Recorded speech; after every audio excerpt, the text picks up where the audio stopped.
a comeback here, unless you think next move is going to be a draw. Richard makes the move. He castles here. Yeah. And Nodirbek will also quickly castle. That's what has happened.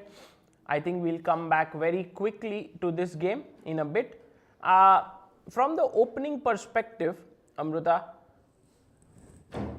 Vidit versus Nguyen. Let's have a look at this battle. Van Nguyen has gone for the move e4, c5. So Vidit today is in a fighting mood. Wow, Sicilian. Which is good to see, because you know he is taking this more as a training for his candidates than just another last round. Yeah, and also one game at a time. Like if you forget what happened in the 8th round, this is a new game. Yes. And you fight. You know, Amruta, just getting a bit philosophical here. I feel like a lot of things in life is about meaning making, right? Like you make your own meaning. For example, this last round, the champion is already determined, so you can make your meaning saying, oh, nothing to play for. But you can also say, oh, I have the candidates, I'll fight for it. Or if someone else, as you say, wants to play a great game, they can do that as well. And perhaps that is all what everyone is doing in this world as well, yes? Making some meaning out of where we are. So bishop because b5. If life seems meaningless, then what to do? Yeah, it's not a great thing. So bishop b5 played the Rosolimo here, and now he wants to sort of put pressure there. We saw yesterday Praggnanandhaa went knight f6 against Bartel, and it was knight c3 and it went that way. But today g6 was played by Vidit. Castles, bishop g7, very topical line in the Rosolimo. c3 played by Van Nguyen. He wants to play d4, and Vidit goes for the very solid knight f6, hitting the pawn. Rook comes out to e1, you castle, and h3. I'm sure h3 maybe not the most. No, it is. I mean, the first move is d4. Yeah, it makes sense. That's the main move. And I think here black has two ways to play. One is to take and play d5. The other one is to go directly d5, and both lead to very different kinds of positions, because when you take, you do free up the c3 square for the knight, and when you play directly d5, that option no longer is available. So then logically it seems that d5 should be better, you'd not to give the c3 square for the knight. Sometimes you know you can lose this pawn and then you need I mean okay, there are pros and cons to it, but for now h3 is played. So Nguyen is actually saying that Vidit, what is your plan? First you reveal it, and then I will reveal if I want to go d4 or not. So as Vidit, maybe I'm wondering, Amruta, if d5 makes sense, because I think striking in the center, and you can see the engine hates it's absolute. No, but there have been games actually. But it hates it completely. I guess the problem would be e5, because if you take, then queen takes should be completely fine, or even knight takes for that matter. This should be completely okay. And I'm never really afraid of these double pawns. Queen takes might be a mistake because you lose the e7 pawn, no? Yeah. Okay, but this you are never afraid, because bishop comes out here or here. It's a very nice position. Okay. But so e5, and now knight e8. Knight e8, you go back. And now I was wondering if we can take bishop c6, bc6, create a weakness on d4 pawn. c5. Sorry, c5 pawn. And then go b3, bishop a3, and try to attack it. You're trying the Nimzo Indian style, yeah, with the white pieces, which is very interesting, because the main move instead of bishop c6, d4, people have continued with. Yes, but I guess d4 also possible. And bishop c6 has been played in very few games with very good result for white. So then d5 is not possible. That's the reason why Nguyen has gone for this. And we'll wait for Vidit's response. He has possibilities like queen c7, which is a very logical move here. That has also been played. The main top moves which have been played are e5 here. e5, yes. Queen I also b6. e5. But Amruta, and e5, also a6, d6, a lot of options. If I take, d takes, I believe, knight e5, yeah, maybe... Knight e5, rook e8. Rook e8, yes. And F4. d4. Oh, you go f4. I was thinking d4, but then I think I can take and play knight e4, right? Because Yes. then this is hanging here. So if you take with the rook, I take bishop e5 And that's a pin there. Oh no, bishop e5 doesn't work? oh, he counter Queen. pins. Oh, nice. Wow. Queen e2. Oh, he counter pins. You have to be so alert. Like imagine morning round, you yet to have tea because you are late and you're like considering bishop e5. Yeah. And then you're just shocked on the board. No, rook e5 is the move here. And you can see with it, by the way. Oh, okay. So just to finish this, f4 you had mentioned. Yeah. But f4 does look a bit dicey. Yeah, that's I think why. knight h5 should be the move, I guess. Nice. Knight h5. Putting pressure here and here. So, yeah. Which is a possible, this is possible. It is complex and it is possible. So Amruta here, Vidit is taking his time. He is thinking and let's see what he comes up I'm with. predicting e5. E5 you predict, okay. Yeah, because you don't want to go into allowing e5 and many times it might even lead to some simplifications. If he has gone for this, he might want to play a game right now and e5 seems like it. Even queen b6 is a threat. Yes, queen b6 and the bishop also. has to decide what to do. But generally bishop c6 is not very preferred by white, which is I think what I find very interesting when you suggest bishop c6 is it's kind of Nimzo Indian ideas are integrating, which is nice. Okay. Okay, let's so go to we'll wait for Vidit's response. Meanwhile, we'll quickly check the game of Praggnanandhaa versus David Navara. So, game opened with And we don't English. have a draw yet between Richard and Nodirbek, right? No. Just I to mean, confirm. I was just saying that they might maybe not a draw. Yeah, I was a bit too pessimistic, perhaps. Knight f6, knight c3, e5 played by David. Knight f3, knight c6. I think this has been the opening of this tournament, right? We saw it in so many games here. We've seen in many critical games. Also, Prague played it with Vidit Gujrathi. So g3, d5. Wow, a lot of main lines today we are seeing actually, absolute main lines. Because I don't think sometimes you have time to prepare for, deviations in the opening. Yes. And Amruta, what I see is the bravery by players of going into lines which they have already played here and saying that if you have come well prepared, that's okay. I will also be very happy to play my lines here. So here after bishop d2, Vidit, if I remember correctly, had gone knight f6 back in this position, but David, who has prepared for this opening against Prague, goes takes, bishop takes, attacking the e5 pawn twice, queen e7, and now Prague, after some think, I guess, has gone knight to d2. What is White's general plan here, Amruta? Maybe one thing is So I'm you not put your able to rook get on after c1. d3. Like, how did you get this position? Yeah, d3, knight. So no, he didn't castle first, White. First he played d3. Castles, bishop d2. Here instead of... This is the move order they play. Yeah. And this is not played too many times as well, like knight c3. Bishop c3 and then rook e. Queen e7. So we already are, only one game has been played here, which is between not so strong players.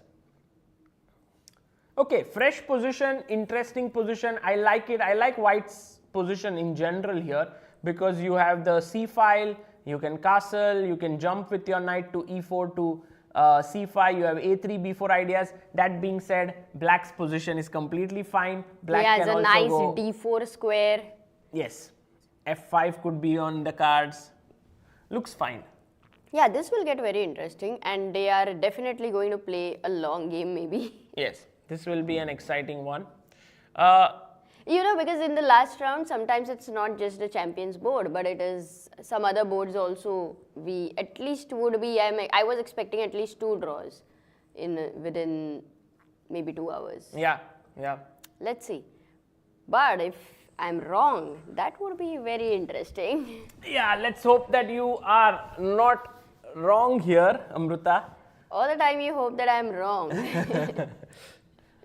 Okay, should we go to the game of Gukesh and Maghsoodloo? I think a big fighting board there. But before we go there, Amruta, I wanted to ask you a question in general. Have there been tournaments where you were playing in the last round with nothing much to fight for? Like you don't get a prize? 100 times, you know, I have got more failures that way, like if you see that way. But I think this is what I said, like you want to create a masterpiece. I think for me that was a very huge motivation. One game can be one masterpiece, which is a lifetime memory. And I believe there have been moments where I have also, you know, having a bad tournament, and I have at some moment not like gone with I want to go for a draw, but in like not as much able to fight. There have been some moments, but you learn from them. That's the point. And for me, this was playing chess was such a joy. So it was important. So even if there was like no title, no prizes, generally that was the most of the time. You were still very motivated. Yeah, I used to play open tournaments a lot, majorly. Okay, fantastic. Amruta, we are going to check the game of Maghsoodloo and Gukesh, because we saw that in that game we saw the Catalan happening, g3. Yeah. And then bishop b4, bishop d2. And here Gukesh went for bishop e7. Remember, he played this same opening against, it was against maybe Thaidai1, yeah, like rook c1. I remember the moves. It went bishop g2, castles, c6, not b3. It was queen c2, knight d7 and rook c1. This was the move order played in that game. I'm trying to recollect who was his opponent there. And then Gukesh had gone rook e8. If I'm able to get it, maybe. Yeah, I don't know if the game would be updated already. I didn't update, right? So. No, it was with a check and back. So that's why bishop was on d2 already. So yeah, okay, maybe it'll come back. But b3, b6, bishop c1 played here by Parham. So Parham wishes to transfer his bishop to the b2 square on this diagonal. Bishop c1, knight bd7, bishop b2, a5 by Gukesh. He's trying to create play on the queen side with a4, queen c2, and now we are thinking here, what is the move that black should play? Ah, yes, I now remember, Amruta. It was Nodirbek. Nodirbek versus Gukesh. Nodirbek versus Gukesh. Yes. And Parham has gone for the same line. Not much time to prepare as such, but still, he's gone here. And now, I guess the main plan for black should be bishop a6 and c5 break. That is what should be on the cards. But Gukesh is thinking, and I think he can also. Now, I guess, Amruta, once you play b6, a5, you really don't want to go for this knight e4, f5 plans, because then your e6 square becomes weak, c6 becomes slightly weak. So I think he won't go for that. He may go for this bishop a6. Yeah, and also, Sagar, at this particular position, we really don't have many games. Yeah. Last 2-3 days, of course, have not been able to update. It's just this bishop c1, b2 is quite rare, I feel, the maneuver. But bishop c3, bishop b2 also is a possibility. So still, there are not many games. So this one, again, a fresh position with Maghsoodloo having 1 hour 32 minutes. He says, yesterday I've used my energy. Today I need to play fast because time pressure would again be difficult. And Gukesh had a smooth game that way with the white pieces. He did get some time to rest. The pairing was round robin, so he knew. Imagine so I think if he's Gukesh better prepared. wins today, he would end with a win against Keymer and Maghsoodloo, which would be a huge result for him. Like, yeah, and Gukesh will, like, this game also seems very much imbalanced. And he goes bishop a6. Knight bd2, right? Yeah, I think Maghsoodloo will play knight d2. You can see Nodirbek actually being there, trying to see. This is a nice view. You get an entire feel of the hall. What is it like to be in the Don Giovanni Hotel in the playing room? There are masters, 10 of them, 10 challengers and 10 futures. All of them playing at that area.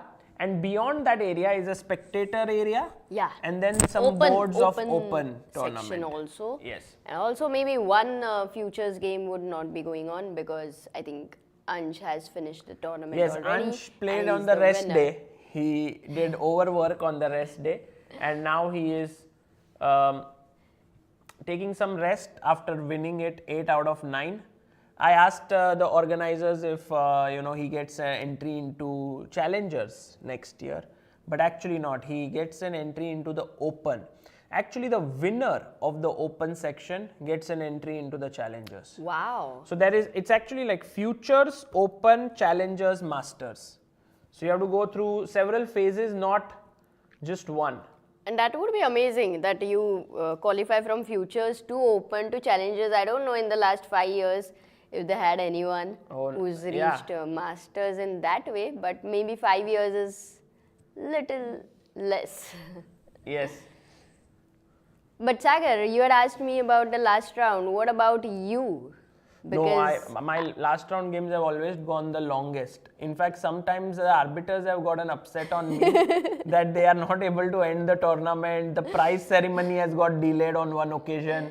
I remember the chief guest had arrived and I was still playing and they removed all the tables and chairs and only I was playing there with all the noise around because I had a position of rook and pawn versus bishop. And it was an H pawn and I didn't know how to win. So I was stuck and I was trying and I was feeling a bit guilty because they were all like, can you please end this?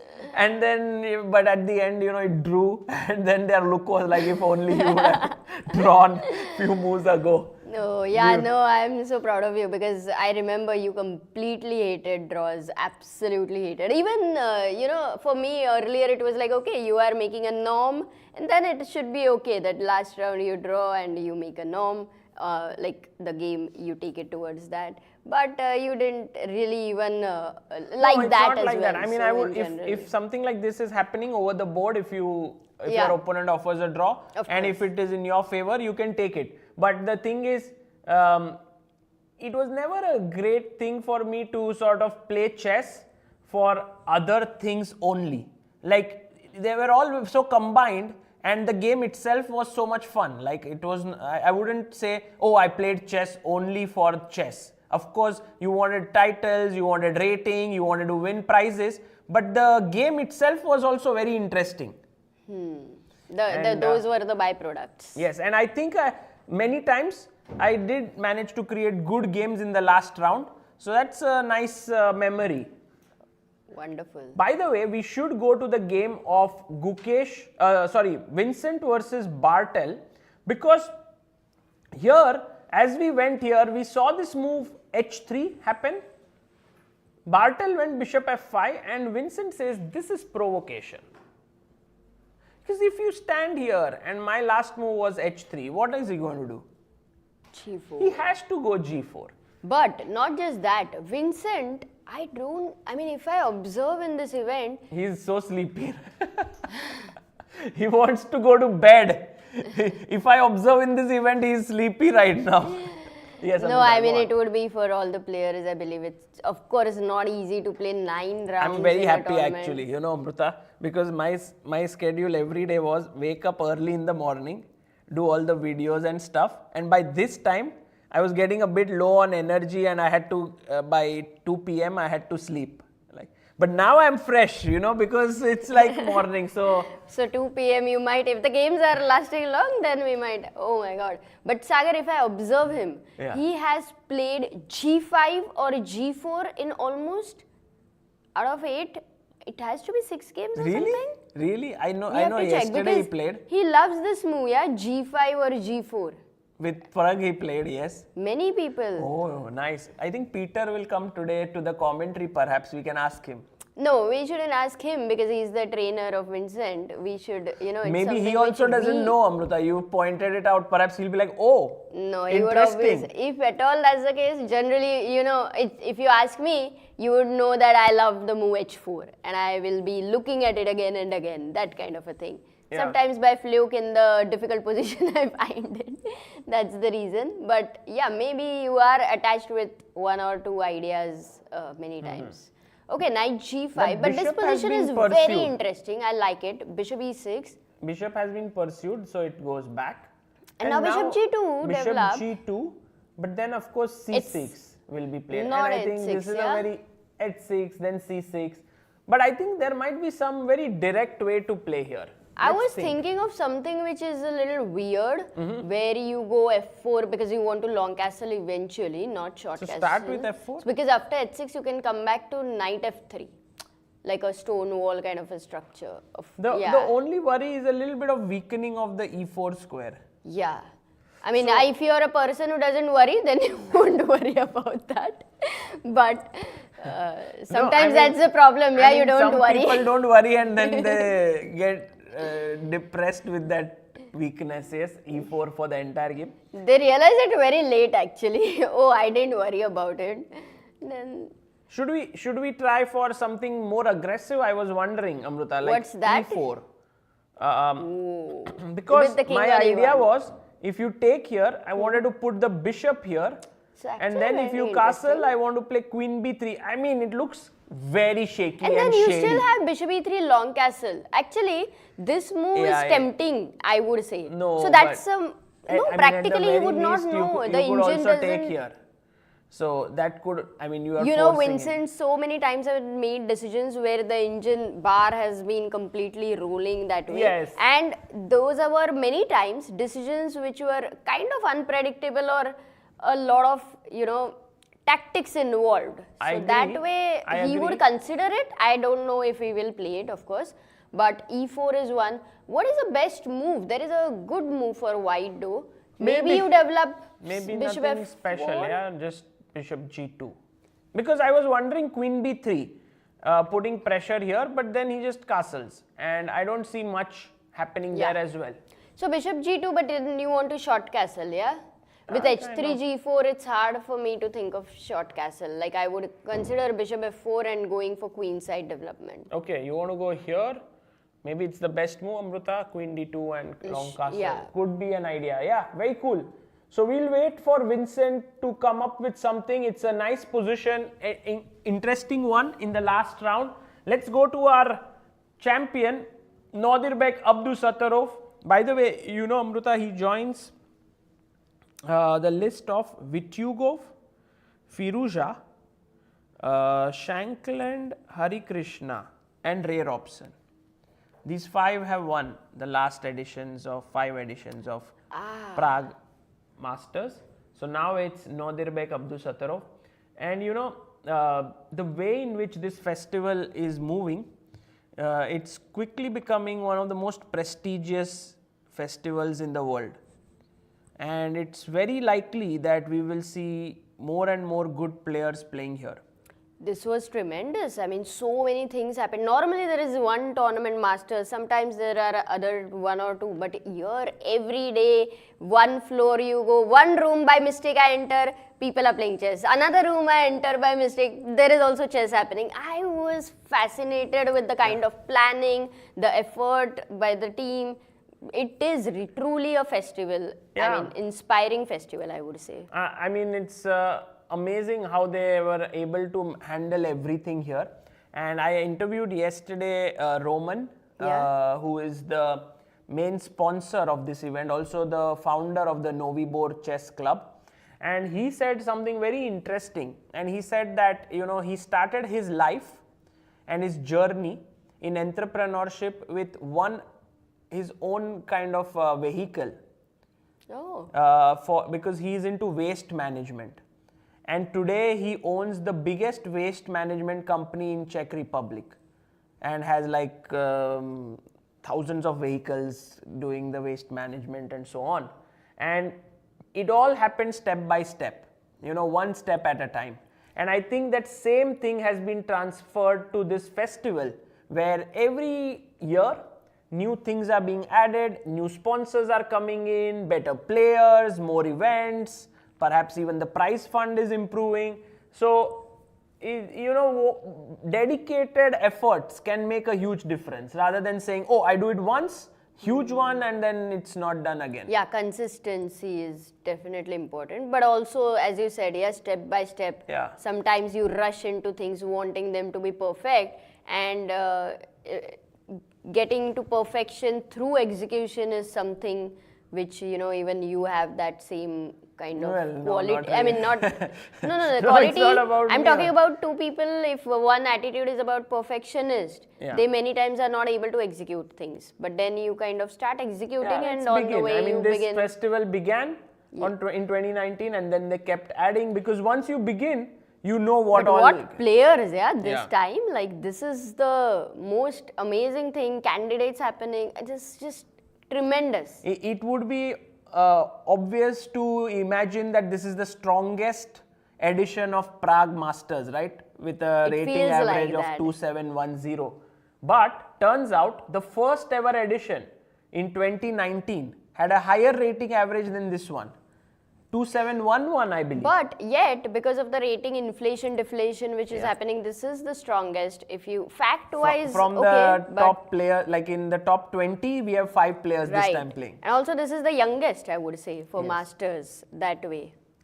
So h3 played here by Richard, and I was imagining that Nodirbek would also go h6, but Nodirbek breaks the symmetry. He goes rook e8. Bishop comes to g5, c6, and now c4. So we are in for a fight here.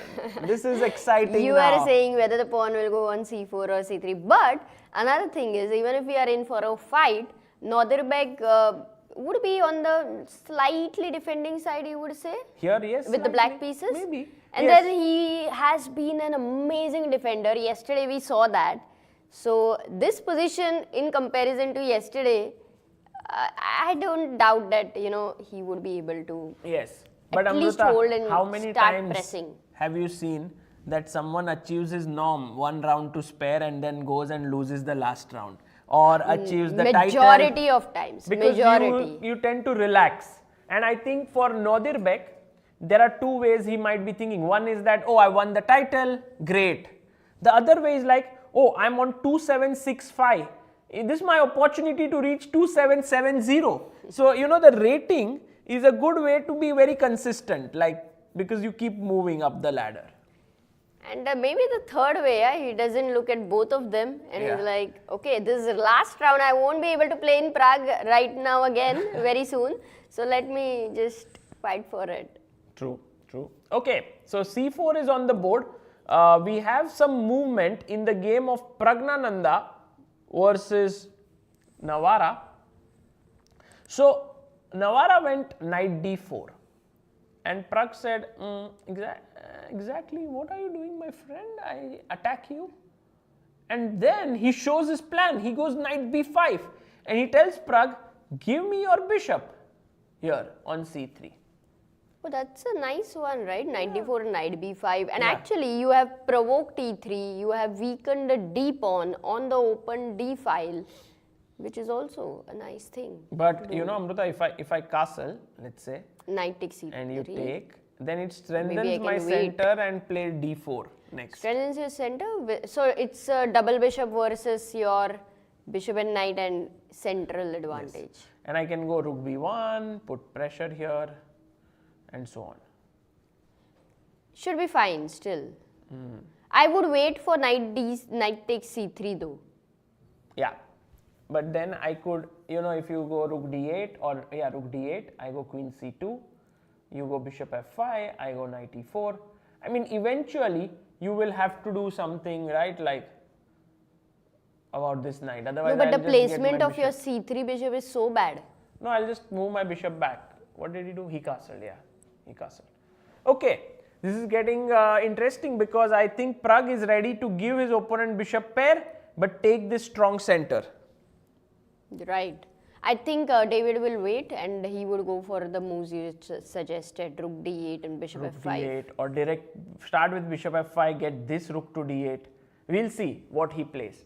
Let's go to the game of Vidit versus Gukesh Thai 1 because we left it at h3 and Amruta, I think your guess was 100% correct. e5 was played. He went e5. Yes.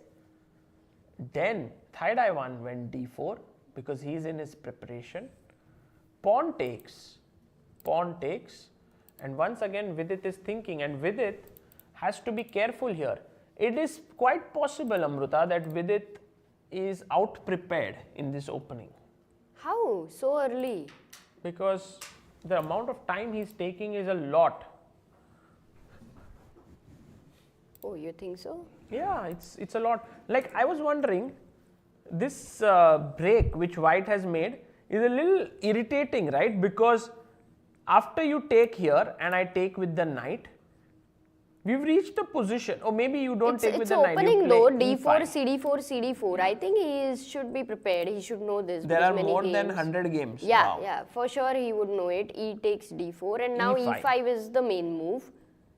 Knight d5. goes to d5. Oh, he here. takes with the knight. He takes on d4 with the knight. So knight takes d4. Again, Thai 1 just blitzed. In fact, that has also been played. In Praggnanandhaa has played that. MVL has played that. Hans has played that. So after ed4, do you play e? Why is Vidit thinking now? Like, is queen b6 a move? Oh yeah, queen b6 is a move. oh, nice. Vidit Gujrathi here, maybe he's prepared, Sagar. recollecting his Yes. lines perhaps. Absolutely. So queen b6 attacks the knight. If the knight moves, the bishop falls. Because Amruta, if you play ed and I go e5, let's say you move your knight, I don't know And where. in fact, D5. Prague has also played queen b6 with Koschinuk, Sagar. Okay. Yeah. So I'm a bit confused. Or maybe it's knight c7 and knight e6. What are you confused about? After I'm queen confused b6? that here, why is black slightly better? Like, Takes, queen takes d4. yeah, knight was b6, played and then perhaps. I don't know what is the move here, but e5. No, what? How did your knight reach e5? Okay, he played e5. yeah, instead of queen d4, e5. Knight d5 and now you go queen d4. d4.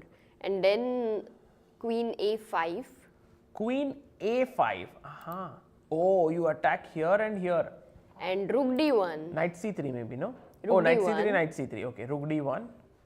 And here you can... Queen b5. Not many games, but knight c7, knight b4, queen b5 have been played. Some options like these. Okay, yeah, queen a5. Always remember, loose pieces drop off. There was a loose rook here, there was a loose bishop here. So this tactic was available. Nice. So Vidit will play queen b6 if he is taking time now. Yeah. Or if he is confused. But as you said, yeah, he should look at his time. How much time he is thinking. Because if he knows the move queen b6, he burns out all the time at a non-critical position. Yeah. It would become very difficult. True. Yeah. Let's go. And for Gukesh, there is an extra thing where if he wins today, he is going to be in the top ranking. So Very for motivated. that reason, Very motivated. I think it's been one of his finest events that he has played. and it's so nice, right? Oh, by the way, it doesn't go queen b6, he takes on d4. Okay. So expecting e5 now. Because if you go queen d4, Amruta, Yep. I am imagining that in this position, d5 can be a good move. Yes, absolutely right. d5, and now if e5, what is the plan? I was thinking knight d7, but No, maybe then not. you lose Then the pawn. queen d5. d5. Yeah. Knight e4. Yeah, knight e4, knight c3. And you take on c3, Yeah. b takes c3, and queen a5 once again. So I think queen takes d5 is not so easily happening with the queen on a5 Yeah. attacking a few things there. So this is playable. A4, all few 13 games or something like that have been played. MVL has played this with the black pieces. So queen d4 is met with d5, e5 is met with knight d5. It seems like Vidit's position is completely fine out of the opening. And also for Guen, it's a very good thing because he's white, and if he is trying to get in the top, such a position helps him to, you know, get a game. Possible. Because when you want to... But it's also not a very ambitious line. I think black should be okay here. If you look at the standings once, what happens if, let's say, Guen's game ends in a draw or Pragg's game also ends in a draw? What happens then? So in this tournament, the tie breaks that we have are direct encounter, which is the first one. But only for top spot, right? Direct encounter. No, all tie breaks. The second one is greater number of victories. So the one who scored more wins will be higher. So it just kind of promotes fighting chess. And so I think Gukesh, if Guen draws, and if someone from 4 points moves up like Gukesh or Parham, anyway Parham is 4.5, the one who has higher wins. So mostly I think out of 3 at least one will win, because 4.5 there are 3 guys. One of them has to, you know, they will be trying. Well, who knows? Actually, it's a very interesting race, even for second and third. Yeah. So let's go, Amruta, to the next game here. Just to have a look, after Nodirbek's game, did Vincent play there in that position? Vincent. No, he hasn't played. Wow. He's been thinking for a long time. 25 minutes now. Because he never thought before this move. I wouldn't be surprised if he's planning some sacrifices very soon. But on okay. F7 maybe. That's what. They don't work, but I don't know. Something has caught his fancy. Because if you think bishop f4, this is a move you can make even in 10 seconds. So some calculation is what has... No, I think you were right. He's calculating e4 and f4 and, you know, all those kind of things. But if you look at him, earlier you thought he was sleepy. Now he's very fresh. Yes, he is fresh. He's very, very fresh right now. He's calculating something, and it could very well be this line, Amruta, that we are talking about to attack the c4 pawn.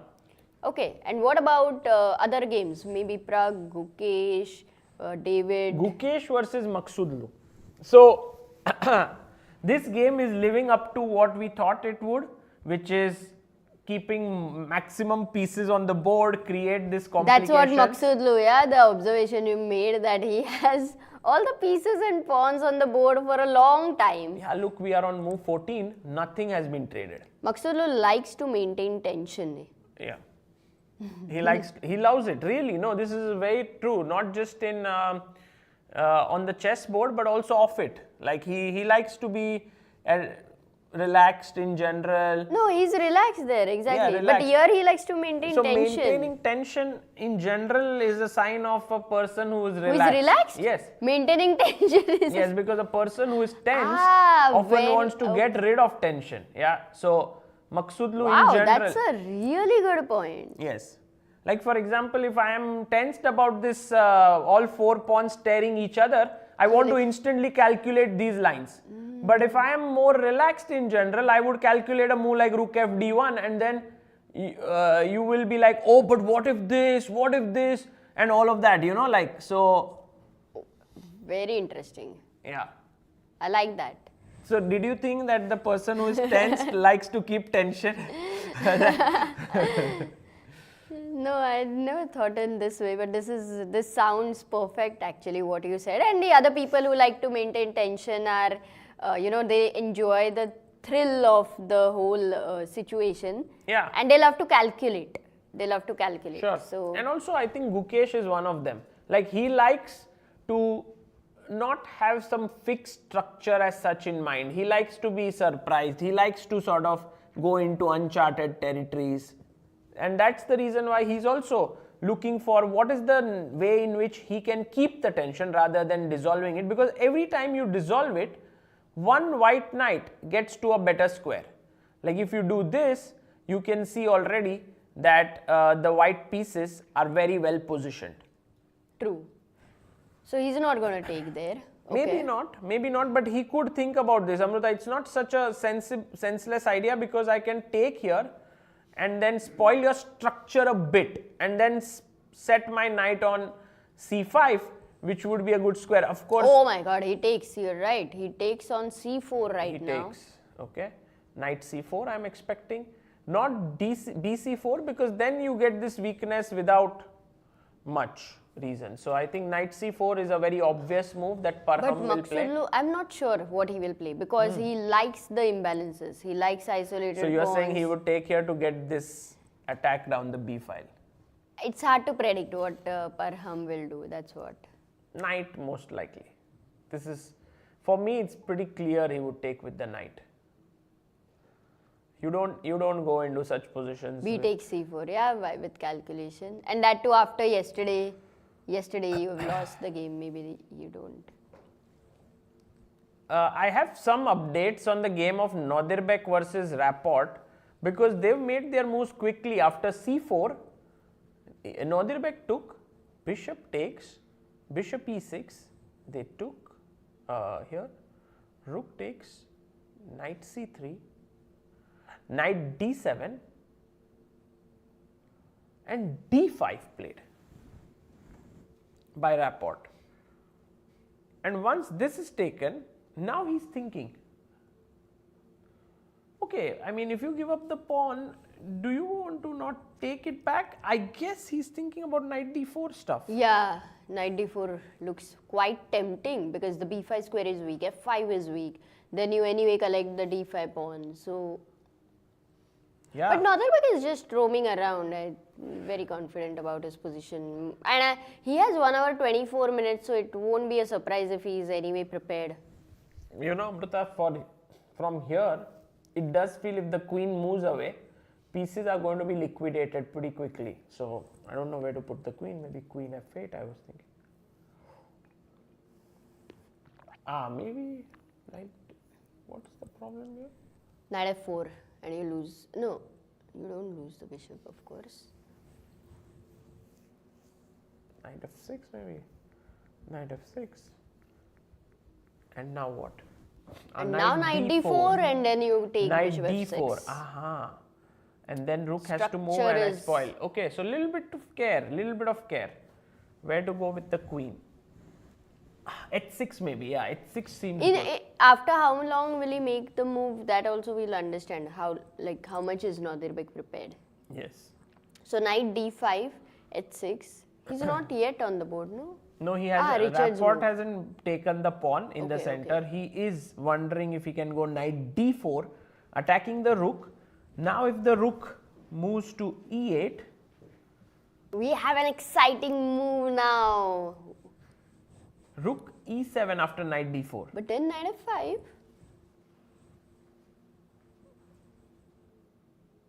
And then you go rook e5.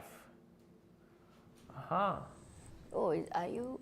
It's a very interesting Wait, move. wait, in wait, wait. general, Rook but e5. At I rook would also e5. think rook e8 is pretty okay. So, but rook e7 may have its own upsides. You know, if you put your rook sort of in the pin. But after knight f5, rook e5, how are you saving? Because g4 you don't want to go, or queen You f3. take here, I huh? take your bishop. If you take my knight, I take this defending here. Wow. Such a tricky way And to if you go defend. queen f3, that rook on e5 looks very bad, but maybe it's not as bad as it looks. Okay, queen f3. Maybe so, just so, drop the so this bishop back. can go very interesting if Rapport thinks that I don't even want to take back the pawn. Yeah. I think he won't take. Otherwise, he would have not been thinking so much. Let's see. Yeah, Will this be- will also determine how the game is going to go. So, Amruta, if we have all of our 5 boards here, we will see it's a key moment in many of them. So, if we look at Bartel Keymer, Keymer is not making a move. So, key moment there. Then, if we look at Maghsoodloo Gukesh, I would suggest knight c4, but he's not done it yet. He's thinking key moment. In Praggnanandhaa, there is this standoff between the knight on b5, bishop on c3. Somehow, it's also an important sort of 2-3 phase moves right there. now, yeah. Rapport hasn't played his move after giving up a pawn. So, again a key moment there. And in Vidit, versus Thai One, he's also not taking queen d4 or threatening e5. So on all 5 boards, decision time sort of. Decision time, and maybe today, I don't know if their brains are going to be slower or they are these, No, definitely professional slower, players. yeah, Amruta. I don't think any player who does something for 8 days at a stretch at a fixed time, then you make him shift to another time is going to perform at a better, in a better way, I guess. Maybe earlier I always used to think, why is the last round timing changed, and maybe it should be at the same time, everything else should be around it. But now I feel maybe when the timing is changed, that is also your ability, how That's you are an able element to, of a tournament. yes, now. for the last round, that is an extra element, whether you can Yes. you can keep your energy, whether you can adjust to the new schedule. It's a part of it. Yeah? I was thinking you would say, I always used to think as a player, why is the last round timings different from the rest? But then I became an organizer for an event and I understood.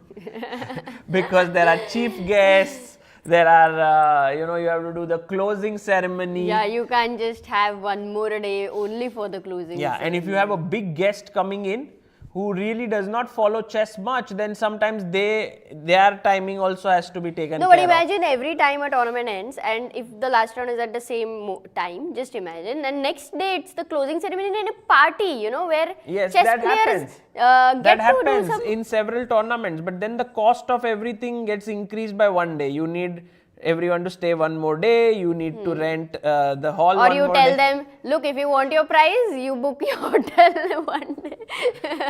Yeah, that's a sure shot of recipe course. for Disaster. your festival not growing, ending in one year.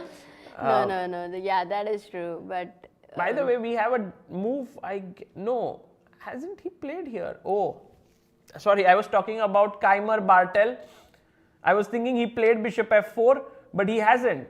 He's still thinking 57 minutes. This is already a think of 33 minutes, I guess. he started with 1 hour 29 minutes or something like that. Yeah. I can tell you exactly what was the time when he began thinking, because this is long thought.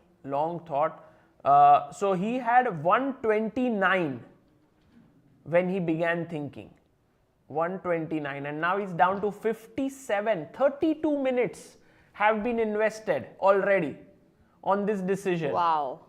No, that's huge. And actually for this position, it's going to get even more complex in the upcoming moves. He needs to manage time very well. But what, Amruta, and if Vincent plays bishop f4 here, I like that move. I think eventually, what even if is it that he spent all this time for? No, to grow your understanding, yeah? With all this calculation, he's learning something. This will be happening with some other player, and I'm sure it's always good. Okay. But Bartel says that, okay, I was late, but that's okay. I have a lot of time. Yes. Vincent has given me a lot of time, and now Vincent looks a bit tired for sure. He's looking at his opponent. Confusion kind of takes a lot of energy away. It's not about if you're calculating, you have clarity that this is what you want to play, and then you are trying to find something is way different than being confused about something. And Okay, let's come back here. Knight d4 has happened on the board of we Rapport are looking at a and big Nodirbek. fight. Rook has to move. Will we see rook e7? Then I think Nodirbek is just playing like an engine. Yeah, he's playing amazing chess then. But very human move is rook e8. Yes, he plays rook e8 here, which is fine. I mean, completely. Okay, now if knight f5, anyway. Yeah, but now still bishop rook e5. Yeah, he can go. Yeah, but even that is a choice. But bishop f8, if you go, it's a mistake. Knight d5, no? Not so sure, Amruta. Knight d5, rook e5. Oh, he first is He about wants to take. He wants to take. Rook e8, knight d5. He takes it. The d file has a lot of traffic jam over there. Yes, exactly. And now, Amruta, it does feel like black is a little bit tied up, right? Oh, but he plays. He's prepared. Rook What? e5. That's Not prepared, yeah? no. attacks here and here. No, he's down. He is having 1 hour 24 minutes. You're making moves this quickly. He is prepared, Sagar. What move would you play? Look, here? Nodirbek is watching. Guen Thai is watching. Maghsoodloo, yeah. But Amruta, what would you play here as white?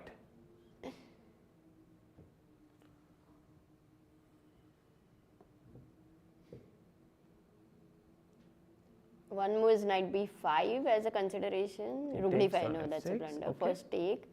Maybe knight takes, just simple.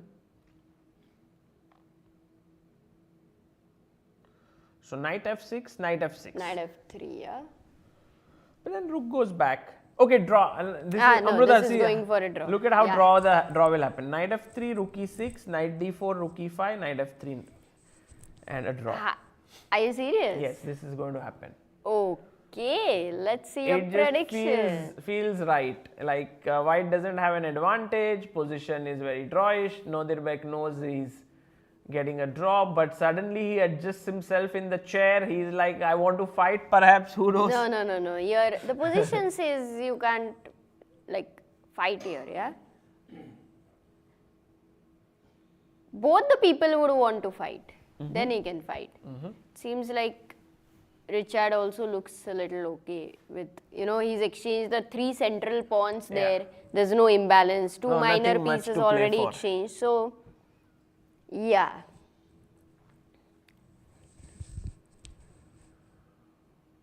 Nodirbek was all prepared with tea and all to stay fresh. But maybe. What would you ask Nodirbek? What questions if he comes here? What do you want to know about him? Like the kind of progress he's made in the last few years, or reaching 27, 65. No, you're here to ask him amazing questions. Yes, I know. I'm going to ask a few. But what about you? Do you have any questions? Because I feel this is knight d4, knight f3 is happening. You think? Yes. What can you bet? You want me to bet my house? Yes. No. The Not house something which I don't have. What do you bet? Maybe in Prague tomorrow we go and eat that chimney. Anyway, we're going to eat it. Yes. We were? Yes. Anyway, yeah. Wow. If he doesn't do it, we won't eat it. How about that? He's very relaxed.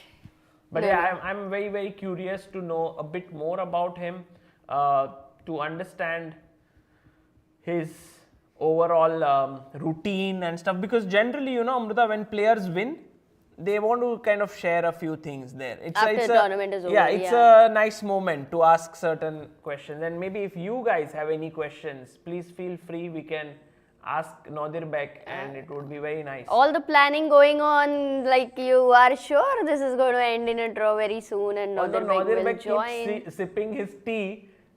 Maybe he's also thinking I should finish the tea before I come. Yeah, correct. But also before he leaves the hall today, he will watch all other games maybe. There are many games. He would be in no hurry. It's like once the job is done at the tournament, you have the next day flight. This is like the most relaxed period this evening. Especially when you are in the top. Yes. Yeah. And especially when you don't have candidates coming up. Oh yeah, it seems so, right now that how is Nodirbek not in candidates? It's like that kind of a question. Correct. It's just going to miss him completely in candidates. I think if he was there in the candidates, it would be very exciting as well. He is clearly, but somehow in all the qualification events, he didn't do so well. Of course, it's not easy. I mean, imagine so many amazing players are not in candidates that way. It's not just him, but there are a few. Yes, of course, Wesley So, Anish Giri. Maybe at some point, if the strength of, chess is becoming so strong, maybe from 8 players, the number of players in the tournament might increase at some point in the future. In candidates, who knows? Could be, but the next cycle, maybe not. Yeah. Oh, Amruta, bishop f4 was played by Vincent. Whoa, after a long thought, so nothing worked out for him, like ideas like e4 and maybe f4 or all queen b3, all of it what we calculated. So h5. But Matthews instantly plays, and I think Bartel is kind of sensing that his opponent is a little confused, and so he's picking up the pace here.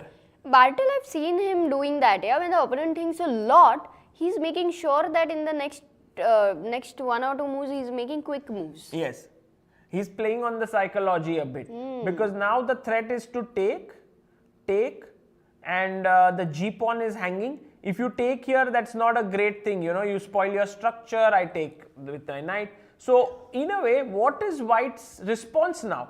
Because you don't want to play a move like F3. Okay, can I go a move like Rook G1? I don't care about the pawn. H G4, H G4, Knight G4. It's like G7 is weak, right? Eventually, so Bishop G4 would be maybe already there a bit is of Queen B3. Yeah, Queen B3 is always a bit of irritant. And then I'm gonna get quick long castle. So not Bishop G4, but if you go Knight G4, because even the G5 knight is attacked over there. Right. And let's say a simple move like Knight F3 for that matter. Coming back. Yeah. And just saying that I have compensation. Yeah. Could be. Way. This is not a bad idea for sure. But maybe something better, yeah, instead of Rook G1. Let's see. Imagine if Vincent thinks for another 20-25 minutes. Oh, He'll be down to 30 minutes now. He needs to play quickly something. But you cannot make a very bad move. Yes. Otherwise, even if you have sure. sometimes it's better to be in time pressure and to still have a decent position. So go back, Rook H1, no? We can think of a move here after it's H5. It's actually a good position for White. We don't know what Bishop the move is. G2 if you play, because now the same idea after H Rook, but you will first have to take on H1 if you can make the moves. Rook H1, Bishop H1. Again, if you go Bishop G4, there is Queen B3. But you will have, if you go Knight G4 this time, D5 there is pressure, but you still can't take because, because in the end, take, there is C7. C7. So, but yet I don't like that the rooks are exchanged there, because it was exciting to go long castle and have this rook in the attack. And maybe that's how Vincent also may not like to exchange those rooks. But yeah, this H5 move is kind of making Vincent decide now. Absolutely. He has to make some decisions here. He cannot just let that tension be. Yeah, and a move like, first instantly I had rejected a move like F3, H4, Fg4. Yeah, it doesn't look good. Doesn't look good. Even now I can just take it. Bishop G4 also possible. So F3 doesn't look good at all. Wow, but what is the move? Just develop Queen B3. Maybe it's now time to sacrifice material, Amruta. Queen D2. Hg and or Queen long D3, castle. I don't know. Queen D2, Hg, long castle. And play this, yeah? This is cool. GH. This is cool. Now open up the Now position. you will get E4 and all that. Ooh, sharp, H5, very sharp move But by Bartel is absolutely not worried, no fear. He's just in for that, and he's making Vincent think. And you know what he's doing? Vincent loves such kind of positions. But when you love such kind of position, you also want to think and calculate and enjoy the whole process there. And the time. Yeah. So, very huge psychological decision by Matthews for sure. Okay, let's go. Rapport is walking there. He's also relaxed. Rapport. Nodirbek has offered a draw with Rook E6. Remember, Amruta? He went back. Yes. 3 more sips of tea left in his cup. After Knight D4 1, then Rook E5, Knight F3. Guys, come on. There is no drama. Nicely, just handshake. You want them to draw or not? Of course, I wouldn't want them to draw, but then the position says it's. I mean, the other option is that they play for another 30-40 moves and nothing happens and then they draw. So I think. Rather than that, even if they draw, there is an advantage. Nodirbek comes here and he shares his thoughts and then he commentates. Yeah, and then you can get some sleep, maybe some breakfast. You know what we'll do is, Nodirbek comes here, okay, I have to go up, I'll go up. Then you can say, wait, there's some issue, Amruta is called, and you go up, and then he's left alone, he cannot do anything. Well, he won a tournament, yes, not to commentate. Okay, Amruta, let's go to the game of Gukesh Maghsoodloo, because sharp sharp moves have been played. After d takes c4, knight takes c4 did happen as we predicted. As you had predicted, yes. And b5 by Gukesh, hitting the knight, asking it to leave the c4 square. Knight e5 comes natural to the mind. Yes, knight e5. But it feels like Gukesh is getting space with later b4 and that nice bishop there. The queen side pawns on a2 but is... b4 you think is okay, because somehow you do give me the c4 square. Yeah. So I could just it's my like knight here. it's like if it is your birthday, I give you a gift, you give me a return gift, so something it's gonna happen, no? Yes, so you gain something, you lose something. But wait, Yeah, you that's didn't what. give any return gift though. You didn't give a gift. Okay, let's not go there. Yeah. Let's stay within the chess elements, Amruta. We can discuss personal life later. Here, queen, rook d8 attacking the pawn. You see, Amruta, this is just like lightly we were discussing. This was the move which we thought, rook d8, queen c2. And now the move which I was wondering was bishop f5, putting more. And then the funny thing is, I thought knight e4, but the bar had actually not liked it as much. It had fallen a bit. Yeah, but we didn't know why, right? This is Pragg versus Navara. So let's have them on the screen. Here, Pragg. Yes. So now knight e4 hitting here. Why didn't the bar like it? Yeah, it's I a don't positional know. It's move. generally a very, very logical move. Just maybe move the bishop back. Bishop b6 would be. No, bar says no. But are you going to take on e4? Because that would be the... yeah, that doesn't look good. Even last this move to consider. take or even bishop e4, white should be slightly better, perhaps. Wow, what's the move here?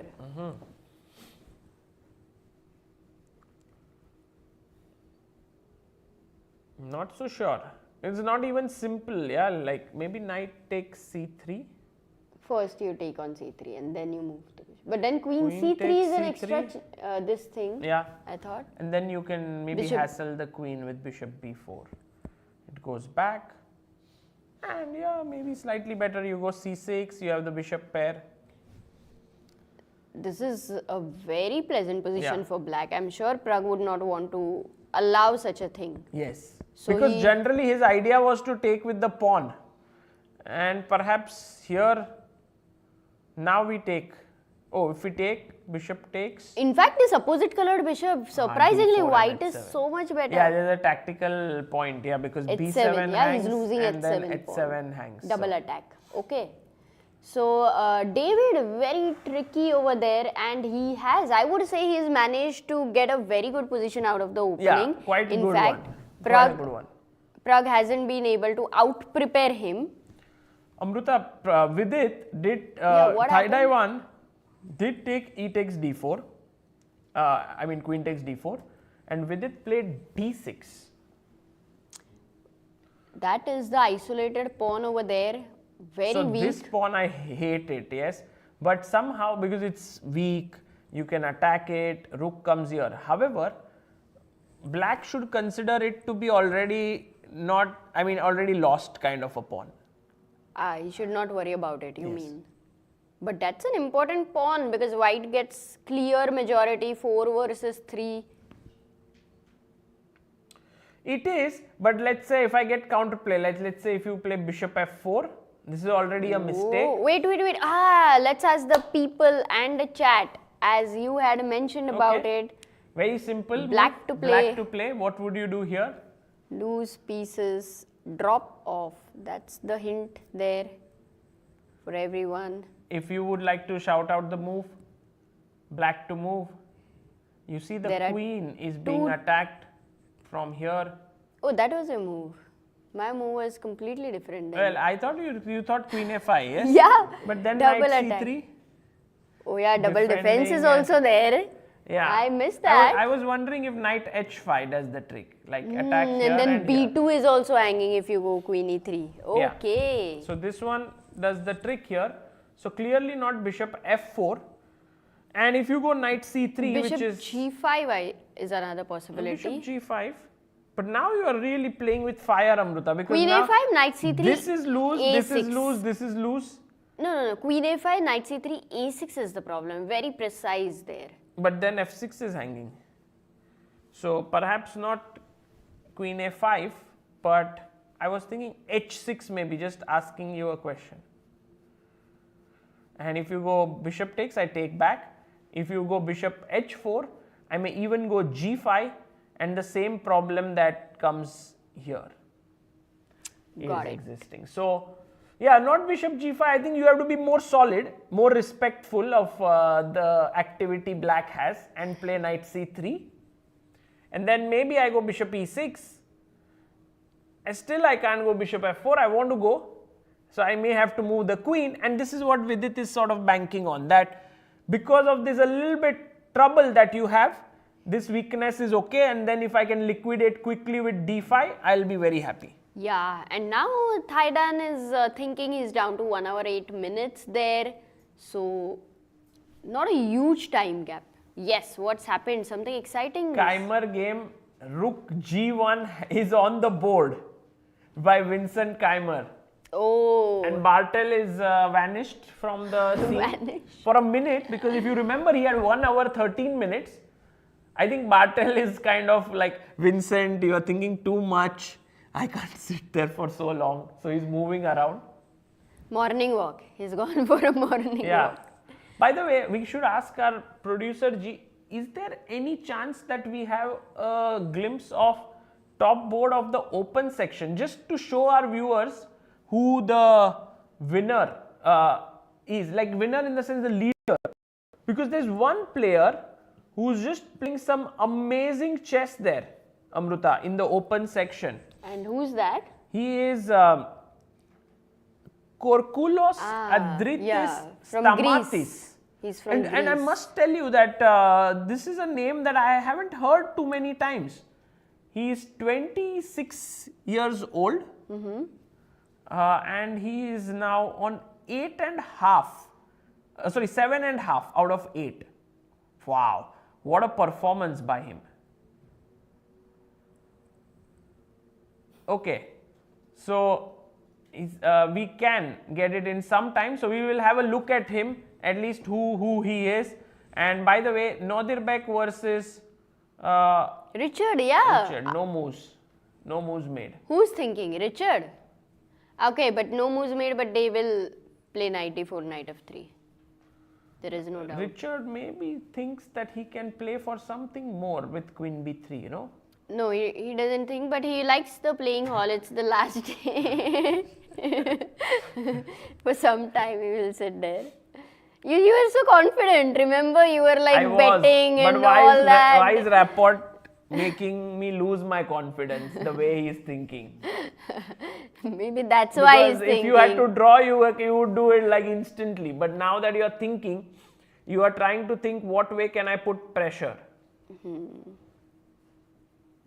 Or can I put pressure? And then finally the answer is no, I can't put pressure. Okay, let's go for a draw. Something is happening. Let's go where? Praggnanandhaa Navara.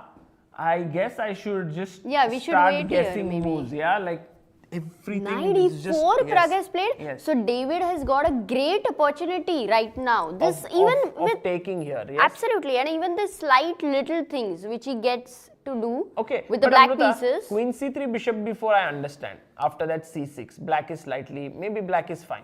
But what about bc3? How do you get an advantage here with black? Like, or is there? First of all, I find your pawn structure not the best. Really?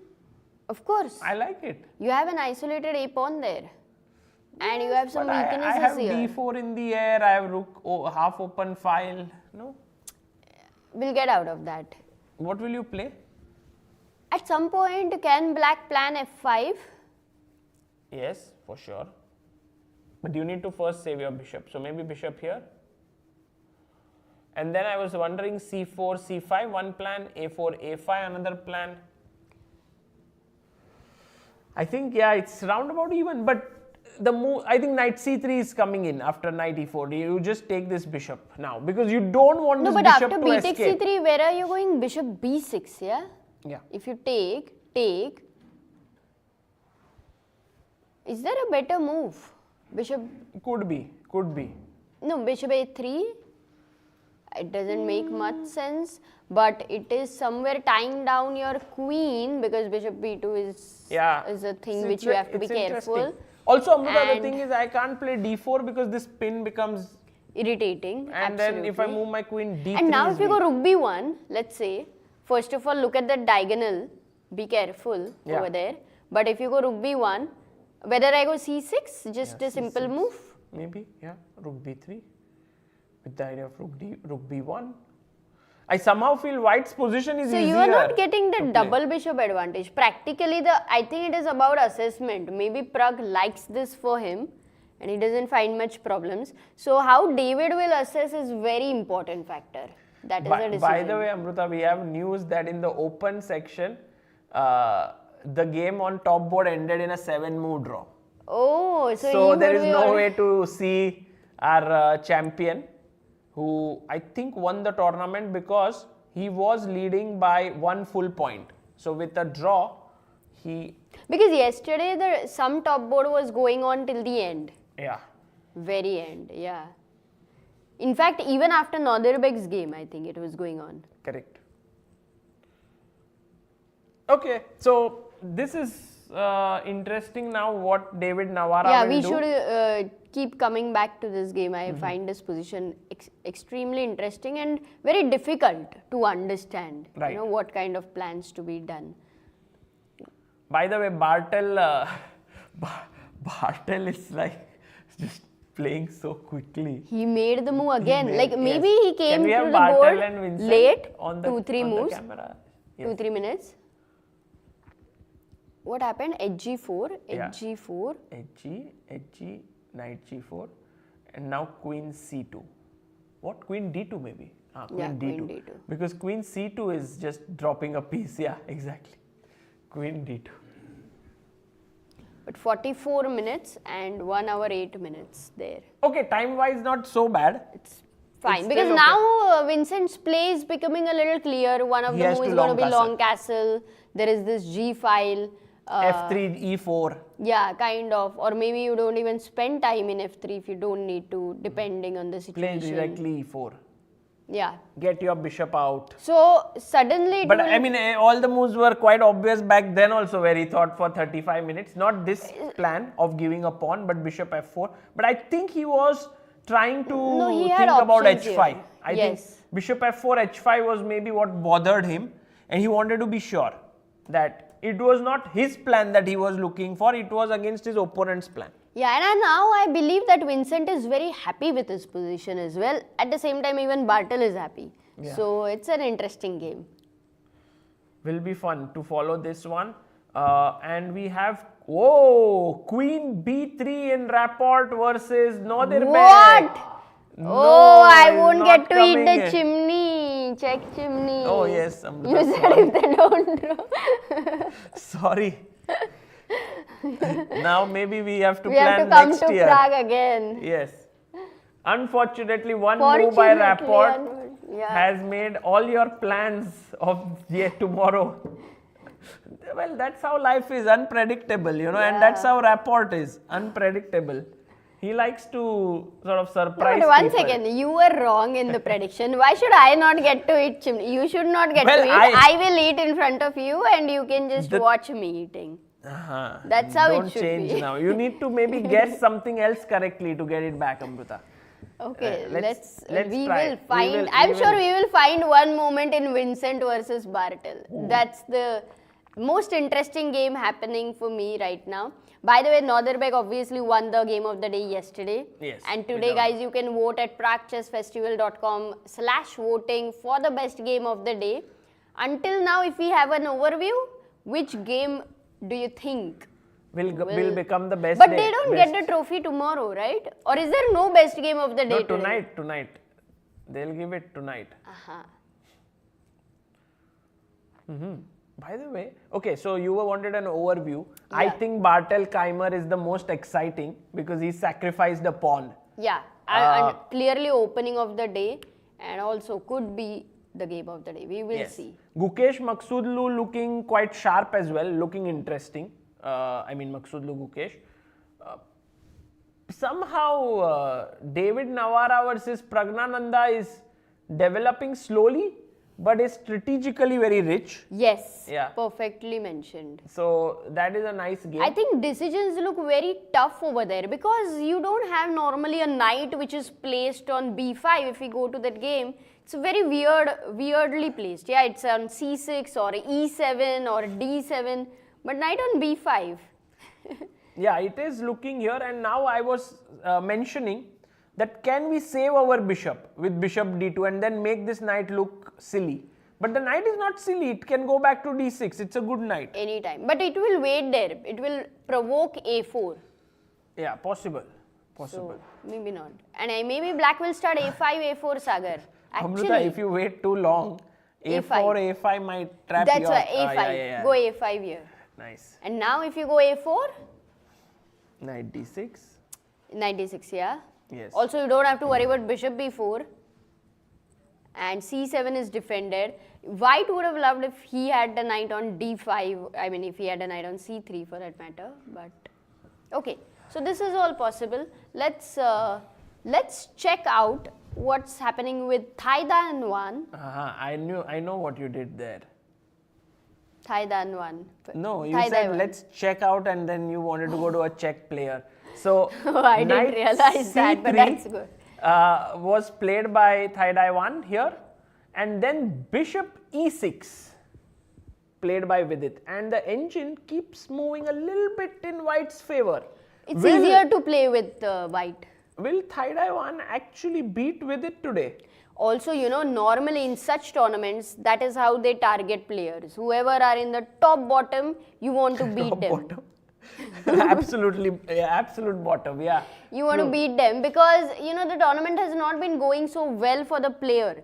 That has taken advantage. Somehow it for is sure. very commonly everywhere. Yes. So, But what is the way in which white should put pressure? It's clear that the d6 pawn is weak, but we saw that the most natural way doesn't work out because of knight h5 with a double attack on the queen and the bishop, which is not the most ideal. So you need Or to maybe do two maybe to we three saw a things. different position when the knight was still on b1. Here maybe there is some other move instead of knight h5.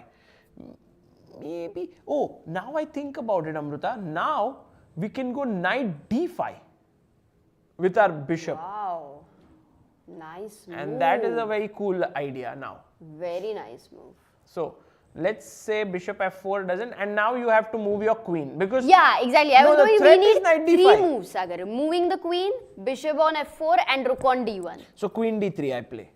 Look, makes sense, but suddenly, oh, it's a nice move, yeah, by white. Did he play queen d3? He should play it because queen d3 Still now. the bar says there was something better than queen d3. But after queen d3 is Something better than that. Okay, okay, cool. What should we do then? bishop g5, I think. No, h6.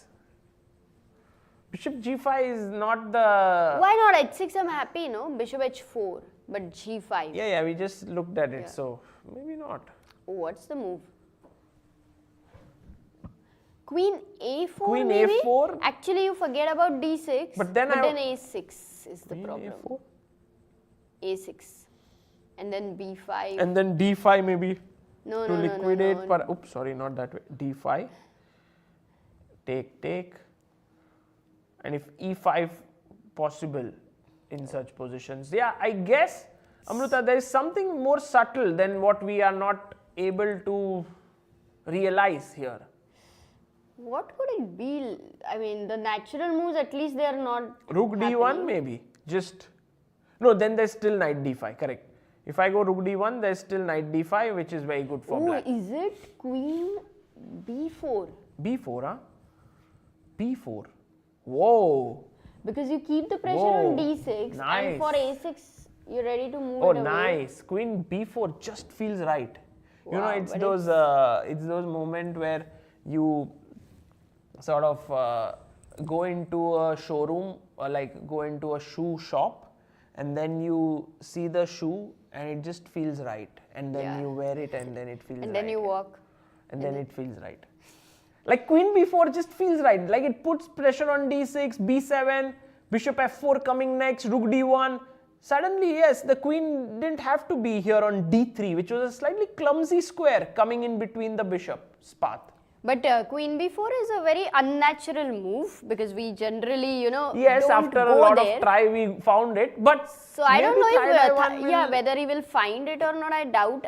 He's I'm not 26-30, Amruta. He should be able to do this. No? It's hard. I mean, it would be amazing if he finds it, and that would really mean that will be under pressure. Some pressure, for sure. Oh, meanwhile, there has been transformation in the game of Praggnanandhaa and Navara, because bishop b6, a4 did happen. He had to take, otherwise his bishop would get trapped with a5. So he took and played bishop a5. Wow! David Navara is playing very, very creatively with his pieces, putting them on squares which are not very common. Yeah, I think it was a very tough position as we were thinking about it, and David is showing us how to play with the black pieces. Yeah, not a pawn on a5, Amruta, a bishop is Yeah. needed. But okay, my question to you is, why not c4 now? Just improving. c4, rook. Can I go bishop g6? And you want f5. You want f5. Okay. Rook fb1, putting pressure here. c6. Oh, c6 Yes, is you have not to be a bit favored. afraid because of c5 and knight d6 could become a very deadly knight there. But if not c6, then what? Rook b8? Yeah, Why not? maybe rook b8, b6. You can actually try and keep your bishop here, which looks a little silly. Actually, I mean. But it can never be kicked away with the pawn, you mean? Yes, but is it a good square to be on? That question does remain. I wouldn't still want to go b6, but I would prefer rook b8 so that I have my options, and at some point even c6, bishop c7, right time. I mean, the move may not be the best right now. But you know, Amruta, c6 generally is a very good move if the pawn was back on b2 here. But once the pawn has come to c3, c6 becomes a little less effective because then the b7 pawn does remain weak. So I think b6 now is more like b6, c5 if you get. You would be doing very well. Then this is a weakness. It's in a way committal decision, right? The bishop on a5 looks like then a permanent sort of piece there. But what I would really like is bishop goes to g6. If you could just make those arrows, then later pawn will come to f5, and then later I have options of either f4 or e4 at whichever it is. But my bishop is also on b6 or c7. You know, it has this choice to weaken either the e3 f2 structure somewhere. So because double bishop, I don't want one piece to be almost doing nothing. True. But there are so many factors we have to worry about. Also, white's play down the b5. So you like this position for white, maybe a little bit? No, not really, because this plan I really find attractive. b6, c5, move the rook away or double down the d file and start putting pressure here. And then you have ideas like c4.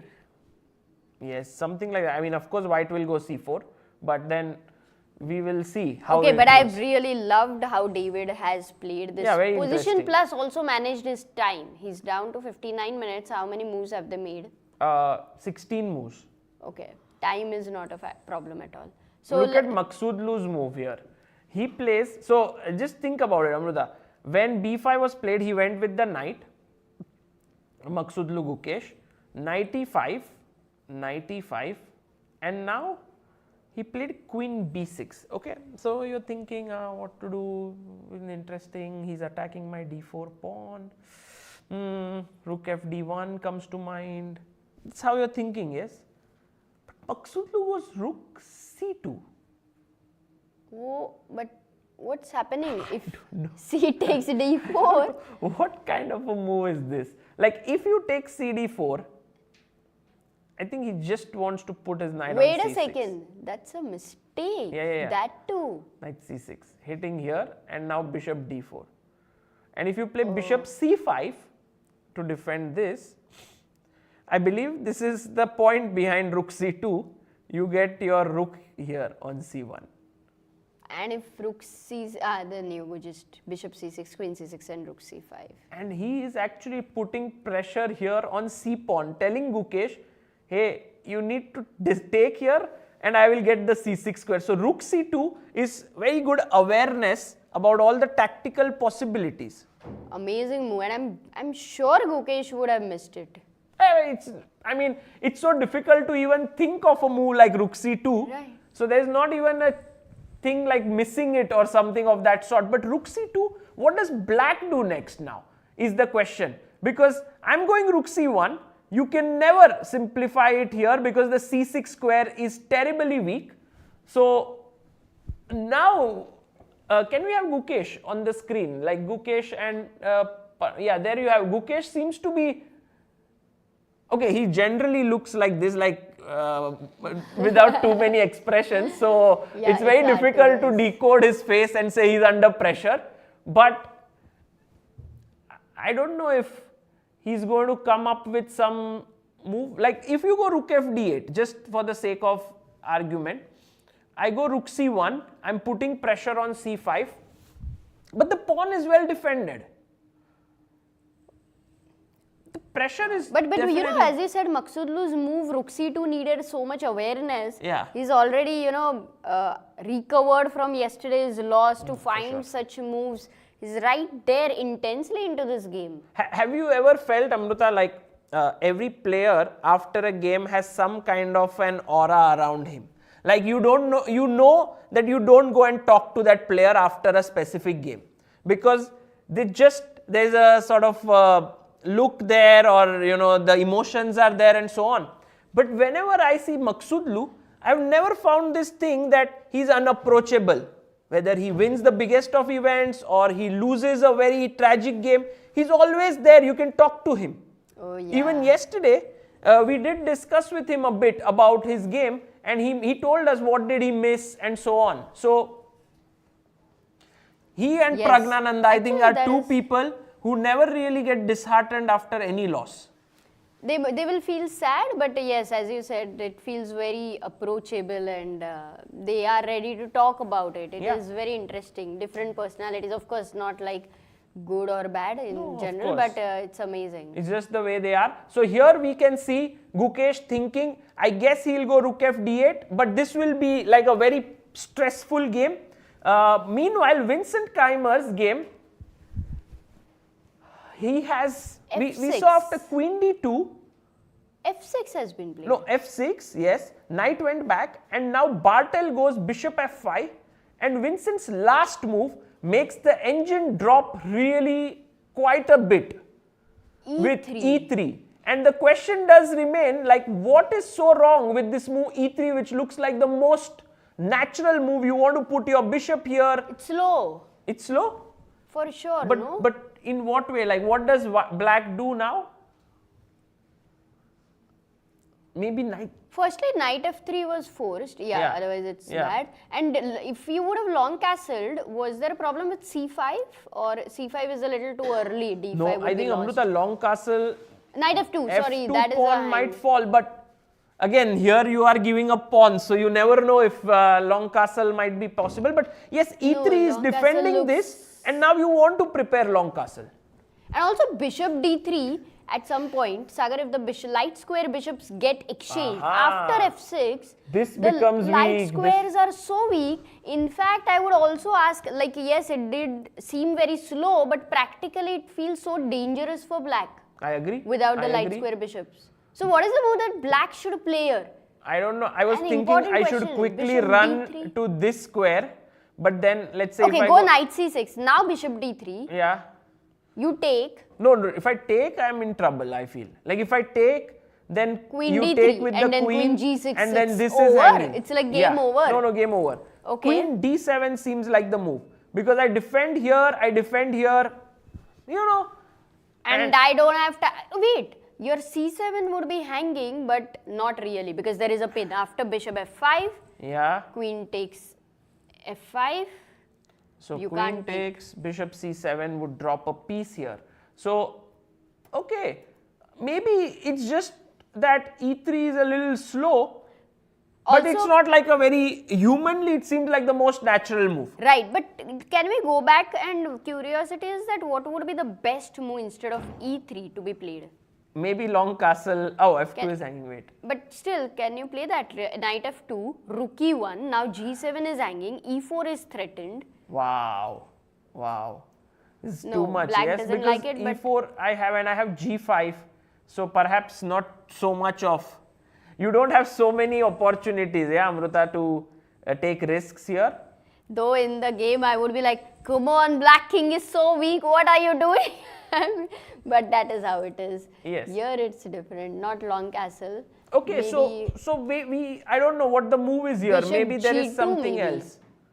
Bishop g2. Yeah, possible. But on the g file, what is the rook doing on g1? Or rook c1 and Oh, ooh, we have a very important move to find. Bishop g3 with the Knight idea of H4. knight h4, as our producer has just told us that here, and by the way, he's very strong. Yes, for all the people who are unaware, his name is Tadeusz Krybel. He is an IM with 2 GM norms. I don't know why he is not becoming a GM. Because he's producing over here, that's the point where he should be playing. Then the same question can be asked to myself. Why are you not becoming a GM? It's the same, yes. I am with 2 GM norms. So, yeah, I think it's the right time to quit chess. Yes, like become an IM with 2 GM norms and then you can. I quit chess. Okay, so for Oh, but now, bishop g3 is a nice move, yeah, very but a nice very idea. tough move because again, psychologically it feels like you've got the bishop on the g file where the rook on g1 was putting pressure, but you have defended f2 and now you have direct threat of knight h4 and long castle. very nice. So if Vincent is able to find such an idea even later, I believe. But he went e3. So that's where I think the engine said, now your compensation is not that much of a missing pawn. And perhaps for Bartel, it's pretty straightforward. Go knight c6, go queen d7 and go long castle. He goes first queen d7. Okay, maybe not bad. Very good actually. Knight here, so that now next move knight c6 and long castle. And Vincent will have to prove his missing pawns compensation. Amruta, should we go? Yeah, but And before that, just show the time, 42 minutes for Vincent, and actually Matthews had to use some time. Yes. So the time so it's gap now is only reducing. 11 minutes difference. Yeah.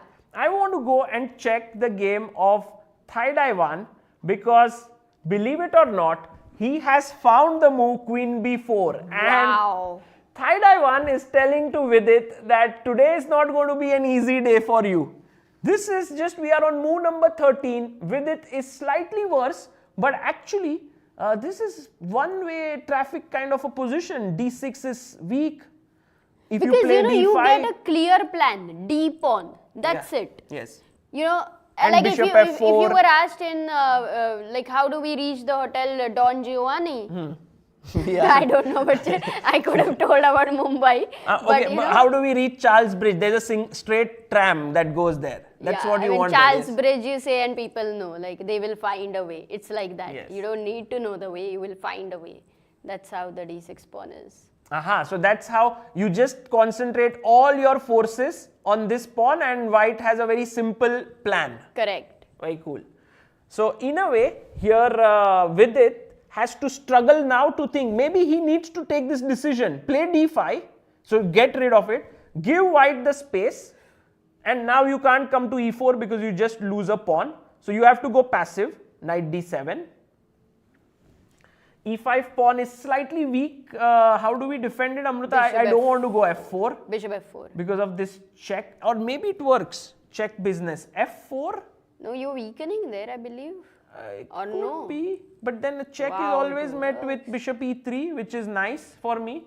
So perhaps that's okay, but even bishop f4 might be stronger. Sometimes it's weird that you put your bishop in front of a pawn, but the more important thing is the other piece is coming to d1 and attacking here. And I think white just has such a nice position. Imagine Thaidaiwan wins this and finishes second. Woo. That would be massive, yeah. Not just that, also it would be in a way a big upset with it, to beat Vidit, Oh, a for candidate in. Also for Vidit it would be psychologically very difficult, you know, to lose the last game. A lot of emotions here in this Yes. game. Very important one. He's bored. Oh, more than bored. I think all the players, because they had to wake up 4 hours, play 4 hours before schedule. Yeah, this is the time they would be resting in last 8 days. Yeah, or preparing, or they had their entire routine built around 3 p.m. start and suddenly 11 a.m. start. But as you, Amruta, pointed out, and I think it's just that you have to go with this mindset that this is a sort of a new dynamic that you take as a part of the event. Yeah. And play it that way. You use all your reserve energy. You have to use Yes. last day. Okay, so here Pragg, by the way. And he might even fall asleep. I don't know. Yesterday we were talking about it.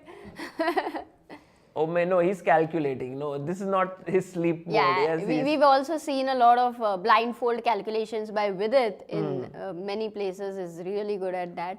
Let's go to. You know what, Amruta? I think just to talk about this topic of when do players look at the board and calculate, and when do they look away or like this, close their eyes and calculate.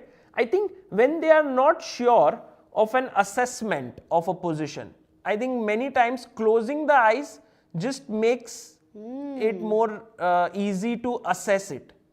But when you want to calculate, perhaps you have to look at the board. I'm not sure, but It's possible because creativity is such a thing. Like many times they say that if you are in that particular thing only full time, sometimes you lose your creativity. Like you just go out, you just be in a different environment, and then it comes back. Yeah, there is this famous scene in this Search for Bobby Fischer. You know when young Josh Waitzkin is sitting at the board and Bruce Pandolfini gives him a position and he's trying to solve it and unable to get the answer. He just removes all the pieces after a while and says, now think, and he gets it instantly. Wow. So that's a very nice movie, by the way, if you haven't checked it out. Search for Bobby Fischer. Yes, the Search for Bobby Fischer. And also, Sagar, as far as we know that many people while solving the position, they're not getting it, but once they, go to sleep and next morning they wake up, they've found the answer. Really?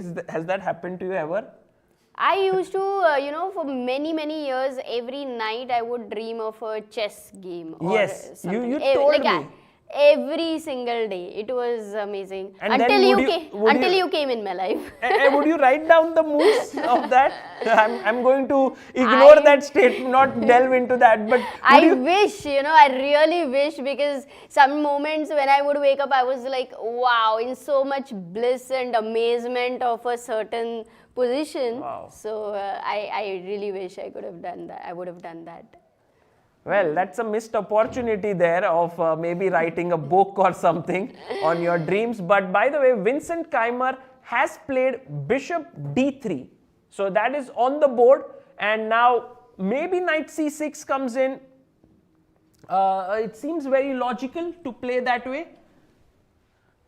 I like knight c6. Yeah, get your piece out. What is he thinking?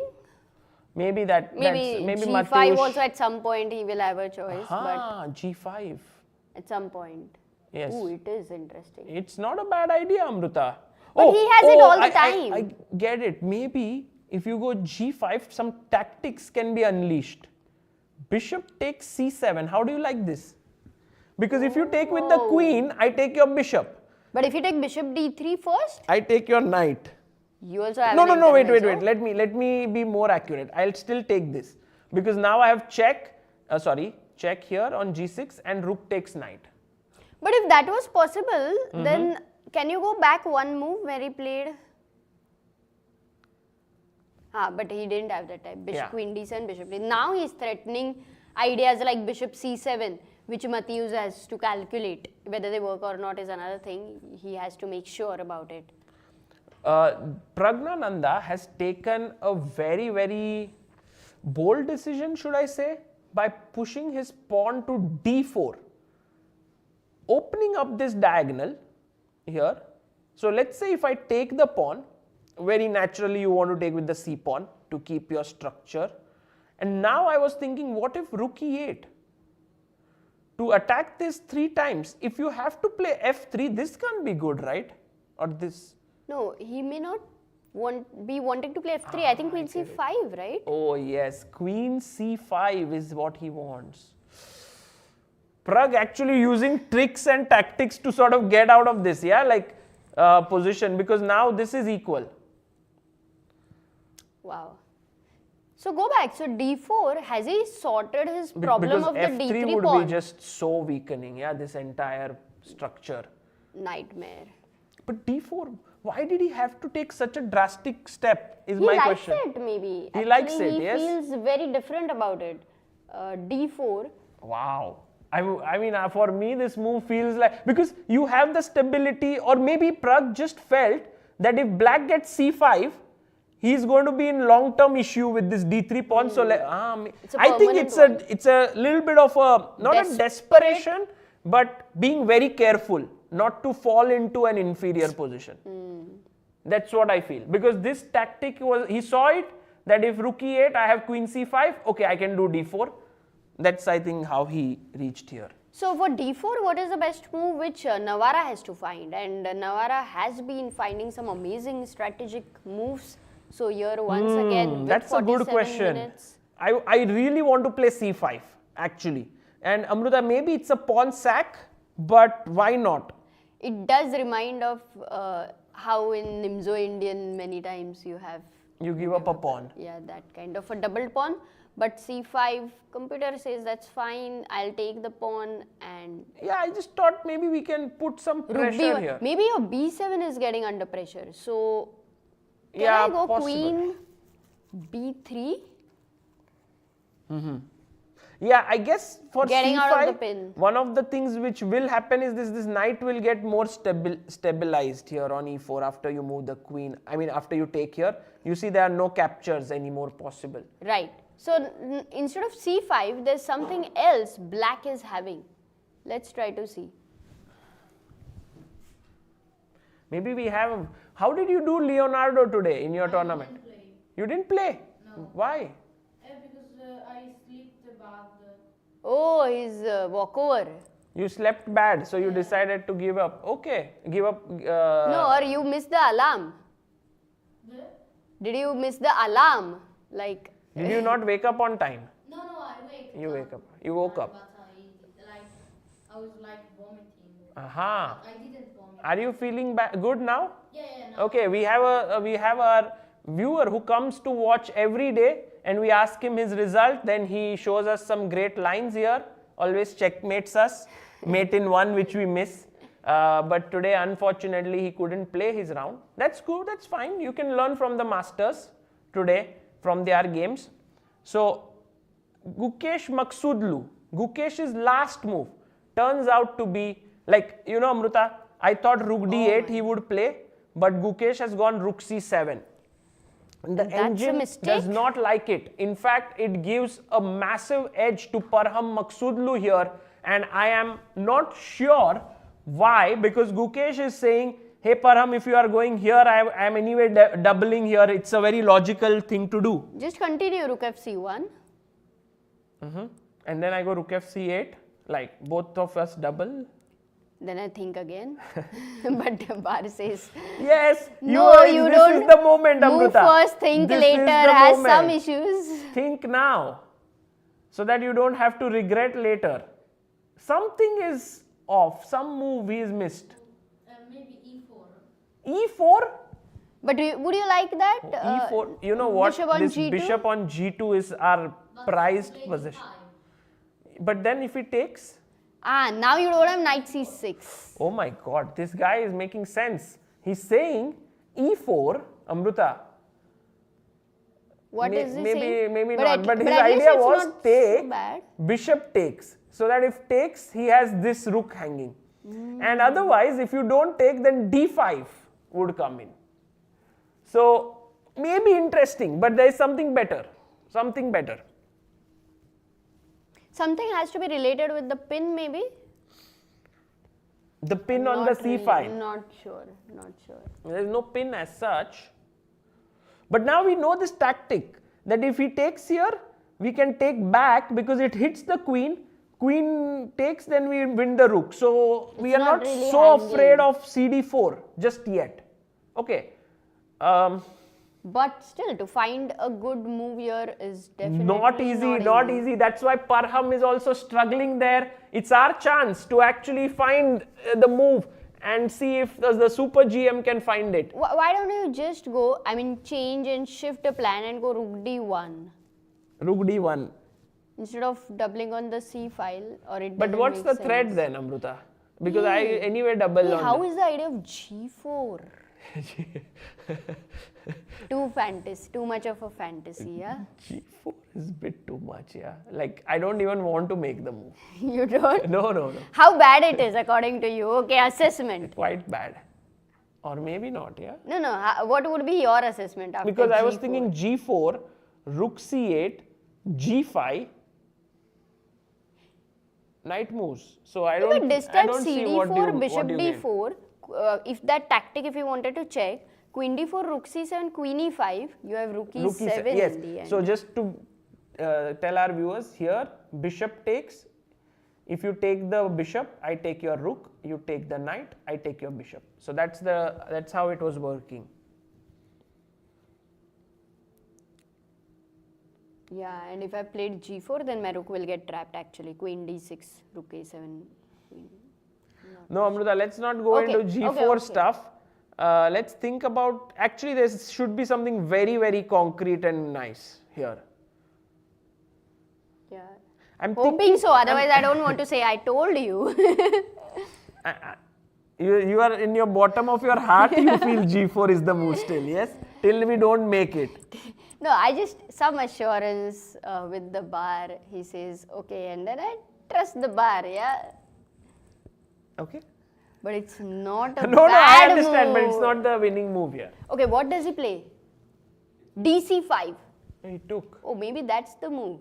We are not thinking about captures at Oh all. my god, that is the move. DC5, bishop C5. Oh, we happen got on it. the Oh, board. Amruta, another point of rook c2. If you play with the rook, what's the problem? Bishop D4. Exactly. So now no longer you have this move, rook c1. So rook c2, brilliant. Now he took bishop takes c5. You have to be careful for the fork ideas, yeah. Knight on f6 is controlling d7 Knight square, d3. but Attacking. Wow, Parham finds it. What a guy. these are such strategic decisions, yeah. Parham. No, rook c2 good at- has so much value, Amruta. Rook c2, because in so many lines, rook takes rook would come. But now if let's say you go bishop e7, this is a big blunder. And I think I know why. Bishop D4. Exactly, bishop d4. Now rook was on c1, you could have taken attacking the queen. Now you can't. You have to Queen move the D6 queen. Only move. Where? Queen d6, bishop e5. No, bishop lost. e5, queen oh, you're b8, losing material. queen b8, same problem. You lose the exchange. Whoa. Maghsoodloo, if the way he played yesterday with Nodirbek in that same way, it's going to be very hard for Gukesh. Actually. Gukesh goes bishop d6. Aha. Gukesh is saying I defend my bishop now. But now you have to be a little bit afraid But then of bishop, exactly. your king side being ripped apart.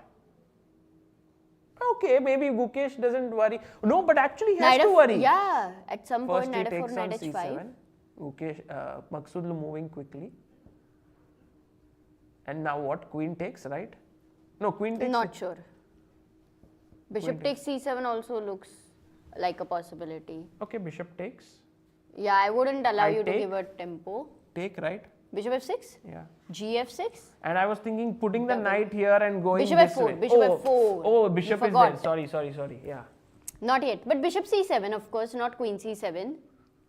And here, if you go rook c1, Aha, rook oh, c. he goes queen takes with the c7. queen. But still rook c1 Getting the open file and rook then c6 moving is here. also an Aha, idea. Yes, this looks good. You go queen b8, I believe. Or e7 maybe. But then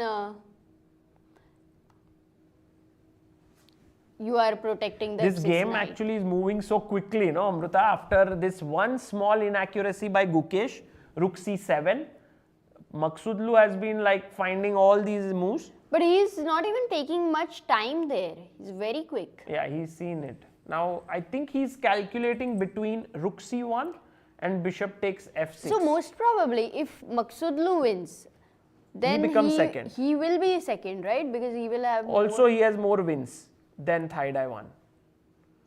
So, and in their personal encounter also, we should check what happened. Oh no, but Thaidai one has beaten Maghsoodloo. Oh, so Thaidaiwan, if he wins, he will be most likely guaranteed of a second spot. Rook c1 on the board. Wow. Okay, and Pragg, I doubt, he's right now. It was a slight struggle. So Pragg David is has playing. taken ed4 here. David has taken against Pragg ed4.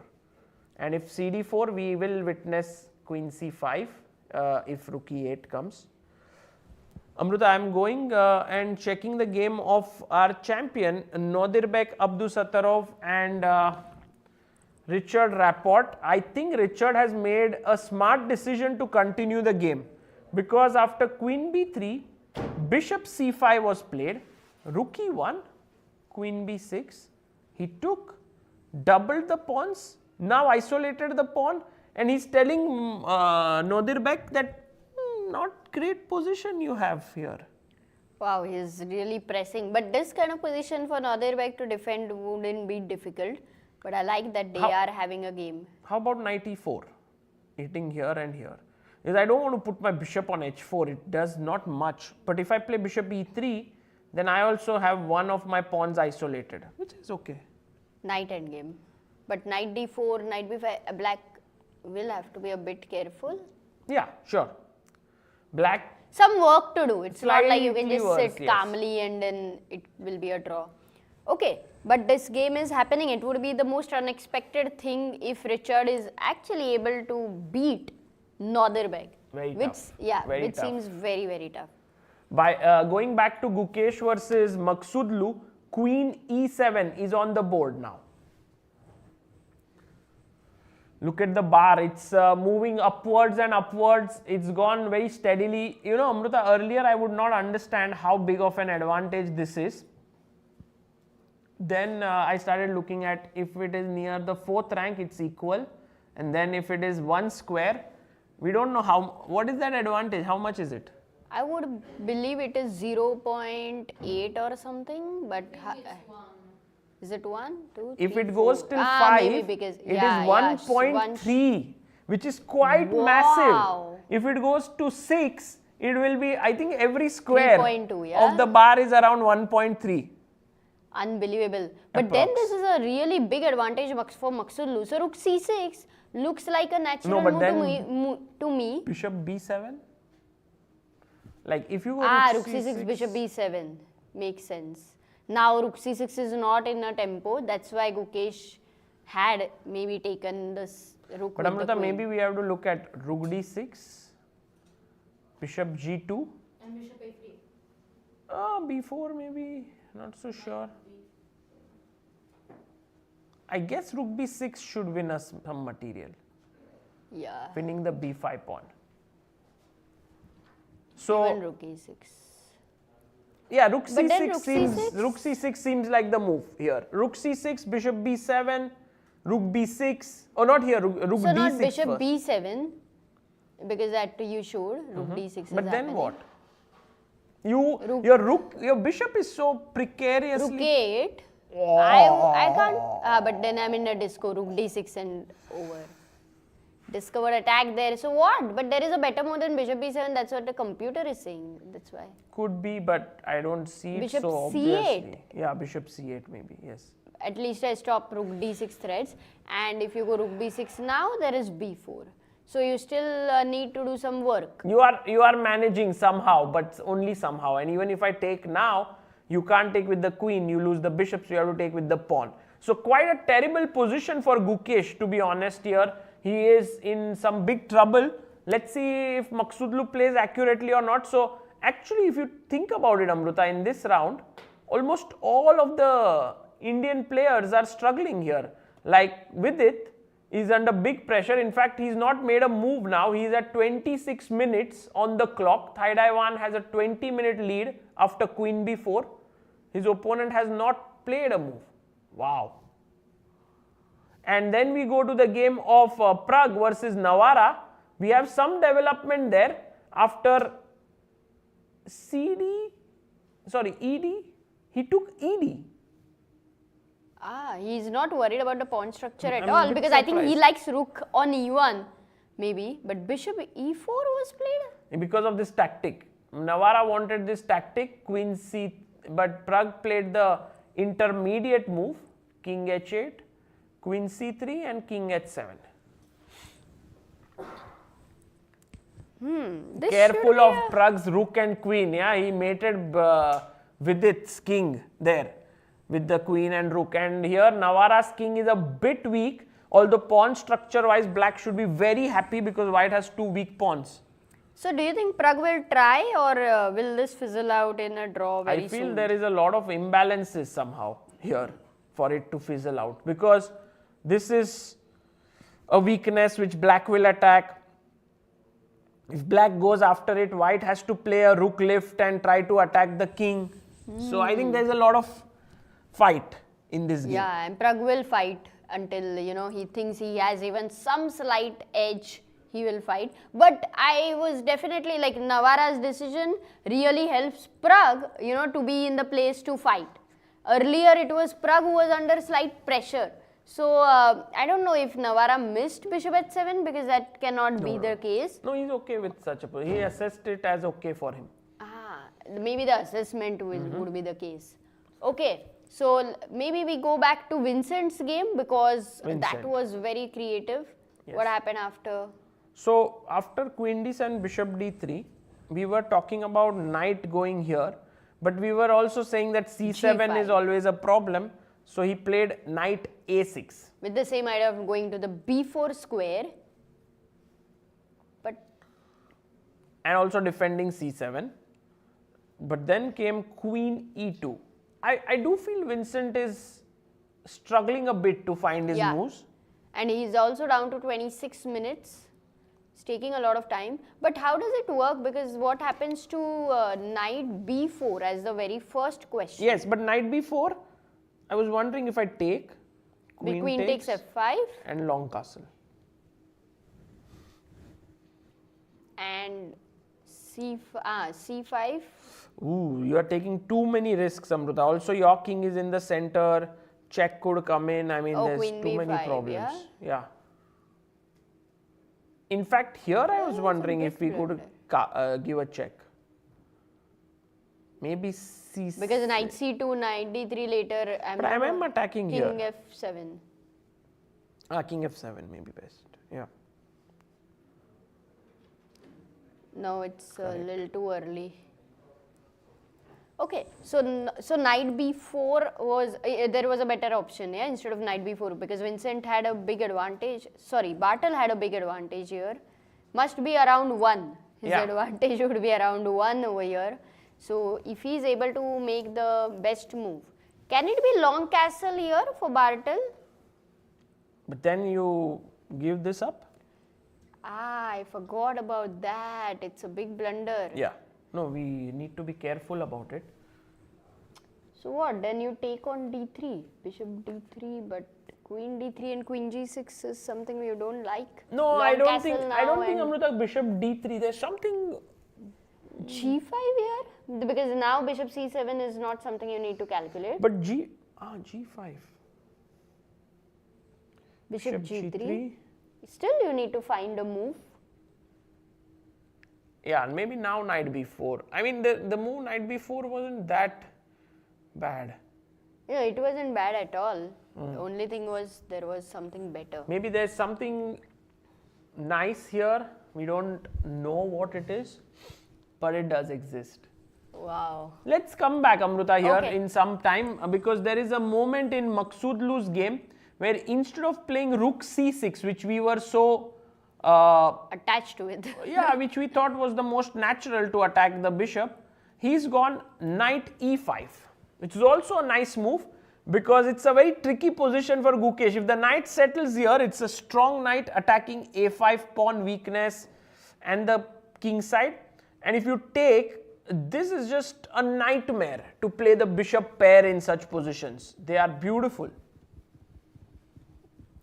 I really like the knight actually. Oh, Vidit has taken a big decision here. He's pushed his pawn to d5 and he's telling Thaidaiwan, either we sort of take and agree to a draw very quickly now because I got rid of my weakness, queen d5 also, just very happy.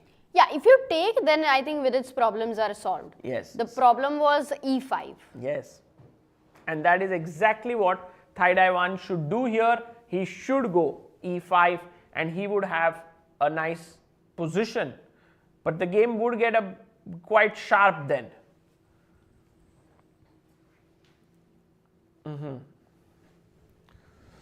By the way, bishop e3 has been played by Rapport against Nodirbek, so we have reached this endgame here.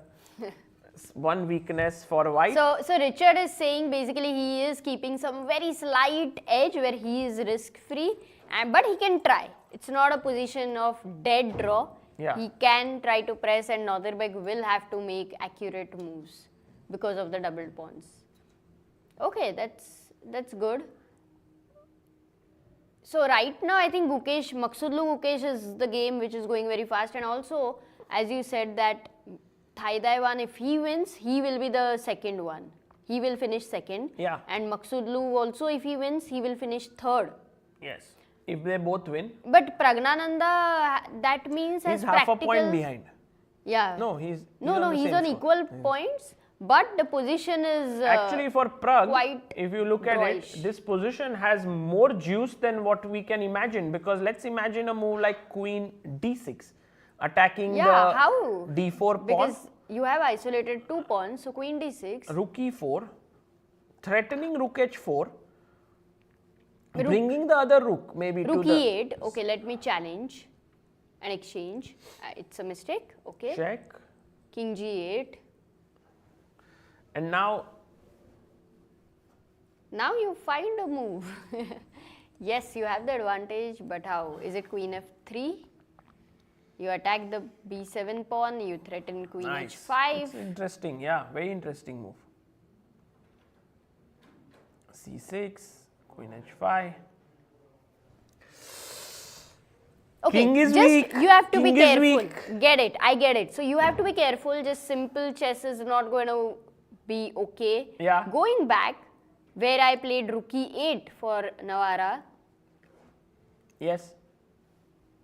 Yeah, Rook e4. This is the position. Rook h4 is happening no matter what. Can I try to go? This is what Prague wants. Bring one rook here, bring the other piece here and try to somehow attack Navara. I think What Prague to is do? very happy with this position because out of the opening he got almost nothing. In fact, he was under pressure. Yeah. No. What to do here? But it's a question, yeah. Rook e4 is a very important threat in a way. Maybe stay Rook on f6, rook e4.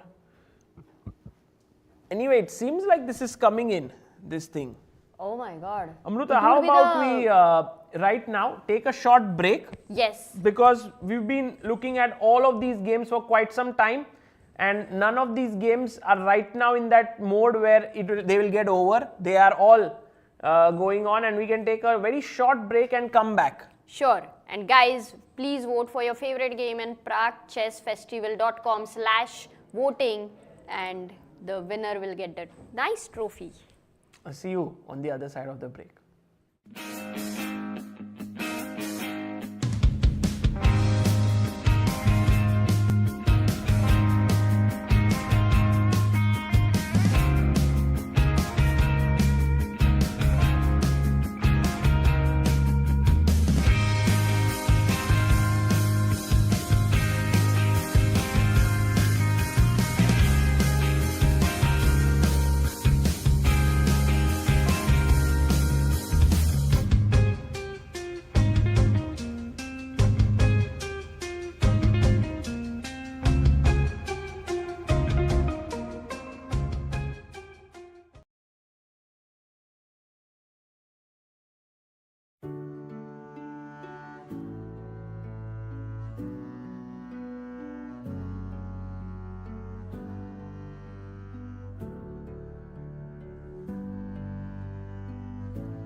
Welcome back everyone. After this break, Amruta, I believe you kind of drank some coffee. Tea, yes, Tea. and I'm very energetic, Sagar. Okay, fantastic, because the games have moved on quite a bit, and in fact, there are some key moments that have occurred. So let's go to them one by one. Which one should we begin with according Your to you? choice. Okay, my choice would be to definitely look at Thaidaiwan's game first against Vidit because after d5, e5, we left it here. Thaidaiwan did go e5. Knight went back to d7. E5 Bishop is attacked. f4 was played, which Yeah. was the correct move. Rook c8 by Vidit. And now Vidit is making some quick moves, which is good. Rook comes to d1. He's putting pressure on the d5 pawn. And so Vidit went knight c5, which turns out to be an error because it's very natural, right, to make this move. But there could have been other possibilities. Maybe knight b6 was also possible. You wanted to defend a d5 one more time, yeah, with knight b6. It could but be. I would also think of moving the queen away from d8. That was another possibility, but I'm not sure if you can go queen c7. Because what about queen b6? Because it pins the bishop there and you have a threat of a6. But Amruta, there might be problems related with, d5 pawn. yeah, d5 takes Because- and then I attack your knight as well. So if you So- go knight d5, there is Yeah. bishop d5, rook d5, and I don't have time to play a6 because Yeah. rook d7 is there. So maybe not this way. There was some move here that black had which was much better than what he did knight c5. But now that we have it, this move bishop e3 comes to me as a surprise. Yeah, me too, because the bishop looked like defending the e5 pawn nicely, and it's Yeah. a backward move. Generally, we know Yeah. the backward move is a little bit difficult, but the c5 knight is attacked. Where And does now it go? after b6, he goes Can you not? queen d4. So a little bit artificial play here by Thaidaiwan. He's putting his queen here. I get it that he wants to attack d5 now, defend e5, play f4 now, because you know somehow the position is different. The b6 square no longer available to the queen. Like if we were talking about this position, if you remember Amruta, that if f4 here, it doesn't feel right because you want bishop f4, rook d1 first. Yes. But now after this is done, maybe you are okay with f4 coming in to cement this pawn and then d5 pawn hanging. Also, my question is, instead of queen d4, there was no knight d5 and any pinning ideas, right? Like, let's say knight d5, bishop c4. When exactly? Move back. Yes, over here. b6, knight takes d5, bishop takes d5. If you go bishop c4, there are you have a lot of problems. No, not a silly move at all, Amruta, but Queen h4. no, but No, just rook takes d5. with the rook, yes. Knight d3. Bishop d. Even Wow, what a quick really? idea, yeah. Knight d3, does it even work? What is the plan for bishop d3? Just move the queen. No, but then, anyway, you were losing it the has to be something better than that.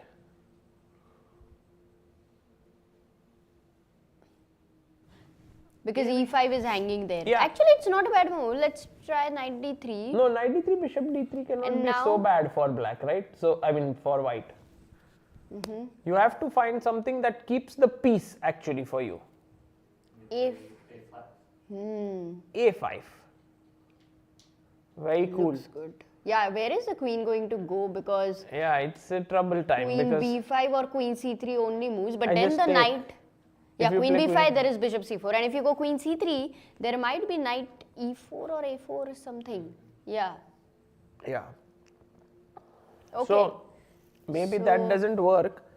So Amruta, he played queen d4. Very simple chess. Queen c7 played by Vidit. Actually, this pawn is a bit poisoned, right? Like if you take, now I take, oh, but you can't take there. You will have to first, because there is knight e7. So let's say I take here. I think you have to take first, take, and then take here. and maybe the position is... There is a, no, that would be a blunder or no, queen takes e5, bishop takes e5. Yeah, bishop. Oh, if I go bishop h6, you go back g7. Yeah, and if I you play take bishop on c5, I bishop have rook c5, defending here and attacking But here. if I go rook d5, Yeah. bishop b2 is the problem. Yes. Maybe B4. there is b4. Then you find b4. Attacking here. Still not the best. What is a clearly winning advantage I move here? think you can go bishop h6, and this might be a No, slightly... it still loses the advantage. Wow.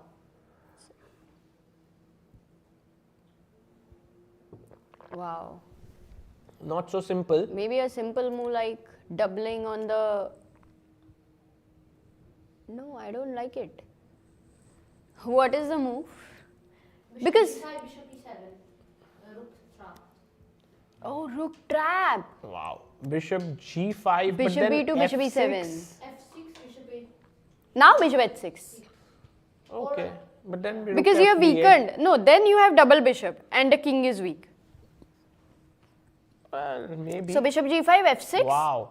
That's the correct move. f6, bishop, Bishop h6, and now rook has to go to f7 or no, rook d8 is forced, and now maybe you have even b4 or you wait, but the black king is weak. Wow. And rook will jump to the 7th rank, so bishop g5 is amazing. But I think Vidit is considering to play this, because this position, if you say I take on d5, then you have to go into this. Or is there something else? Because if you play queen e5 directly, there is this knight e7 check, which shouldn't be Lost. missed. No, so you don't have that. And if you just go anywhere else, there is knight f6. So no, bishop d5 is forced. You can't let that knight sit there. Queen d5. Now do you, no, not queen e5, but do you have any intermezzo with rook d8 or Rook d8. Yeah, not makes rook e8? sense. Rook d8. So let's leave it here, Amruta, Yeah. for now. This position that white is the one pressing, and for Thaiday it's a very important moment here, whether to take this pawn or not, because he can also, if I am not mistaken, play the move f4 and just claim a small edge. But then I go rook d8 and at least the pawn is saved. Yes. And then again a lot of work. So this moment, Thaiday would try to make knight takes d5 work, because he will be a whole pawn up. Yeah, I agree. On his mind, definitely is knight takes pawn in the center. Let's go to the yes. game of Maghsoodloo Gukesh. Huge things have happened here, because Amruta, when we went knight e5, he went bishop b7. Oh, he wanted to get rid of that light square bishop. And then when he took here, Gukesh took on e5. So question is that, was it possible to put your knight on c6? This was definitely a possibility, but Maghsoodloo preferred to take Taking on the b7. But what happens for just simple queen takes b7? If you take here, Yeah. two Because- ideas. One is, of course, putting the knight on c6 is one thing I would like. The But other now one, it's different without I the light feel, square Amruta, bishop on g2. The power seems let's less, take queen c2. Getting here could be, but yeah, maybe taking was 94. completely fine. Instead Okay, of he that, goes he bishop took e5. here, and now Maghsoodloo is thinking what Which to play. piece? Yeah. Does he want to go back bishop g2? So does he want the dark square bishop versus the knight or the light square bishop versus the knight is the question. Yes, because if he goes here, this is the position, and if he takes on e5, then this is the position. You would love maybe the light square bishop versus the knight, No, right? actually dark square is nice, no, because you have some attacking chance. You Wow, have the we rook. have different perceptions, which means that is a confusing thing. Yeah. Also, Maghsoodloo is also thinking here. But bishop versus knight is what we are sure of. We are landing in that. That's true. I think after queen b7, bishop e5, queen b7, Bishop e5, queen b7, queen b2. queen b2. Nice, putting pressure here. And if queen e7, you have rook c7. Very Yeah, cool. this very looks cool. I think very bishop- scary actually. He's convinced you, that this bishop Dark is square superior. bishop is Queen better. b2 is a very nice move. just keeping pressure on this long diagonal. Yeah, so maybe that is also to Maghsoodloo's style, you know, more aggressive in some way in this given position. So he would be trying to keep the dark square bishop. Yeah. By the way, Okay, so Amruta, what happened with- Nodirbek and Richard, after bishop e3, fe3, king f7, he got his rook to the center, knight c5, b4 happened, knight came back, check, rook takes the pawn, rook takes the pawn, rook takes another pawn, rook takes another pawn, b5, rook b3. And I think the bar is still very, very equal right from the start of the game. But I think white is the one who's clearly pressing here. Wow, with that outside passer, yeah, on b5. Yes. There are some practical chances for sure. The only thing, again and again and again, if Nodirbek defended yesterday's position, it feels like he can defend this very easily. Yeah. That's the only feeling. He's in his best form right now. You know, when you are talking about the position, slight initiative and also defending in it, but you also have to consider the form of a player. So he has 46 minutes on the clock, which is quite a lot. Richard has 12 minutes. I was How many moves they have to make? thinking, Amruta, can He we played even knight knight d4? Was there a chance to Oh, take rook here, e6, right. take here, go here, king d5, knight takes, King c4 because King b6 c4. is not a worry. It B6 is is a a worry. worry. Knight d6. Oh, Knight. Oh, b6 yeah, wins. yeah. No, But how? Because I thought knight d6. There Knight is a5. knight a5. exactly, that wins. Oh, this is surprising actually. No, how do you know that wins? Oh, knight d2 wins. Oh, very cool. And why b6 not? b6 and now this wins. So the question is, why does b6 not win? Knight d6, knight a5. Yeah, king b5, a b7, No, that should be okay. that's winning. So b6. No, but knight d6 looks forced. Like you don't see anything else. Yeah, knight You see. Actually, there is knight f6 and knight d7, right? Knight f6, b7, knight Wow. d7. Very So you stop in this way. Yes. It's easy to miss, huh? Such. Yeah. Naturally, and then when you go win to- this. So maybe this was also possible, but leads to equality. So he goes knight d4, attacking here and here. And Nodirbek now has to be careful. He's losing e6. He might lose a piece if he's not careful, Amruta. Here. Let's say if you move your rook, Rook b4. take and this, you lose the knight. So rook e3 force. No, you have to give a check perhaps. And then rook e1 Check is at least king a better h2 idea. and now somehow save this. No, rook e1. Rook e1, but I take here. I mean, you lose a pawn. So instead of You that, why don't we can't save avoid the pawn? losing Like a knight pawn. g5 or knight c5. These two moves can stop me from losing the pawn. Rook c6, maybe. Rook Rook c1. c1 is fine because Knight. knight e6. Rook c1, knight e6 is the problem. Rook c1, knight e6 is just killing blow, yeah. Rook C1. d1. You know, Amruta, I was making rook c1. Suddenly the rook went to d1 by mistake. Turns out it's the best one. Such a lucky guy. Yeah. And so this one might be the way to hold it. Yeah, I'm sure that when we spoke about a lot of mouse slips in pandemic, sometimes a mouse slip will give you a best I move don't and know we if would so- never even we never know saw that. anyone saying that, oh, I had a mouse slip and I won. No one said that. Everyone Yeah, just used to say, that's oh, I had a true. mouse slip and I lost. Okay, Okay, by the rook way, d1. Praggnanandhaa is doing exactly what we discussed, Amruta. After queen d6, rook e4, rook e8 was your move, suggested.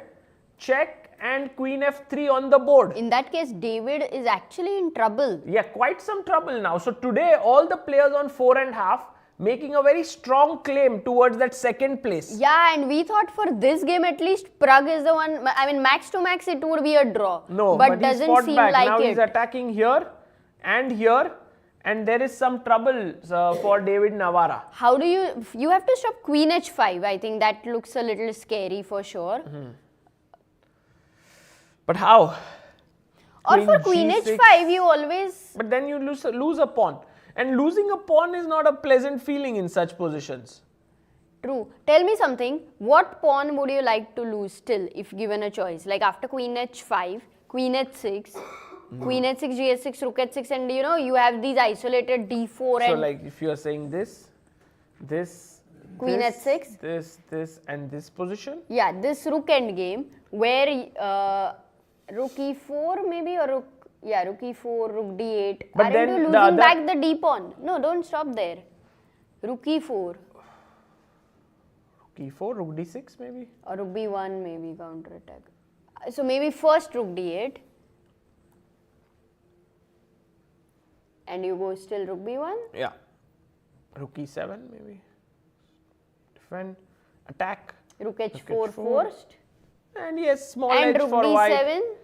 If you take here, I take on b7, a5 maybe I'll push. I don't White is think- slightly better. Slightly better, no? Yeah. That's what I'm talking about. Whether this would be possible to convert? Yes. No, it's a good idea to actually, if you get such a position, to give up your queen and get one pawn down rook endgame. It's possible to hold Not there. sure. Or to give the b7 pawn. That's the point. Yes, but then But you how have do to you find defend a it? move here. G6. Let's say you go G6. G6, I already feel this diagonal gets weakened up quite a bit. So, I don't know. Queen b7 if you collect. Yeah. Rook eb8. Or rook e2 is a blunder. Rook feel eb8. right. Doesn't feel right. So then you can't give the b7 pawn. Yeah. Okay, so Amruta, let's wait here for David's decision after queen f3. We'll Sure. come back, but he is in some trouble here. And Maghsoodloo actually went with your suggestion that after bishop e5, he saved his light squared bishop. But we didn't expect that actually. Queen takes b4, And now, queen e5. Oh, maybe he's winning because if he wins a5 pawn, then even b4 would be lost. But yes, but how is he winning is the question, because yes, a rook c5 maybe, yes, that is the way. yeah, no, queen d1 check. Yeah, king g2. Seems like a safe position, so not here. What is it that I think Maghsoodloo also must have missed here because rook c5, it does seem that white is winning the pawn, but Queen Gukesh b6, has found Amruta, queen counterplay. b6. Oh, Because then rook a5, knight g4 you want to no, go? bishop is hanging, Oh yeah. and if bishop goes back, then I have this fork, yeah, knight d7. I hope it works, or is there something to it? Knight d7 is nice, rook b5, knight e5 anyway. Yeah, it works. And then we draw the game. Rook But the kind of advantage which Maghsoodloo had, 1.3 at some point. Yes. It's a little bit of a it's disappointment for fizzled him. out a bit for him. Yeah. I think he thought a5 is weak. With the bishop here, he cannot push the pawn. So he will win this, but it turns out that Gukesh has some counterplay. But even if he goes queen b6, Sagar, you don't need to move the bishop back because you see your rook can never go to a8 and defend a5 pawn. So we can improvise on stopping knight d7. He goes, what? Rook c4. Rook c4. He's just, I think, focusing on anything on king side maybe. But with the light squared bishop, how do you attack? I don't see it. g4, g5. Could be. But I feel like this is now Yeah, great chance defendable for position for Gukesh. Gukesh to defend. Let's go to the game of Keymer and Bartel, because we left it at this point, queen First e2. question, how many moves done? They have played 23 moves. So g5, bishop g3, knight h6, long castle, take, knight f5, a3, long castle, knight e2, bishop d6, and they made these moves. Quite quickly, in fact. Yeah, quite quickly comparison. as compared to the game, but what an amazing sort of play by Bartel that he has made 10 more moves and not lost his advantage at all.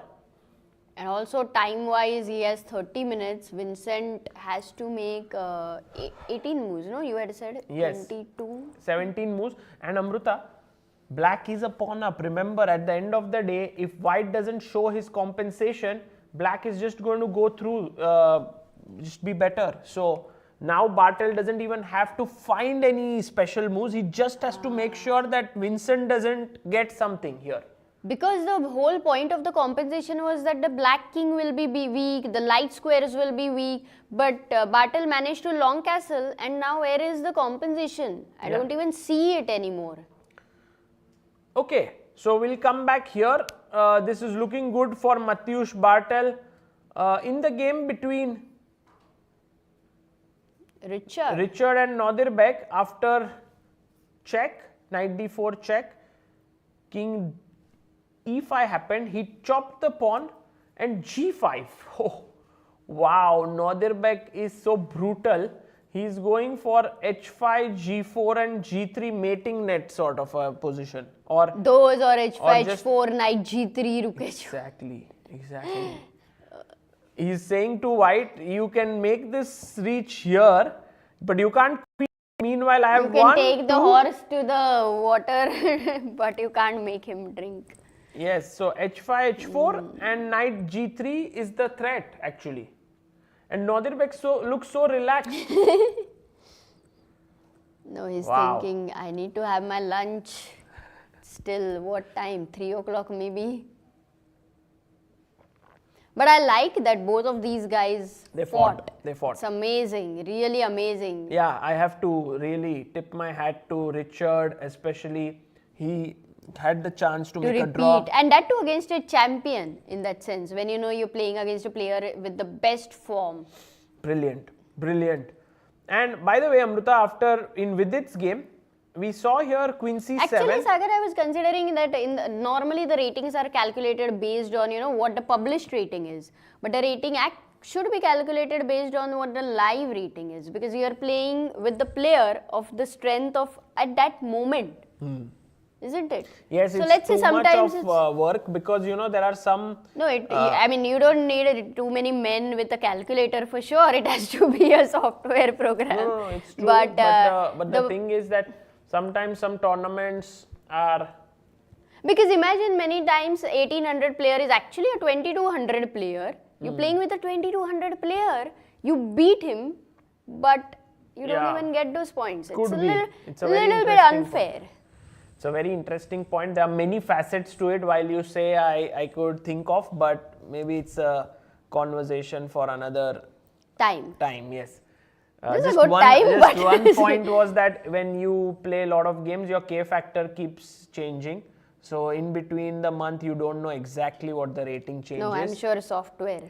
You don't know how many one guy is going to play games in a month. So then their K factor keeps changing depending on the number of games. I'm sure the software is, does such complex jobs. This is very easy for it. Okay, to feed Bishop 40 G5. games. No, you don't know how many I am going to play. So software doesn't know my decisions, right? So which tournament I'll go to or something. So Bishop G5 attacking E5 twice, but I kind of uncover the defense here. Knight E4. Take. H6. Bishop F6 or you. But this is a clean extra pawn, yes, for Yeah, file E5 pawn. Maybe not Bishop F6, because then you don't want to double up over there. Also wonderfully placed pieces. Actually, if we want to do a roundup with all the 5 boards, maybe we can do a roundup. For sure, we can do it, Amruta. Yeah, Bartel is right now having a clear advantage against Keymer. So here Bartel, based on the position, seems like he will beat Vincent. Maghsoodloo versus Gukesh. Maghsoodloo has advantage, but I would not be sure, because you know Very one small, or two moves wrong and it could end But in a all draw. of these So boards, maybe a prediction Amruta, are is a a little draw. bit behind, yeah? Then what is the live board? position. Little bit, okay. So that way it will fizzle out, it would end in a draw. Let's just assume that for now. Praggnanandhaa Navara, I think if Pragg from the difficult position has reached here, chances are high that he is able to beat David. And oh, now it's refreshed. And Rapport versus Abdusattarov, I think will end in a draw. Guen versus Vidit, Guen is clearly better. Chances are that he beats Vidit. So that's how the tournament situation will be. Let's quickly check the game of Pragg. He played Rook a d8. Praggnanandhaa's opponent here, David, has played Rook a d8 because b7 is hanging. So is he ready to give it up? Yeah. But also Queen h5 is the threat. No, now Queen h5 is not the threat, Sagar, because then you just simply go Queen h6. Yes, so Queen h5, Queen h6 seems like a stable defense. But I want to take here. Queen b7. Wow, David has found something, some counterplay. Maybe Rook e2. Maybe Rook e2 or what? Rook e2 could be. But I could come back and Queen attack f3. it. Yeah. Tell me something, any move like G5. G5, Rook h5, Queen g6, and G5, Rook if you go G4 Rook g4, you will still have It looks h4 and weakening. you can't attack g4. Why not Queen f6? Direct Queen f6 with the idea of Rook d4 Queen and f6. Rook e2. I like that How move about very much. Queen b6, where I trade off the queen and I say that, hey, look, if you take, I'm ready, this is drawn, endgame. Ah, I this mean, I one can is at least for sure. fight. Oh, So he takes Queen b7, by the way. But so when you go Queen f6, also Queen f6 also Queen seems c7, is it a playable. problem? But yeah, Queen c7 and then Rook e2, Rook f4. First Queen c7. but maybe it's good to start with Queen b6 and then offer a trade. If you don't, then d4 pawn is under pressure. So actually, Pragg is, no, David is defending. Yeah. David is defending. I was completely wrong about that. Now, Pragg will keep the queens on the board. I believe that is his Amruta. chance. He played it, by the way. Oh, he takes Oh, he it. takes. Then it's... There was no chance because d4 was hanging. So Pragg is now willing to grind a pawn up position here for Rook some endgame. time. We want to go and quickly have a look at the challengers top board, which is between Korobov and Edis Gurel. Because Amruta, here is the thing. In the challengers, Edis Gurel is leading the tournament along with Jaime Santos Latasa. And both of them have a good position here.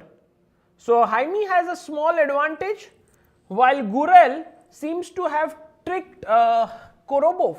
If we just look a few moves ago. Yesterday he became the Grandmaster. So it's his first game after becoming a Grandmaster. Yeah, first game after becoming a GM.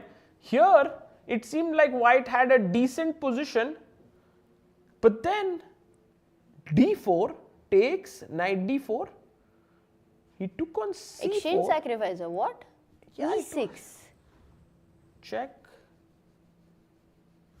Oh, I don't get it. So maybe he got completely confused. Like for example, if knight takes c6, maybe he didn't like this position Rook after c6 queen and then c6. e5 would be lost. Check no, and not e5. rook queen c6. I like the queen on c4. Oh, f7 also you will have to protect later. So rook c6 is fine with the idea of knight e5.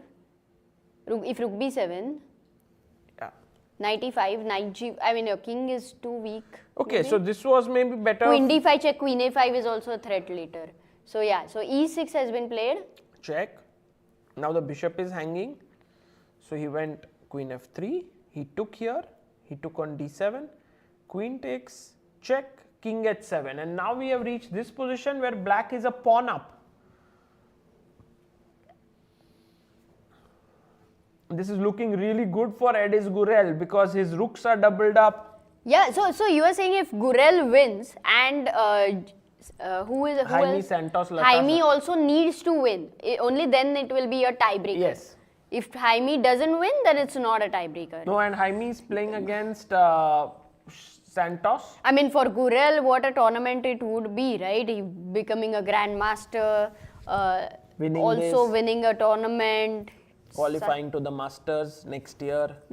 I mean, So, so a lot much. to It's play like for. a jackpot, but of course, it's not a jackpot because it's not a lottery to become a GM. Yeah. But does remind me of your Dresden tournament where you made a Grandmaster norm, where you also won the tournament, and Yeah, it was maybe a great moment in my career, but I think for Edis, this might be like the biggest moment in his career. For example, 97. Now, Jaime Santos's position looks promising, but maybe not winning as such. Vaishali oh, should. because he did have some advantage. So that bishop on a7 is like, Yeah, she can just get it out. Rook's traded, and then knight takes pawn. Bishop takes g5, and Amruta. oh, but those pawns are scary. Yes, exactly. You make one wrong move and you are in trouble. I Yeah. think practically it is very difficult to defend this position. True. I was the also wondering computer if says unclear, but this it's hard. is possible, maybe. Rook d6? Rook? Yeah. D6. I No, think, you've I gone. think maybe c3. Yeah, that's what I was was wondering. No, c3. Ah, but c1 is Rook under d5, control. Rook d5, rook d5. No, rook d5, cb2, cb2, rook d1. rook a7. I don't have rook c7, doesn't make sense. Okay. Okay, so rook d6 is the move. Then that should be fine. If rook d6 is there with Vaishali, it should be fine. But Vaishali is down to 4 minutes. How many moves have they made? They are currently on 30th move with bishop e3. So 10 played. more moves to make for Vaishali.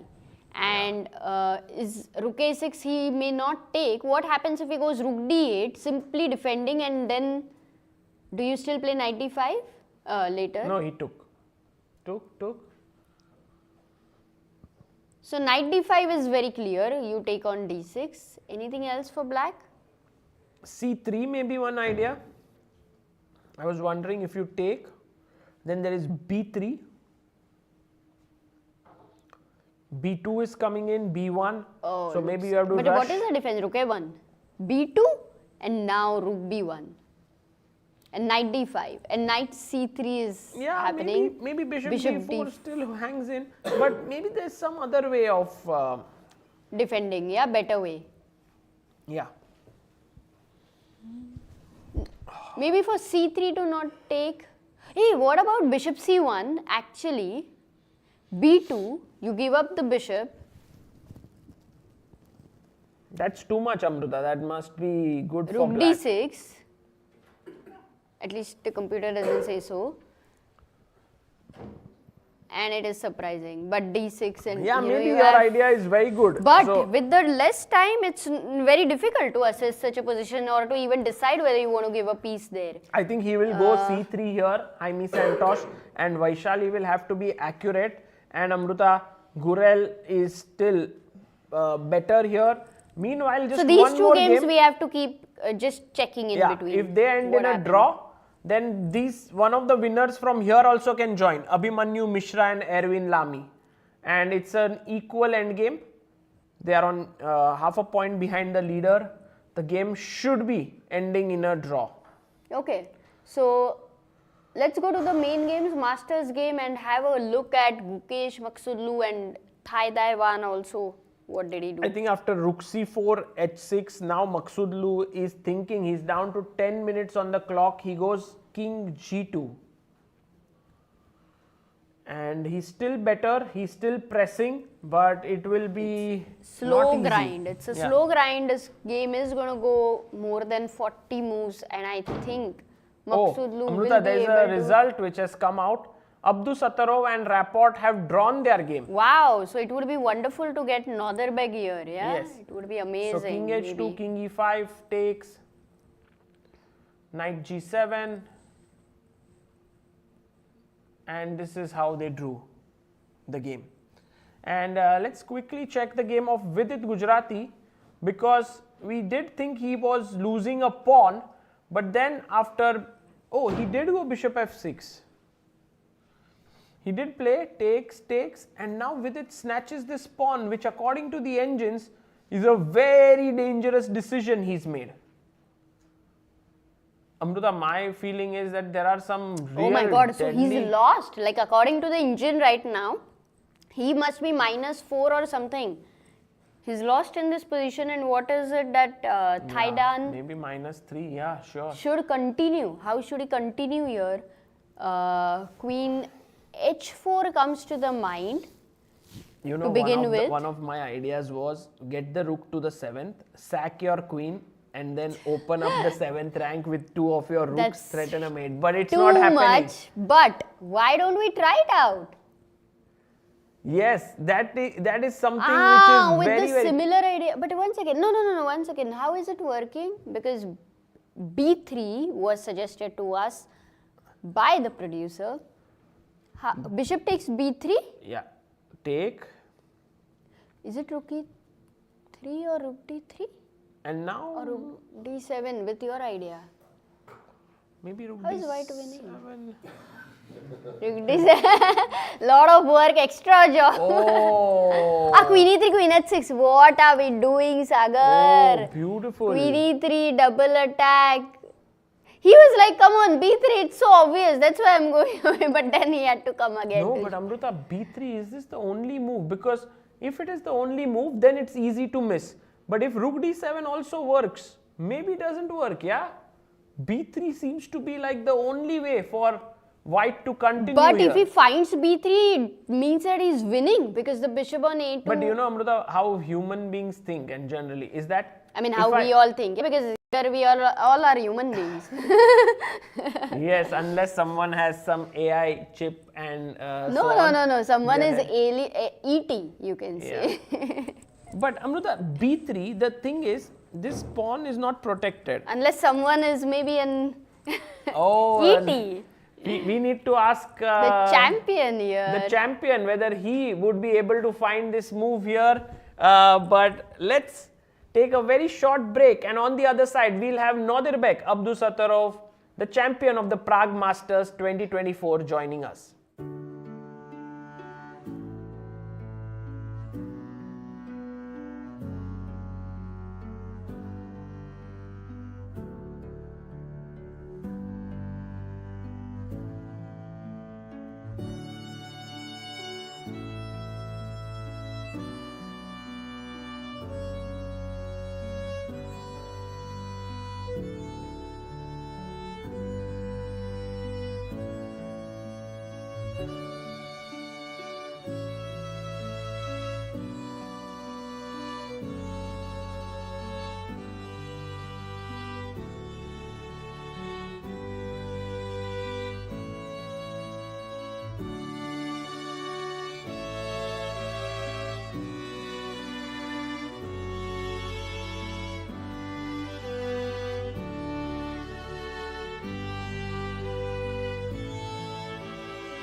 Welcome back, everyone. We are here with the champion of the Prague Masters 2024, Nodirbek. Nodirbek, congratulations. Thank you.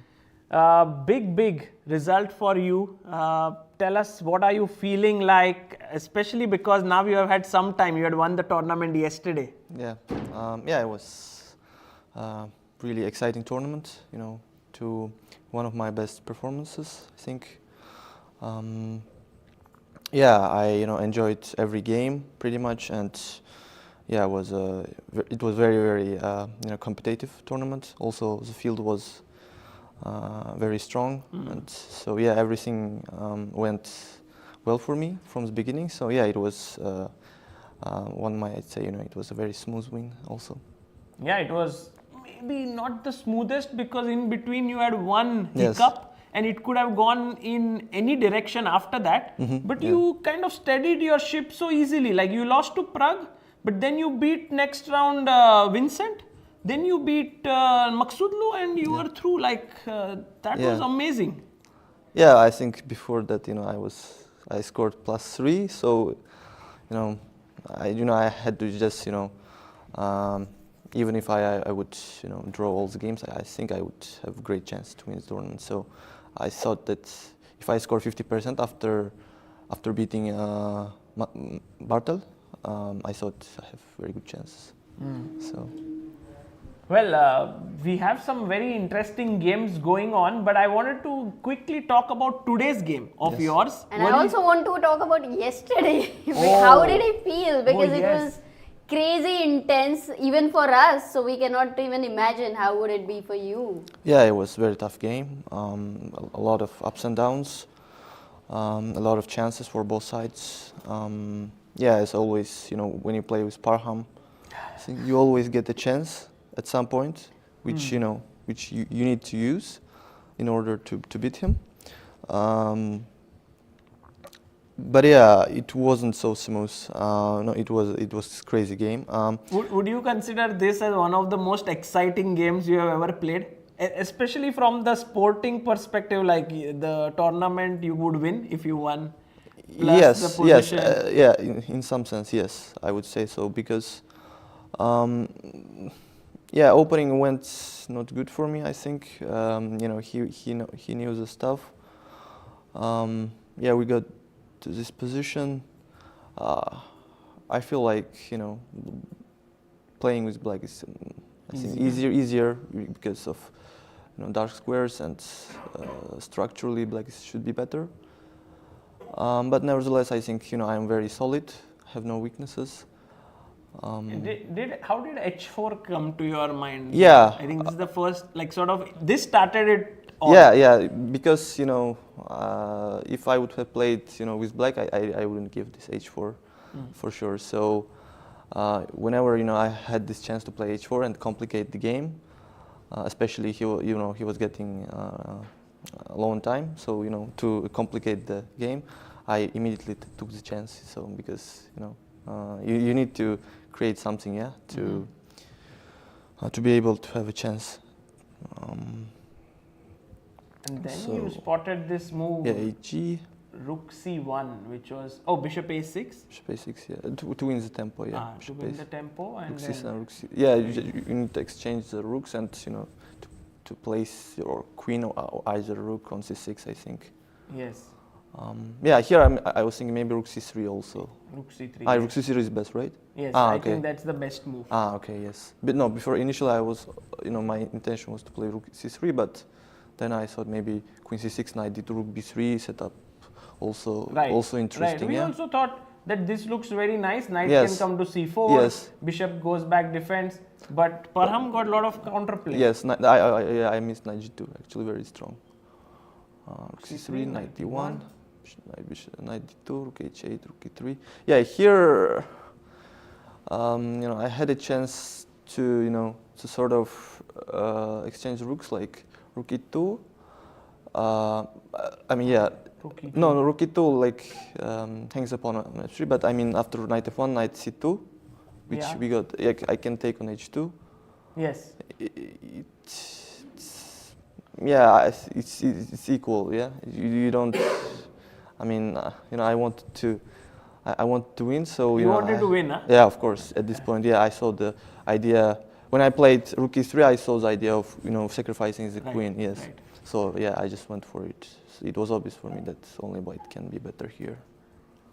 Bishop C4, Knight C7, Knight F1, Queen E8. Yeah, here Bishop B3 should. This was better. Yeah, according Bishop to you. B3 was much better. And yeah, then I D5, I guess he should yeah, do. just Knight E3. Yeah, I think. And coming here. Yes, with tempo. Yeah. But you went bishop d5. Bishop d5 or something. I don't know. No, after the game, he told me that after bishop b3, maybe he would have played king f6. What? Yeah, to just protect the knight, protect the c7 square, knight e3, king e7, knight d5, king d8. Nice. But okay, white is clearly better there. I mean, you can pick up on b6 or also d6 is weak, or a5, then knight b6, then rook d3, knight c4, bishop d5. I mean, many moves. So, yeah, and bishop b3 was clearly better. So when you went bishop d5, Yeah, for immediately. b5, how were you assessing this? Well, I thought, I don't need to care about these pawns.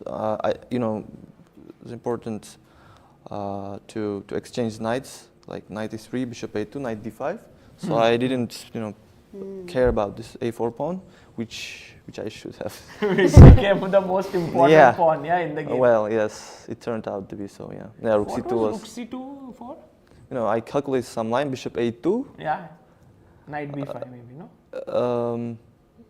No, I think you start with queen b8, queen b8, knight d5, knight b5, rook c1, to play rook c1, a3, rook c2.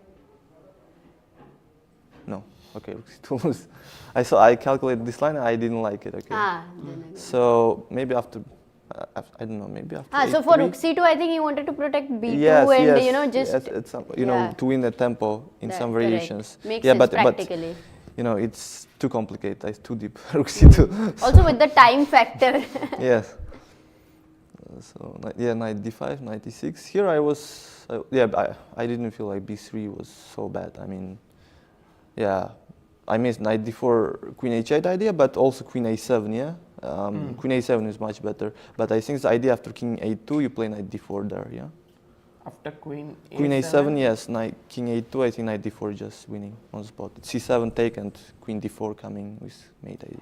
Yeah, after queen a7, I think. Oh, you have to let him queen? Yeah, after queen a7 is strangely enough, knight d4 is a threat. Yeah. Wow. You threaten whatever white plays. You play just knight d4 and take the rook, and queen d4, queen b2.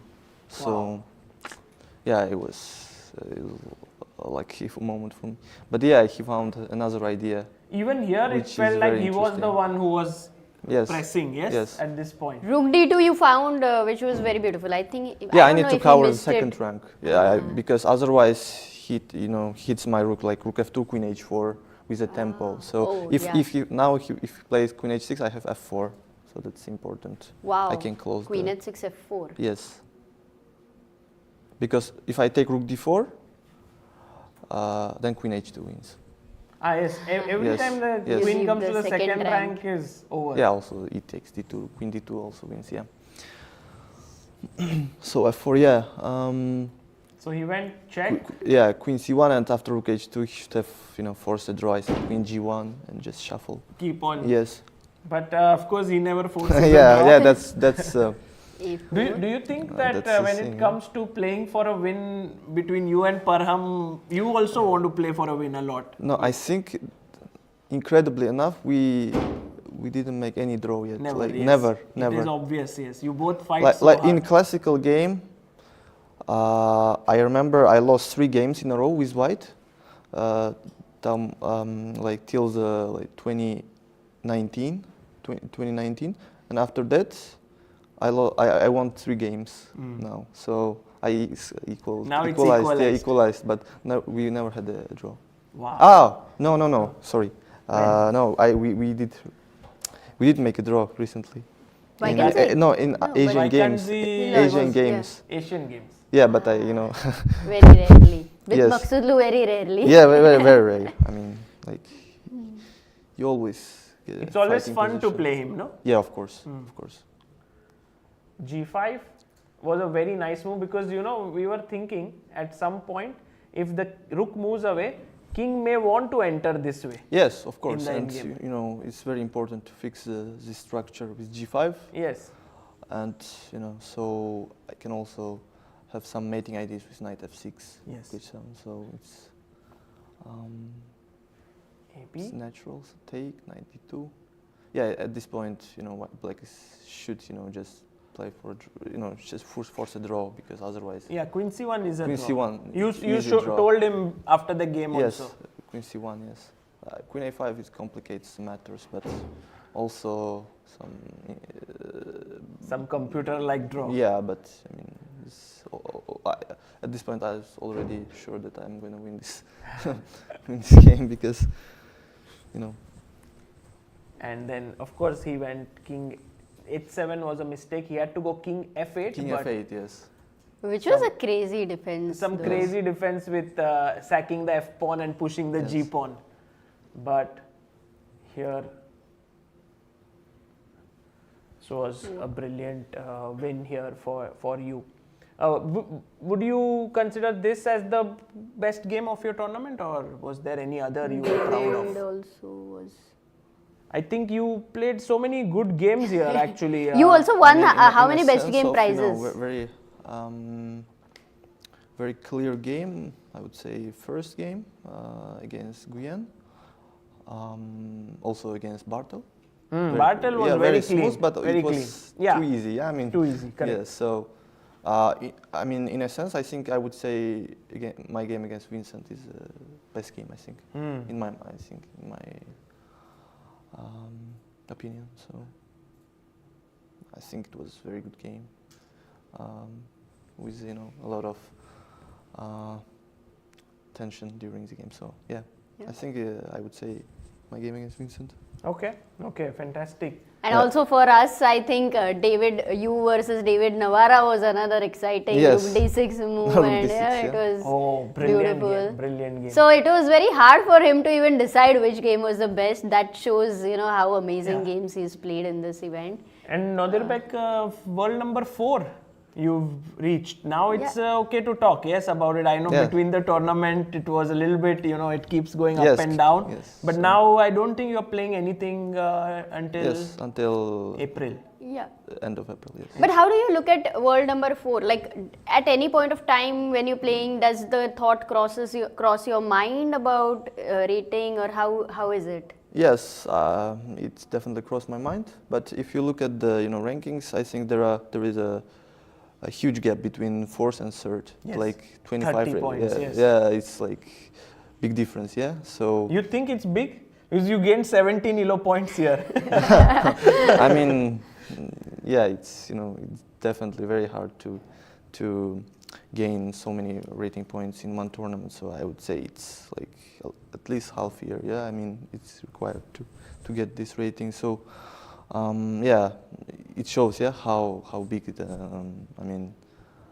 difference in rating there. So but I'm definitely very happy.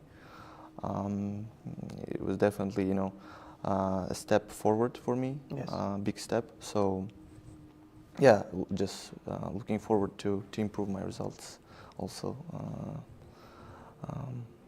In next tournaments. It's like Magnus, Fabi, Hikaru, and now it's you. Yes. So it's an amazing achievement that you are so close to the top. Nodirbek, we wanted to ask you, who is it that you are working with right now? Who's your trainer? I'm working with Rustam as my, as a trainer, and I also worked with Jacob from 2022 till 2024. We just recently stopped, but we worked for 2 years. With Jakob Agard? For Jakob Agard, yes. Wow. And how was that working with him? Because I think Rustam you've been working for since many years, right? Since Olympiad in Chennai. Olympiad, yes. So it's not been so long? Yeah, even I started to work with Jakob first, then Rustam. Rustam, so yeah. It's been a great, I had a great sessions with Jacob. I learned a lot of things, and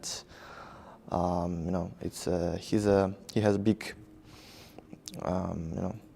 we have done a lot of work together.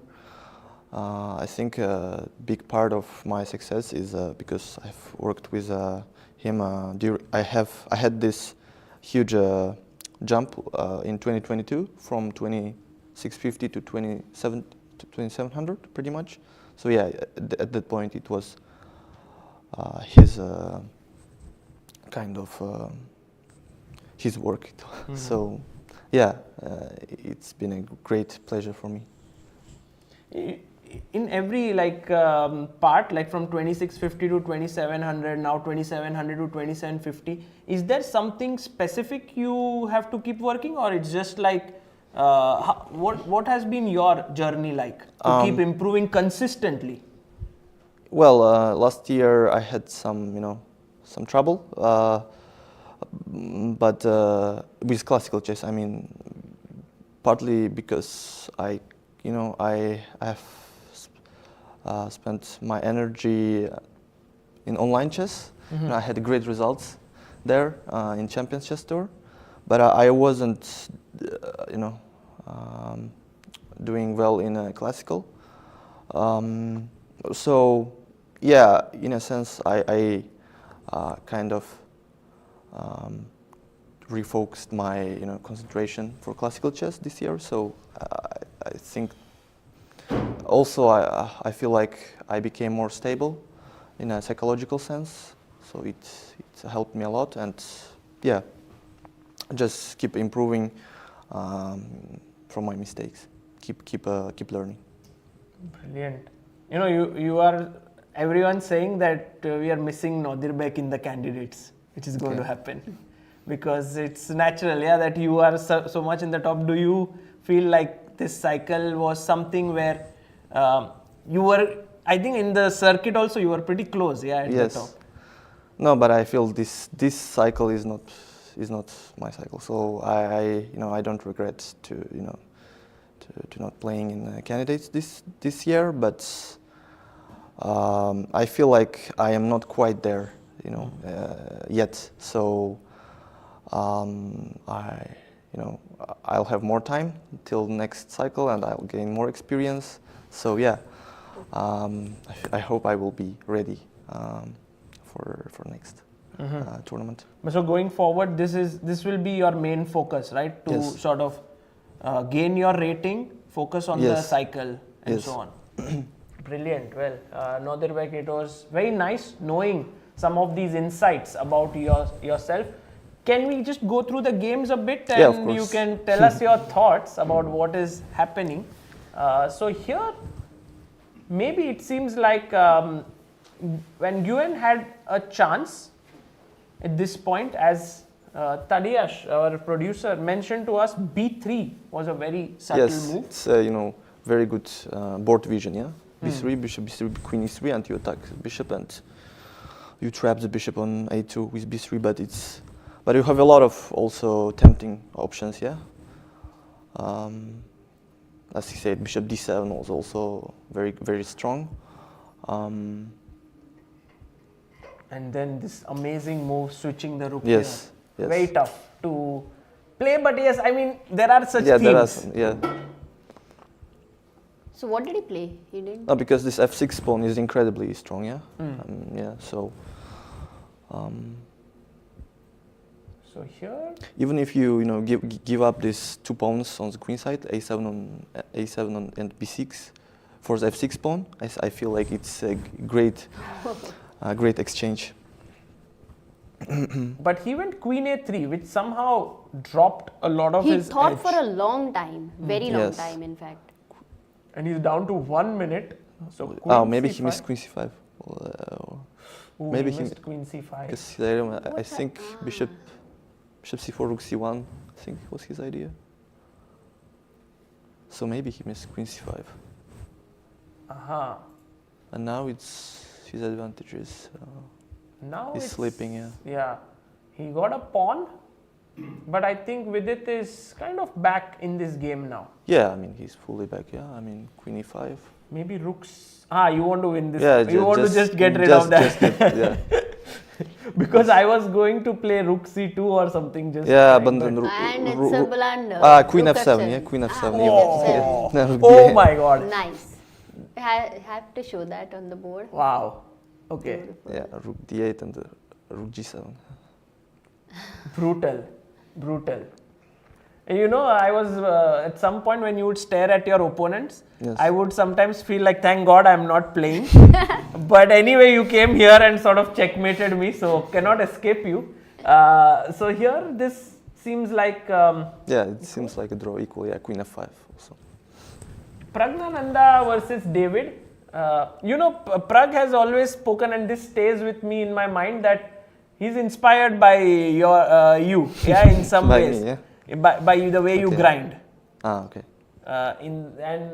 He's pawn No, up he's here. also very, very, very good grinder. I Yes. guess. Yes, he's amazing grinder. So, yeah, he likes, you know, these small edges and to keep pushing for a long time. So, Would you say he has realistic chances here?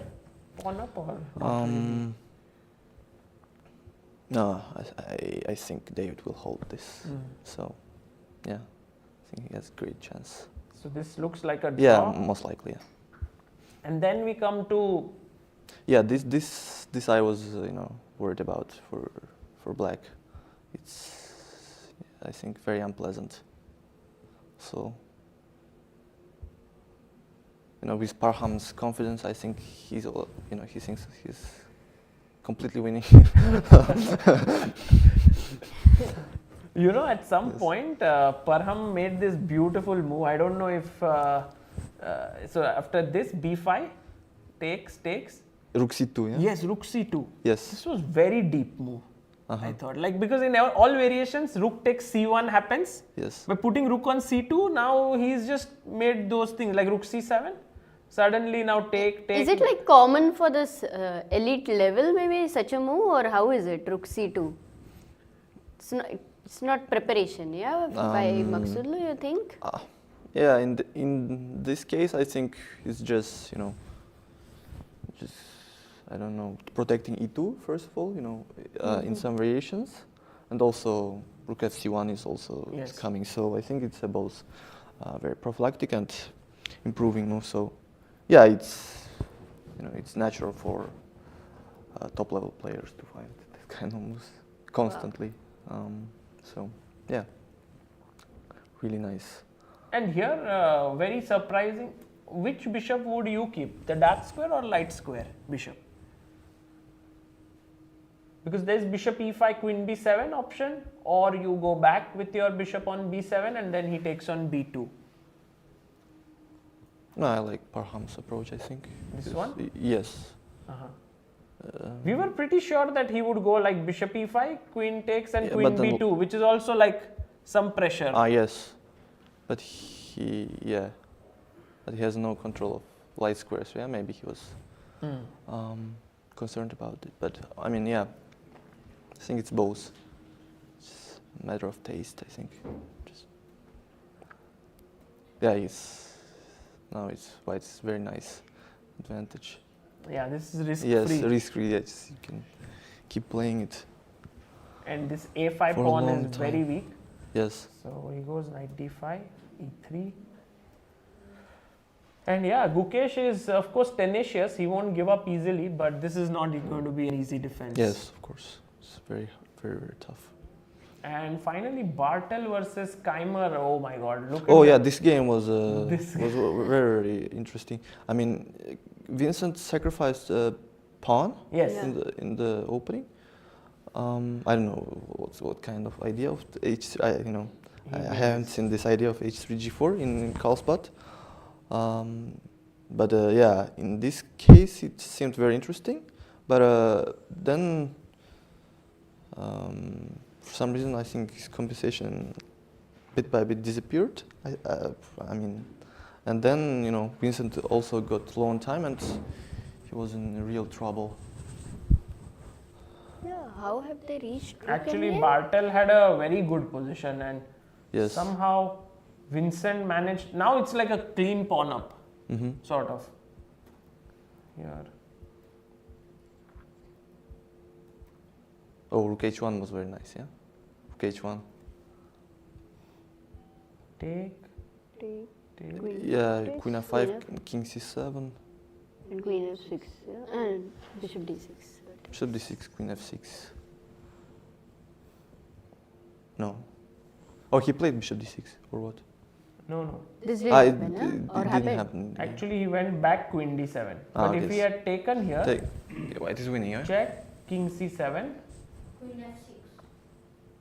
directly. Yeah. Because bishop g3, queen f7, Yeah, queen f7. king g... So, No, but king king d8. And then you Knight take g3, knight g3, yeah. And queen b7 with tempo. And take this. Yeah. Wow. So this actually must have come as a surprise to Bartel. Rook h1 Yeah, I think he missed this h1. and queen d7. And now he has given up the control over the h file, yeah. So it has very good counterplay.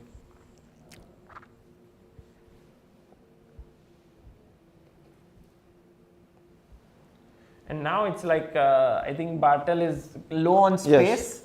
Yeah, he's So- trying a practical chance here he went for rook endgame. He got the connect pass pawns, but I think white is in time, yeah.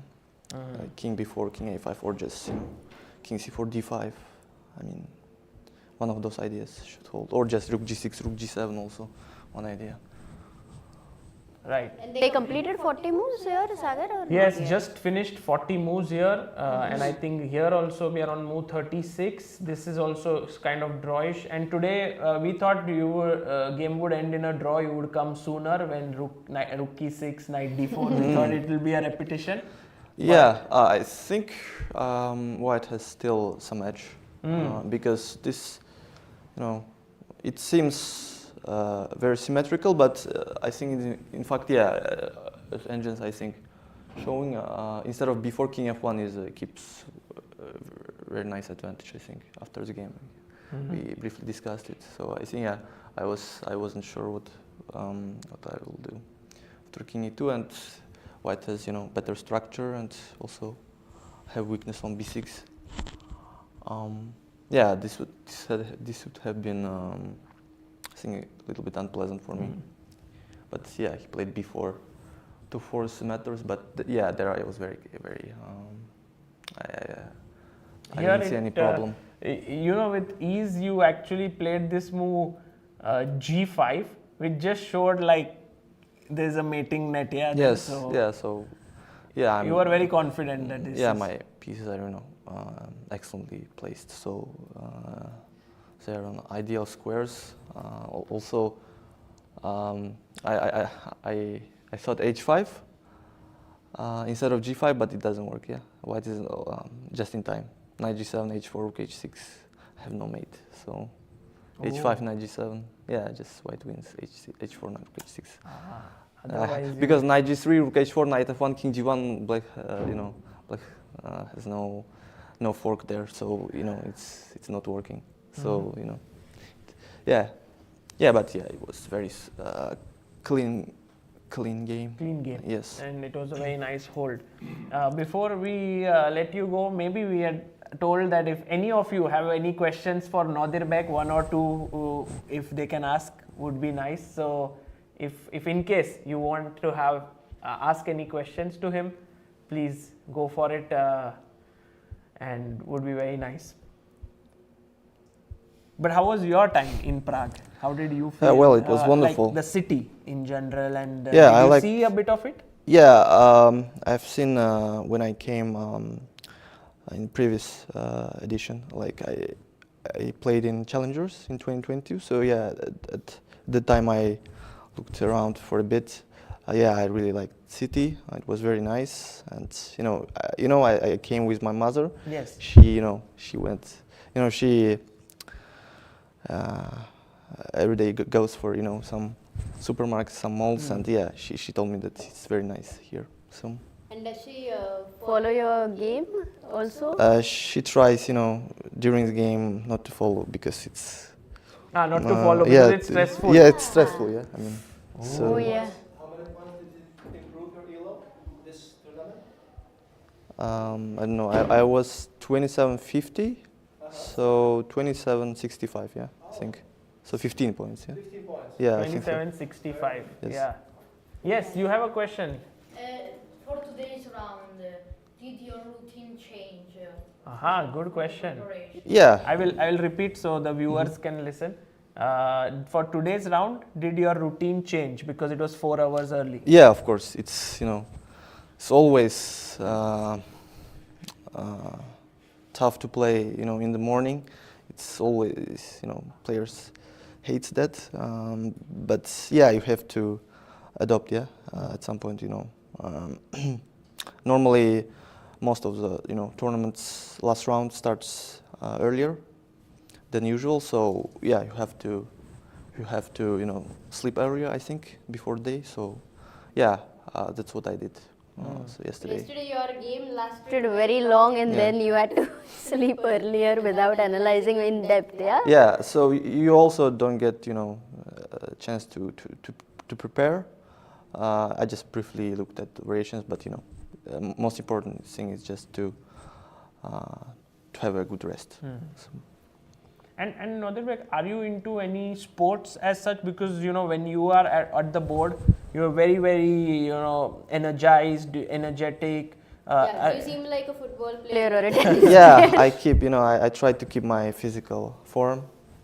I think that should have be done before the tournament. In preparations. Yeah, I try to go to the gym every day, and to have a workout like for 1.5 hour. Even here, would you? No, during the tournament I would prefer not to go because have to save the energy for games. Fantastic. And where will we see you next in action? What is planned for you? I'm playing in Tepsigiman in Sweden, end of April. So yeah, I'm really looking forward. It's great mixed field with young players and also experienced local players. So yeah. Who are playing there? Arjun playing, Vincent, me, and from young players also Mark Andrea. And there are 4 other players. So yeah, it's going to be very interesting. Do you prefer playing against these youngsters who you know well now, Pragg, let's say, Gukesh, Vincent, Arjun, or is it like you are okay with others? Like, do you see a change in style between them? Or yeah, there's definitely a difference between their playing style. I think Arjun has a very unusual style, I would say. So yeah, but I think every player has its own style. I wouldn't say it's pretty same, and yeah, yeah, it's very also. It's very tough to play against them, obviously, because they are also very, very strong, and but at the same time, that's my generation that I've been playing throughout my my childhood, and also actually I know Vincent from 2014, so like it's been 10 years, yeah. wow. So yeah, I think also Prague, Yes. 2014. I think your first game was in Durban, yes? Under Yes, Durban or Tashkent also in like 2014. Nihal also 2014. Arjun, I think, no, Nihal is actually 2013 also. Wow. So Arjun also 2013. So yeah, I mean, it's 10 years yeah, of... we are very, very, very we know each other very well. So Fantastic. Well, it was a pleasure having you here, seeing through your games, and we enjoyed it tremendously. Thank you so much, Nodirbek, for treating us to such brilliant chess. thank you. We'll take a short break, and then we will be back with the action on all the boards. Stay still by my side. So pretty and so kind. I love your leather eyes, reflecting my clothes bright.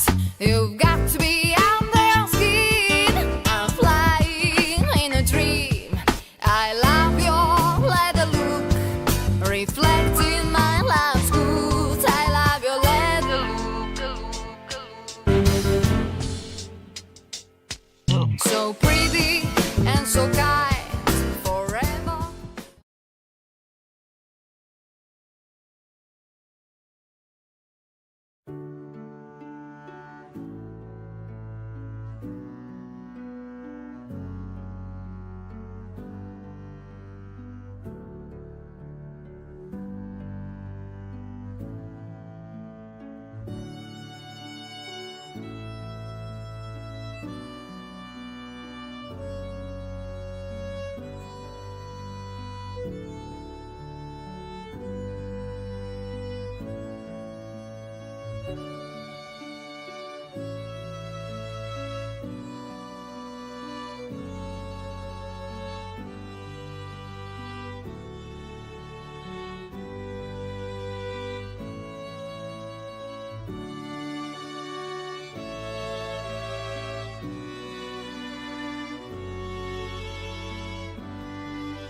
Welcome back everyone to this last session of the final day of the Prague Chess Festival 2024.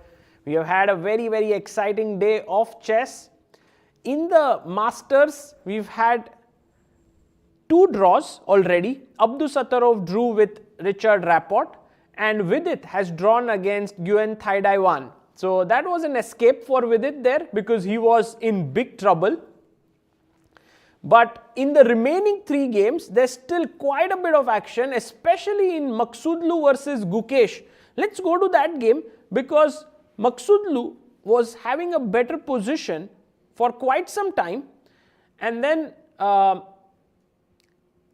in this position, h6 was played by Gukesh.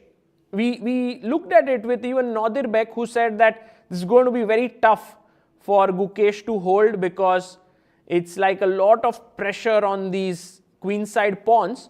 But as it turns out, rook a6, knight came to d5 to block the attack on this pawn, and then e3, rook e7 was played by Gukesh, queen d4, rook d7. So black was still hanging on quite decently, but now the queen came from here to attack c5, a5. Rook c7 was a big mistake because now came queen takes a5. Oh, this was his idea. That's why he played rook c7, and this was the unfortunate thing for Gukesh, I think, is that when he sat here, takes check and played this, it was already move number 40 and it was done. So that meant that Parham now gets 30 minutes to figure out the details of how to win this, which is if let's say he had only a minute left or something here, which would have been a little tricky because now the threat is queen f1 check, and if the king goes up, there are plans of f5 followed by g5, which can get quite tricky. So how can white defend this position is the question. Because my natural instinct first is to just play bishop g2. But the problem with this move is that black now attacks this with, let's say, I was wondering if queen d2. Check. Oh, check and check on e4 just finishes it off, yeah, with this hanging. So then we can't go queen d2, but if I go queen e2, it's again the same issue. So then how is this position actually a draw? Is a maybe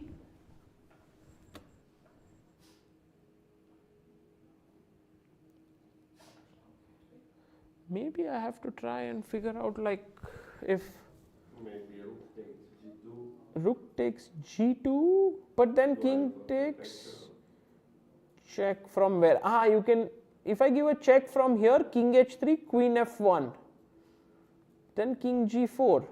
So let's say, so just going back 1 second. Yeah.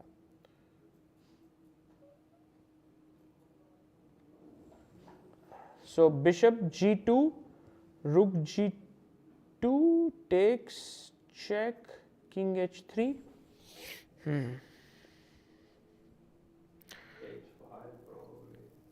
H5. But the h5. Wow, this could be like. But h5 maybe check and I come here to defend. And then you have check, I have h4. So let's start with this check. Let's say you go king h4. I have check. If you go here, queen h3 is game over. So you go king g4.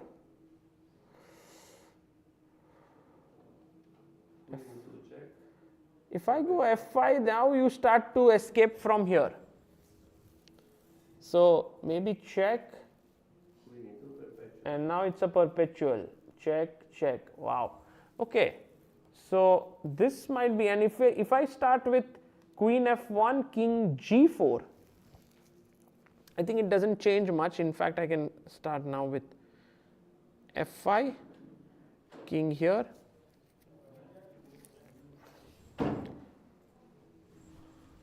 Not so sure about this, but at least my king has now a safe square on h7. So maybe it can also be a good idea to start with king h7 here, because then it's a mate here with g5 and queen h3. So maybe king h7 is not such a silly move, yeah. And then g5 coming up.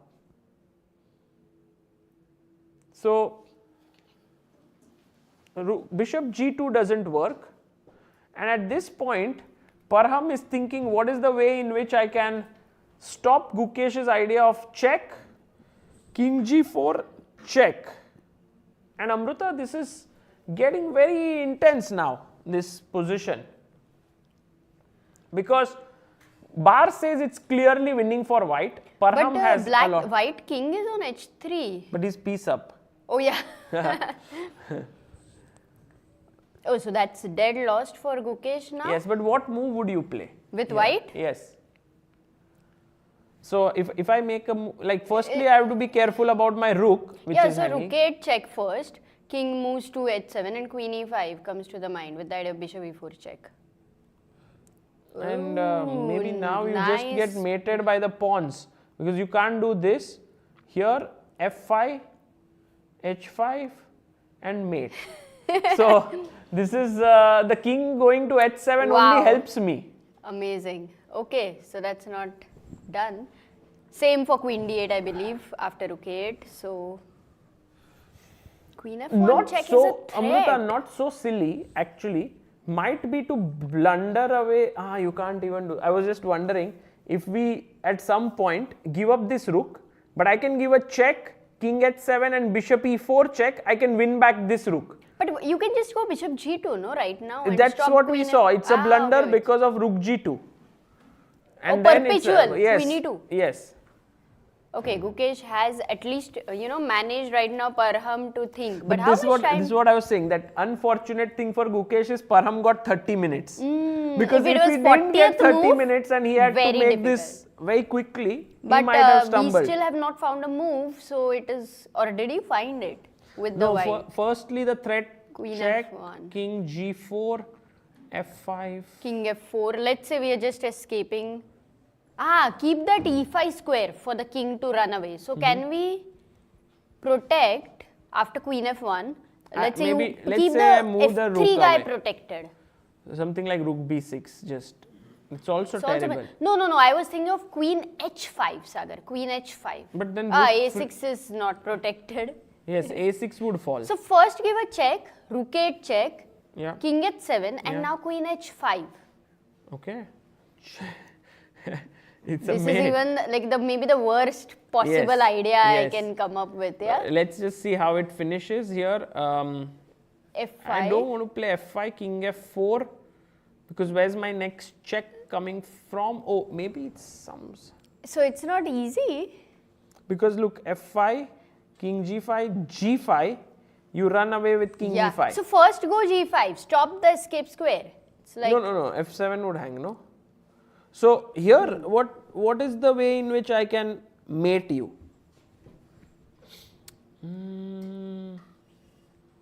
rooks. There are some pretty mating patterns here for sure.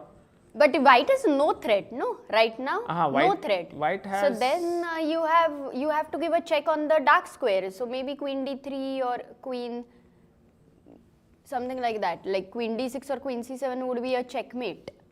Yeah, so just Yeah. queen d3 you mean? Yeah, why should not? do the Because job. if bishop moves, there is rook f2. Yeah, and then this is game over. So very cool way to just bring the king out and mate. So in a way for Not queen h5. rook a8 check is not a bad idea, Amruta, here. Rook a8 check seems like the move. And this is also fine. Now we need to, So dark square, Sagar, can you try to cover the dark can we squares? go in a way like queen d8? That was a blunder, no, with the same idea, queen f1, like you showed for queen e5, same. Not f5. No? Why? Oh, h5 might do that. No, but why not f5? Because king F5, king f4, there F4. is g5. g5, king e5.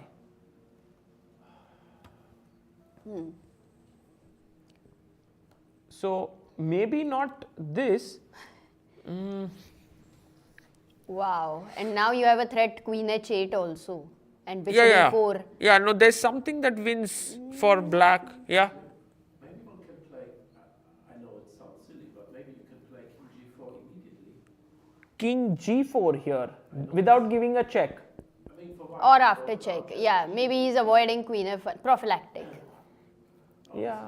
Helps. It helps black. Don't worry, because a lot of moves are losing. We are just trying to Yeah, all find. the moves that we've tried until now at least draw or lose. So we haven't hit upon this kind of best move here, but maybe h5. This also is not easy, like what to do here. Yeah, h5 is good, no? If you can't take queen No, h5, queen queen h5. a6. Queen a6, queen a6. This hangs here. Sorry? First check. Queen g6, king h3 doesn't seem that Again queen d3. positive, but here there is some Winning idea. finishing move. I think here g5 has to be the move. g5. Takes h2. Rook takes h2. Yeah, that could be possible. Rook h2 is... Yeah, that's a nice move. It Idea works h5. and also seems to be. So maybe this this is king the becomes move at weak. number of moments, queen after queen f1 as Yeah. well. So, yeah, So now white, how does he actually we can understand that Parham's difficulty. I don't know what is the time on his clock. Can we try to see? Because our board will get updated only when Parham will make a move. Like the board clock. Because this is the 41st move he has to Yes. make. Man, that is really amazing because 40th move it's impossible to find the right it was. move. I think So, Gukesh. You can't even say unlucky because Maghsoodloo has been playing really no, well. it's But in true. that moment, yes, maybe a little bit So he has as a only defender. 11 minutes left from 30. He's been So he's thinking for in 19 minutes Maghsoodloo has not found. And then we are like, okay, in 2 minutes we will find, but let's try. Let's try. But we have the bar, which Maghsoodloo doesn't have. We have so it's like that is so a many big hints help. there. Big help.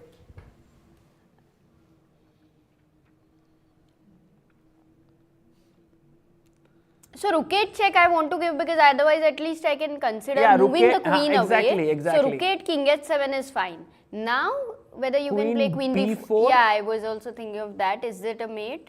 Yes. Queen because of f1. check, We have to see king here, how- and maybe now we know this kind of winning idea. Rook h2 is one, and also f5. Now king f5, king f4. f4, g5. No, don't play g5. g5 generally loses the game because then white king becomes very Okay, safe so inside. e5 over here and just collect the piece maybe. e5, maybe that's a better idea because now after take queen f3, the king is just too exposed. Correct. Okay. So we go there and let's try to find a move. So How is rook d8, queen f1? Amruta, maybe we need some super GM to help us. You know, like Yeah, it's Ginny, too please difficult send a for us super to GM. work this out on our Oh own. my god. And yes, no, I mean, generally when you ask for something with all your heart, it happens. Okay. So So maybe let's see. we can see.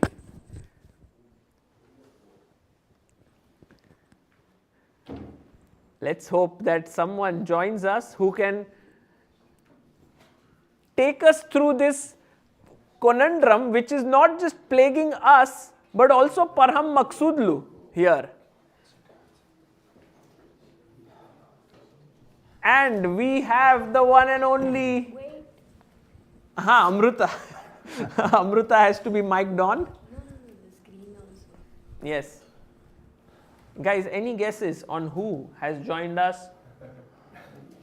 Of course, not to you Maybe you guys, can it's say for the hi. online viewers who can guess, I'm Say sure. something to Sagar. Peter, if you say one word, maybe. Yes, hi Sagar. Yeah, you Okay, really this know is a that. big, Yes. big giveaway. Sagar, big blunder that was. Super blunder.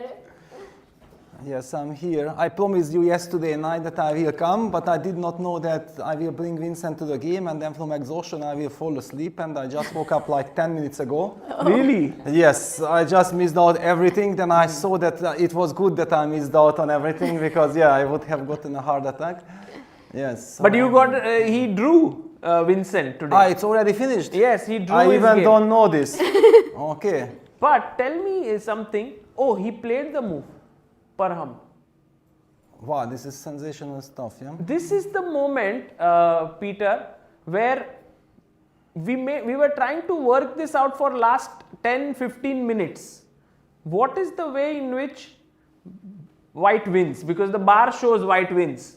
Oof. But okay, it is... so I just woke up, you know, I missed lunch, I missed everything, I missed the games, and this is the first, you said that Vincent already finished his game because there is a 15 minutes delay in the broadcast, yeah? So if you follow in the room, he drew. I just looked at it and I thought like, yeah, he will survive, okay, good, okay, that's already good. After knowing all the adventures that happened in But the Peter, last Vincent couple of days. finished, but we are not letting you go right now.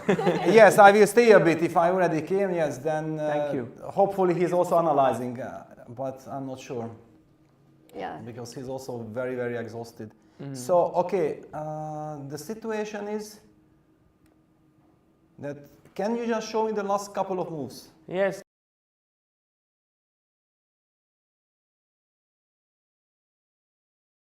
That now I don't want to sort of keep defending Yes. this. Let me go here. Yes. He sacked his knight, went in and brought the queen. And the unfortunate thing for Gukesh was that 40 moves completed here. So Parham got 30 minutes to think. Yes. But it was not so simple to find the But win. this is now move what? 41. So this is Gukesh is 2 minutes still from the classical from the portion. previous Okay, portion. Okay, and Maghsoodloo down to 9 minutes. Well, so Parham spent 22 minutes working out. Yes, and then you ask me, yeah, from sleep that, what do I think? Okay, good. White king is in some danger, yeah, that's why Gukesh decided to sacrifice the piece. Besides, this is kind of a desperate sacrifice, Yes. yeah, you feel like you're under pressure and then, okay, let's try to get practical chances. And it's never easy, yeah, because Parham was slightly better throughout the game, yeah, so he was used to already some kind of a natural cause of flow of the game that he's just putting pressure and so on. And all of a sudden, he has to deal with some concrete tactical lines and very precise calculations. So it was very clever from him that he spent so much time. And his last move was King Well, he yes. played Rook A7. We don't know if this is a good move or not. We haven't made it yet because the bar may drop. Okay, What do you put think? it on the board. Put it on the board. Yeah. Oh, That's it. Man! oh. Okay. Amazing! Queen F1 for sure, yeah? Well, Queen F1, yeah, King G4, and then some F5 check. Is very natural. King F4. Yeah, and Right, here look at, yeah, Gukesh is looking at Parham. Is he really walking so quietly? I mean, look at the king. Gukesh is getting excited. We can at least see this. He's feeling, I think he's seeing the draw perhaps. But what a counterplay he found. It is unbelievable. Also, we can analyze this position, but the curiosity is what was the move? White to play instead of Rook A7. I think both are interrelated. Yes, if we find where's the draw here, we'll find the win there. Well, I'm not We, sure. because we tried you Rook know, A check. Peter, this is a good move because the bar doesn't drop. Yes, And okay. now we don't know what Now is we the next tried Queen move. H5, Queen D8, Queen E5, Queen B4. But you know, you are to be blamed for this. You know why? Because first 3-4 days we were analyzing with the lines on, but then you came. Without engine lines, we enjoyed so much that we switched off the engine lines now. So Big thanks to you. That's big the thanks, yes. Yeah, well, actually, I just feel like it does so much justice for the players, yeah? Yes. Because otherwise, well, like this, we are also in the dark. We don't know exactly what's going on, and if we see the lines, then it's so easy to. But it's so natural. Why he didn't play it? It's logical, yeah. But over the board, things are completely different. We don't know. For example, just to highlight, if White plays the most natural move, stabilizing move Queen E5, then he gets kind of checkmated. Yeah, after Queen F1 check. Just to highlight this King G4, f5, and after king f4, g5 is a checkmate because the queen from e5 takes away the e5 square. Yeah, but it would be a very nice kind of centralization, protecting everything, only not our king. So that's why. I get it. Rook a7 was also played maybe to stop those 2 pawns. Well, because he always has this king e5 march, yeah? So yes. if we will come back to the game, then we will definitely be looking at, yeah, let's just see this game because already we know this motif. So rook a7, queen f1 check, king g4 f5, king f4 g5 check, king e5, and suddenly white's king runs away. The king gets also to f6, and then we hide behind the pawn and the pawns, and thank you very much. Because queen a1 check is the only check, but then probably we can just take on e6 because there are no more checks. Yeah. And that's it. So black's king is now compromised with the pawn advances.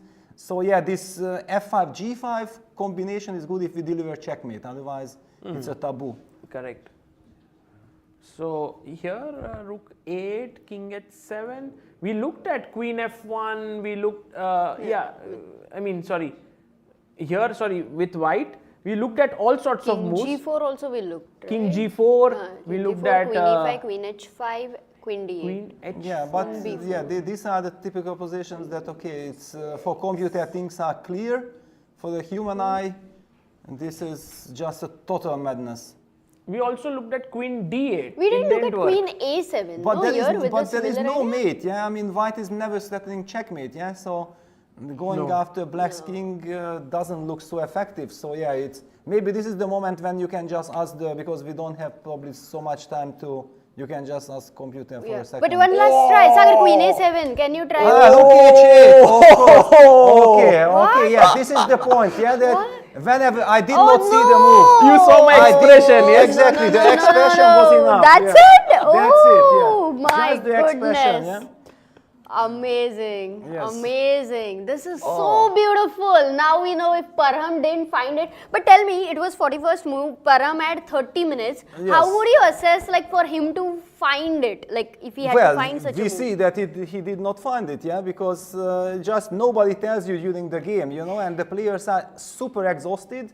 They are playing, they just played, he had, for example, this yesterday's marathon, brilliant fight, incredible struggle against Abdusatulov, yeah, and this is all connected, yeah, and then suddenly he was probably disappointed that he let this counterattack happen and so on, and then your brain just shuts down. Yeah, if you are already not the normal person, yeah, it's yeah, and of course, you know, the idea why I showed queen e5 was to highlight that, yeah, bishop e4 check is kind of the natural idea, yeah, but yeah, rook h8 solves the problem. Otherwise, black is just fine, right? Instead of rook h8, because I don't see any move. Okay.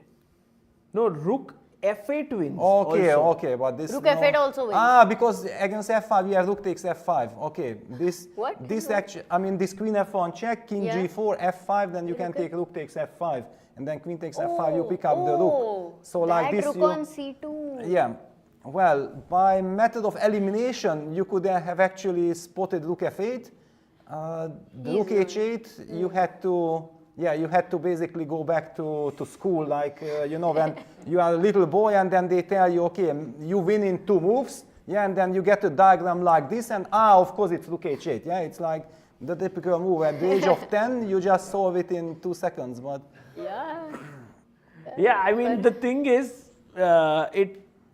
if someone tells you here's a win, Yes. But I mean, the bar was telling that there was a win. For But us, somehow- bar was also at least telling. yeah, but somehow it just didn't strike, yeah. And now, Yeah, because it's the trick that black has sacrificed the piece, right? And he's going king hunting, so our natural instinct is that how do we stabilize the position, yeah? How do we stop black's attack going? But in fact, we should have been looking for our own chances, yeah? Well, yeah, no, chess is so nice, yeah. It just shows that, yeah, the struggle, over the board struggle with all the tension and everything, it's always a completely different story.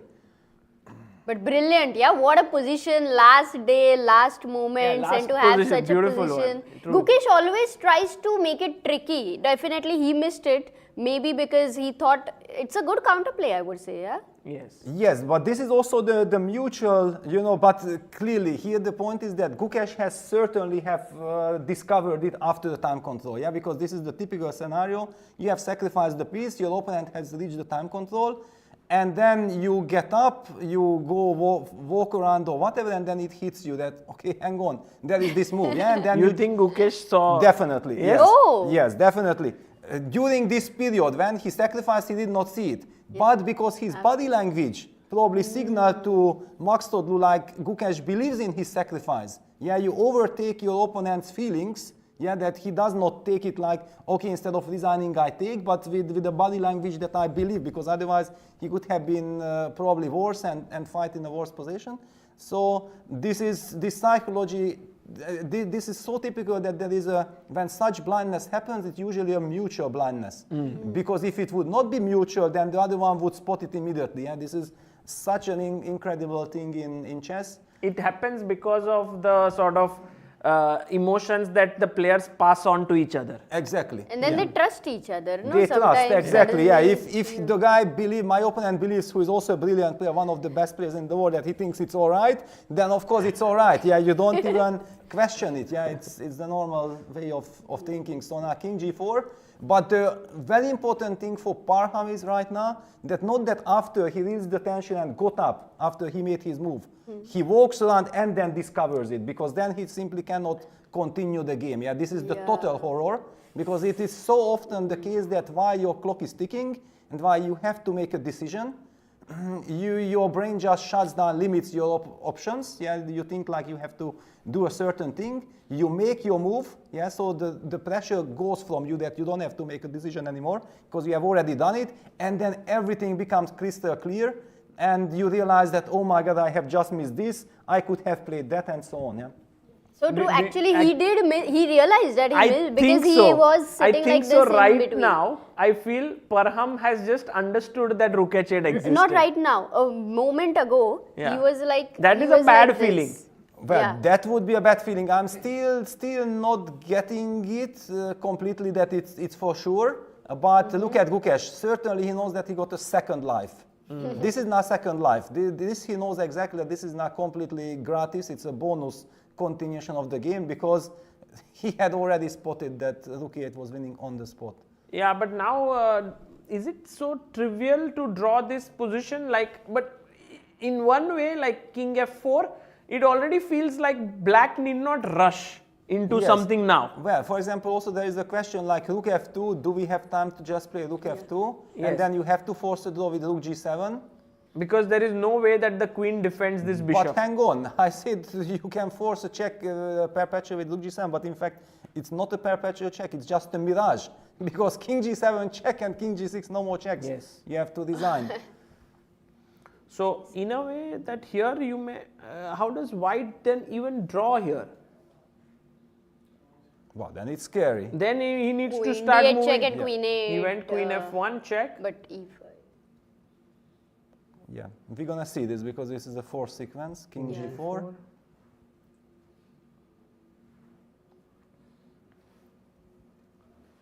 Somewhere Maghsoodloo's 9 minutes You don't have time left. G5, right? For G5, yeah? Because G5. G5. But then check. King G7. But also after G5, if you ever push F5, I will have King H5 and then I walk into G6, yeah? This would be deadly. Yeah. So I there's would- no mate anyway. Yeah, I would advise against, yeah. So F5 is forced. Yeah, F5 feels forced unless, yeah, the same applies. King Just to F4 is highlight up. that, for example, there is this idea to play. First of all, you cannot play H5 because Queen takes H5, right?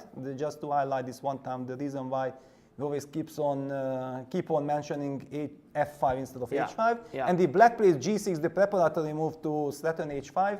Then White beautifully centralizes with Queen E5. No, because then F5, sorry, yes, same. F5 and Rook H2 checkmate. Oh. Yeah, King H4, Rook takes H2 checkmate. Because G5, King H5, I wanted to highlight that, we again walk behind, but no, we are not able to. So there is also this idea like G6, but clearly it does not work. But for But which why reason? G6 would not work is a question. Because Okay, Queen D8 check and then Queen D4. Yeah, okay, in this position, yeah, Queen D8, Queen D4 and resigns, yeah. oh, Queen D8. Yes. But Queen D8, King H7. Rook Yeah, F7. Rook F7, and yes. then That's why he- Rook is on got E7. Yes, King G7, we have to put it, and then Queen D4 check. Yeah, put King G7, it's still very important. Queen D8 check, King G7, Queen D4 check. and we get the perfect harmony. The queen is on the diagonal and black king gets checkmated because rook a8 checkmate is coming. So that's why clearly g6 is not working, yeah, because the queen gets to the long diagonal. And then f5 remains. So f5 is forced, then king f4, and now instead of rook rook f2. f2, there is nothing else, yeah, which can... Well, I feel like, okay, one solution is good enough for us. Yeah, it's because, okay, the queen on f1 is quite nice that we still have this queen a1 idea. And also, This is- but now my next question is, how does white hold this? Because once he loses this bishop, maybe he has to go in, yeah, king e5 and tries to... Yes, queen d8 check first and then rook g7, yes, this is the professional just way. draw. Yes, because now it's... Okay, or maybe Parham will play this. Yeah, take on Param e6. will try to find Yeah, some other Parham things. Parham will play for a win this. Because now his king is safe, he needs to guard the bishop, yeah, queen d5. But on the other hand, it might be an eternal pin. It might be an eternal pin, but okay, this is then still scary for Gukesh. This isn't Yeah. so obvious. Okay, great analysis there, and I think this is important moment now in the game. That No, great analysis, I don't know, great analysis, I just woke up, I'm completely finished. This is, you know, because when you are here and you are helping one of the players and then, you know, you want the best for him and things are not working out, that kind of relates to you as well, yeah, so you just cannot, you are not the same yourself already, yeah, so it was very painful to see that. I just felt like, okay, Vincent just completely, the tiredness came over because he just did not have a single rest day for the last couple, for the months already. Every single day he was playing, and then there was this very, very unfortunate Bundesliga weekend right before coming to Prague. Yeah, it was Friday, Saturday, Sunday games. Sunday in the morning, still playing at 10 o'clock, coming in the afternoon here, and his team Baden-Baden lost a decisive match Yes. against Philheim, which basically cost them the title, and this is something that, because he is also sponsored by Grenke, yeah, this is a team Grenke, so it was everything very unfortunate, and he lost the game against Maghsoodloo there in that match, so everything was connected. And then this total nightmare start against Praggnanandhaa when they went for this crazy line, which Prague has expected that Vincent might play it because he has already played it. So in this regard, Vincent has to know every single detail about it. He knew 95%, and then just one mistake, he did not remember the computer, and he started the loss. And after that, he was very shaky in the tournament. Yeah, Yes. That's how things are connected together. Yeah. Yeah, also today's round was not easy because 4 hours early for everybody, so it is Yeah, at but night, by no by time now to- already Vincent hand was just not working. I mean, yesterday he was unable to think a single line, yeah, so Yeah. it's already absolutely not about chess. I can't really wait for him to go back home, have a rest, and looking forward to his next tournament because which is very soon, Grenke. yes, okay, he will still even have a Bundesliga weekend even between. Oh, nice. Yes. It's like there's a non-stop chess. Yeah? Yeah. Sometimes professional players want to take a break, but It's unable difficult. to. It's Yes, yes, and okay, what I admire in Vincent's case, which is of course not a good tournament strategy, but it's his ambitiousness, that despite the fact that he feels that he's completely exhausted and okay, his brain is not working, the word draw does not exist for him. Yeah, it's because of course, Absolutely. as a trainer, you would suggest, okay, if you feel like you can't play, you are just not in the physical or mental situation to play, then just shut the game down, make a draw. But no intentions Yeah, to do his that. games are always very exciting and he just seems so fearless, very creative. Even today also he seemed very tired, but then he went for Yeah, some he went to sack sacrifice and pawns all. at the beginning. Okay, it was luckily I only knew this once I woke up. Yeah, Otherwise, it was 2:40. 2:40 when I suddenly opened my eyes. I turned on the engine, I mean the mobile to see what is the position. And I see pawn down, so what happened? And then I understood this is the best position that he had in the game. So we should be happy that it's going to be a draw. But Amruta made But a very nice observation. By the way, Rook F2 is on the board. Oh, he didn't play F5. Rook F2 first. directly. Oh, and that Actually, Changes things? somewhere, if Maghsoodloo is not careful, will he come under some trouble? No, because but no. where is now the draw for him? No, he can now give queen d8 check, king Yeah. h7, rook takes f7, for example. Now I'm wondering something, which I would already not be surprised at. But I feel like, okay, white is perfectly safe, but clearly if Gukesh goes for this line, he probably wants to go h5 check and then take on f3, and believe that he will hold this. It should be perpetual check. Actually, it's because queen h3, there is queen, h4. h4. I still have queen h4, so you might have to take rook f3, and then we trade everything, and you have perpetual check, yeah? King h4, queen e4 check, and then, well, okay, queen endgames. I wanted to say that you can even maybe pick up the e3 pawn, but okay, if you pick up something, I might also give queen h4 check and pick up the b4 pawn, and that's kind of a scary queen endgame. So yeah, okay, it's some very precise calculation required, but yeah, now at least Parham is very Param safe. is happy, yes. Yes. So he should have played f5. It was important. Okay, yeah, but this exchange sacrifice line that we have highlighted and we analyzed Yeah, and we claim that actually Parham, because knowing that he is not risking anything anymore, he will suddenly start to be ambitious again.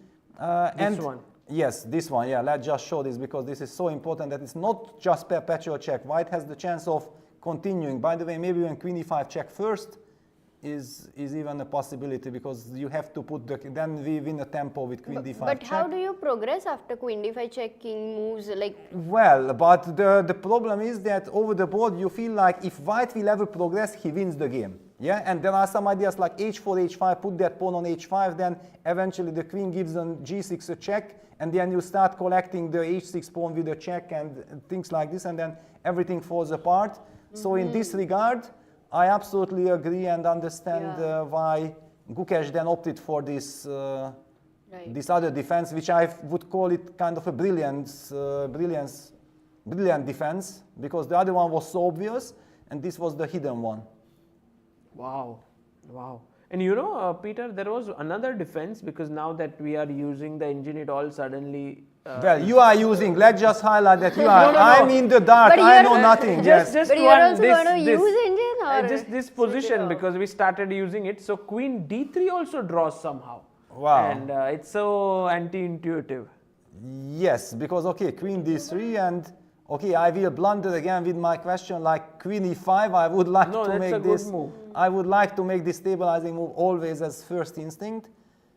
Something like this, and it's No, it this just- is Very borderline new. impossible. yeah. This is it just shows like black can just keep making normal moves and still be well, there you because- know, if something like this, for example, online happens that somebody plays like this, for me it's ban already. Yeah, immediately. I don't need any other proof than this. You know, queen d3, rook f2, because as a chess player you can immediately understand, yeah, that even if it's a classical game, you think half an hour and it will not cross your mind, yeah. Then it's simply impossible that with 2 seconds on the clock you will play it a tempo, yeah. So Totally. this kind of things are always important to highlight. But Peter, one thing is that do you think that this young generation plays like more like computers, like so they are able to find more computer-like defenses and attacks? Well, okay, yes, one could argue like this, but for example, look at this. There is this tremendous tension here. Rook h8 was missed in a classical game. Yes. Yes, and okay, one can say that, yeah, they have this pressure. Then I came in without any pressure, okay, completely exhausted and still sleepy.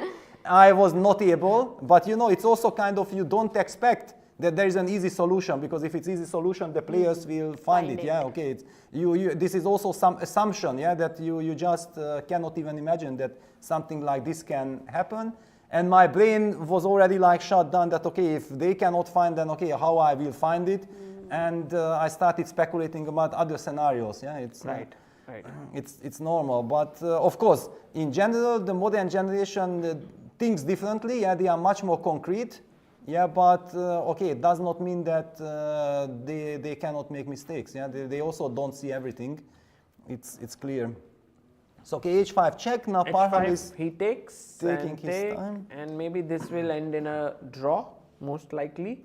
We can come, like, we'll check this in a bit, but just wanted to get your thoughts on another game which is going on. Wow, this is a very tricky situation because Prague already had this against Gukesh. Yeah, then without the black pawn on a3, and Gukesh went on to comfortably draw the game, knowing relying on the classical defense that f and h pawns are actually theoretical draws. But now there's this a3 pawn which black wants to hang on to, of course, because you just don't want to give it, but it doesn't really do so much to the position. But the good news is that whenever white plays king g5, then he has rook g3 check.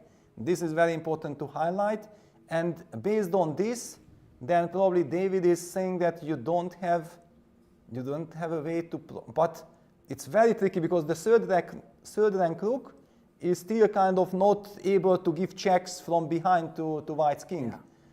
But I would even like say take the pawn and get rid of it because this is a draw. I mean, David would know it that this is a draw, but now he's just clinging on to it because he wants it. Like, yes, because you know exactly that if you give the pawn, it's a draw probably. Yes, I mean with the king on g7, it's a draw. But for example, if black's king is forced to the back rank, then it's lost. Yes. Yeah. So and the king is, for example, in the Gukesh game against Praggnanandhaa, black's king was on g6. It was actually ideally placed, and David says, no, I have the h3 pawn. I want to keep it. He plays the move rook h3. And I really don't see any way for white to progress. Yeah, because king g4 would be natural. Of course, king g4 is natural, but actually what is really threatening? Nothing is threatening. h6 check, we go king h7. f6 check, we go king f7. I think this is where you have to at some point get your king in, right? And like let's say king g5. Yeah, check, but then rook g3 check, king f6. This is even a draw without the pawn on a3. But with the pawn on a3, thank you very much. Yeah, then of course David will rely on this defense. Okay. So how many games are going on? Only 2 or any more? Yeah, just 2 games are going so what on. were the results? As I said, I missed out on every. So what happened? So Vincent Bartel drew. Nodirbek, Rapport, they did fight quite a lot, even though Nodirbek had won the tournament, but Rapport kept playing and they played till almost the end game. Yes. And Vidit was completely worse against Thaidaiwan. He was suffering, yeah? He was suffering, and there was this nice moment here, queen e4, h6, take, bishop a2, which was the critical one, where white had this some winning moves, but the nice one that was pointed out by Tadiash was b3 here. Wow, okay, yeah, this is when the game starts 11 in the morning, then things are not as natural and logical as they are when you start at 3 in your usual bar rhythm. So basically you have to make sure that no real adventure happens to you in those early games. Yeah, yes. That's because whenever things like this happen, you can just miss the simplest things. But he went here, and then I think he missed queen c5. And wow, okay, so then it equalized. Yes. So this is how it got over, and that was a draw. But here we see and this has happened. Also, challengers. Did they win? Like I think Vaishali drew. Oh. With Santos. So Santos and Vaishali have drawn. So if Edis Gurel now wins, he's the champion. And what is his position? He's 2 pawns up. Oh. Okay, then he wins. Yeah, there is no. And then he gets into Masters. Then wow. He became a GM yesterday, Edis, and he became Turkey's 15th GM, youngest ever. Yeah, of course, he's just 15. Yeah, he plays insanely good chess. He's 2570 right now. Okay, yeah, forget about this rating. He's clearly stronger. If you are 2570, you don't win the challengers. Yeah, it's kind of, he just needs a little bit some more tournaments to get his rating right. He told us that he works only 2 hours on chess every day. It's insane, yeah? Like goes to school every day and... But it seems then he's effective, yeah? Yes. I can't believe that 2 hours and he's so, good, and if he works even more. I mean, But where yeah, will this is kind of the normal thing. Yeah, if you go to school, which was also the case in Vincent's Yes. case, then you simply have no time. Yeah, it was like what Vincent was getting up at 7 in the morning, being in school like till 3, 4 o'clock in the afternoon. Then he has to do all the homework. Yeah, and then finally maybe at in the night or late night when you are completely exhausted, then you can do some little chess. Yeah, it's completely insane. But yeah, there you have to. It's compulsory to Yes. continue the school, right? Yes. So that's how it is. But finally, I think he's done with his school now. At the age of Vincent. 50. Vincent, yes, Yes, Vincent, Vincent. yes, since 2 years, yeah. Now things are different, yeah. Okay, yeah, so, wow, this is great news for Gudel, and of course, a terrible finish finally for Korobov, who had chances to qualify. He lost yesterday to Yes. Santos Latasa, and today he's losing against Gudel, Gudel, yeah. yes. Wow, and other results actually, so anyone else is hoping for the miracle, for example, there was a big chasing pack, no? Someone else was also with half a point less. Yes, there was Lamy and Mishra. And They drew. They drew, yeah, they Yes. neutralized each other, yeah. They Okay. neutralized each other, and then there was, I think they were the only ones, 2. The rest were far behind. Yes, exactly, yeah, okay, then it's understood. Here we have the standings. Jaime Santos and Edis Gurel were leading. Half a point behind was Anton Korobov, Erwin Lamy and Abhimanyu Mishra. Yes, so you can see that it was crazy tense. And by the way, Maxim Rothstein yesterday had, I think, a good chance. I already in my mind put him also on the 5 points players, but he went on to lose that game yesterday to Hrubek, I think, and yeah, that's why he was not in any fight anymore. So, all right, but then back to Gukesh, because here we see exactly that Gurel will win this. Yes, and he will get into the Masters next year, which is actually a very nice thing. I think we should mention one thing, because last year when I came for the first time to the Prague Festival, then Bolek, the tournament organizer, was telling me that, you know, we already had in the futures Gurel, yeah, that he's a very promising player. He's not here right now, but yeah, he's someone to keep an eye on. And then this year he plays now the Challengers, and he seems to be winning the Challengers, and then entering the Masters next year. It's also kind of a Cinderella story, right? Yes. He's only 15 years old. It's amazing how this festival nurtures players of all levels. Yes. Like you have futures, then the one who wins gets an entry into the Open. I think the one who wins the Open gets an entry into the Challengers.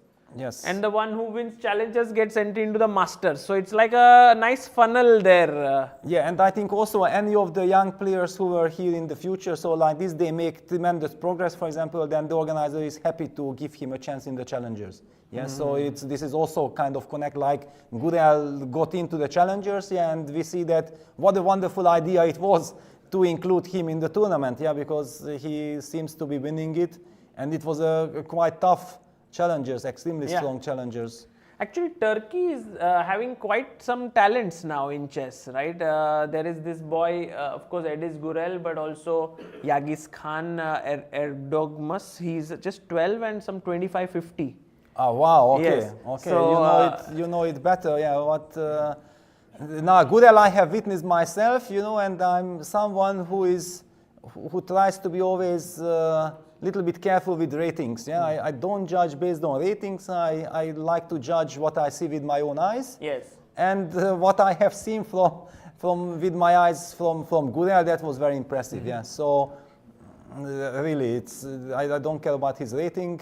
I care about his performance and quality, and he has also shown some very mature play already. Right. It's not like, okay, tactically he is a wizard and then he always checkmates the opponents or whatever, and then my question would be, okay, nice, but what about the strategy, what about the deepness and everything?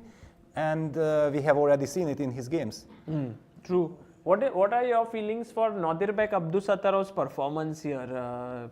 Well, yeah, by the way, the Praggnanandhaa game with David Navara has Just ended, in a yes. draw, no surprise there. So the pawn on a3 actually made all the difference, so White was not even able to torture Black. Yeah, thank you very much. Well, coming back to Abdusattorov, I feel like he has played a wonderful event. He was extremely efficient. He was in incredible fighting mood, and knowing also that what crazy schedule he had. He was playing everything, yeah, that he has this amazing physical stamina and everything to withstand this and show this kind of performance.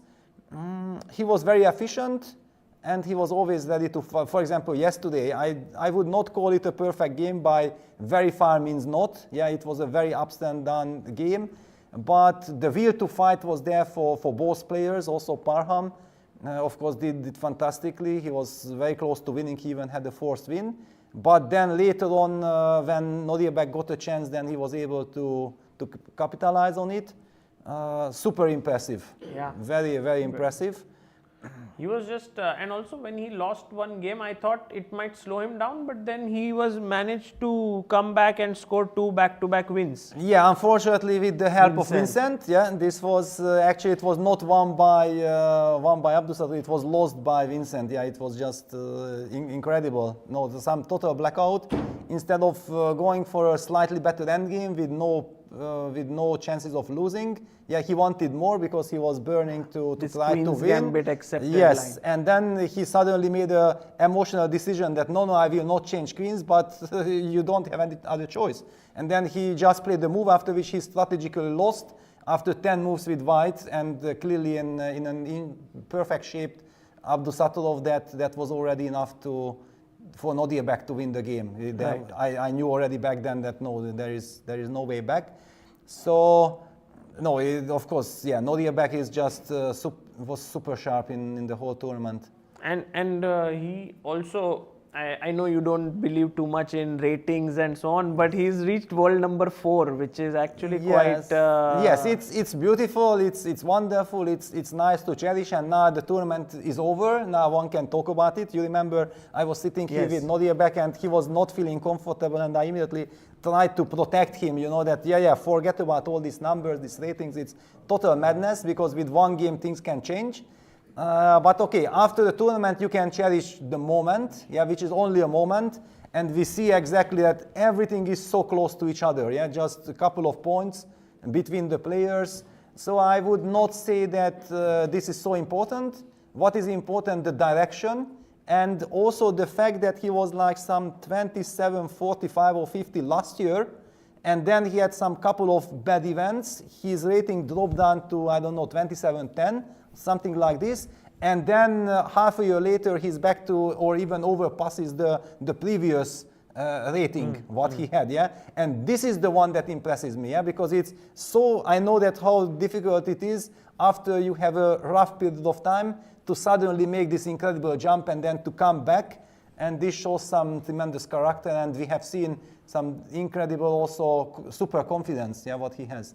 Yes, absolutely. Yeah, this is very nicely said by you that sometimes you come back to your same rating, but you come with lot more strength and maturity. Yeah, actually the same applies to Gukesh also. Yeah, he also had the same terrible Qatar Masters and terrible Grand Swiss. He was unrecognizable, the same way like Vincent in this tournament. When you see him, then you think like, okay, what happens? Well, nothing happens. It's just a terrible bad tournament, and it's more about psychology and this total tiredness and everything together rather than your chess skills. So normally after some good rest and you settle down and you get new emotions, then automatically you can do it based on your strengths, and all of them has done it. Yeah, Gukesh and Nodirbek has bounced back. Amazing, amazing. Yeah, this is very motivating in a way for also youngsters who have lost some rating and who are struggling, that it's possible to just make a comeback with the right approach. And here e5 played by Gukesh, he's actually 2 points down right now. Well, yes, but he's forcing rook takes f3, e5 was of course the right move. Yeah, you force it. By the way, Parham is down to his 30 seconds. Yes. Yeah, he okay, he knows exactly that he can always agree to a perpetual check, yeah, so he's not running a risk. But But yeah, knowing how the game went, he's definitely very disappointed that, okay, there was this chance. And if somebody will tell him after the game, if he haven't noticed yet himself about Rook H8, then he will really feel very, very upset, ashamed, and so on. Yeah, because these are the things that you feel that, okay, come on, I have seen millions of things during the tournament, and the simplest of them all, I failed to notice. I already feel for him. Yeah, true. I think this is not going to be easy for him, because yesterday also he got a small chance to win. Well, it was a big chance. Yes. It was I a mean, big it chance. was just for a move in a way. Yes, but he also beautifully outplayed Nodirbek in the beginning of the game. Yeah, with the black pieces, he got the upper hand, and he had all chances to play for a win. Then later the game got quite dramatic and full of mistakes because of the tension and everything.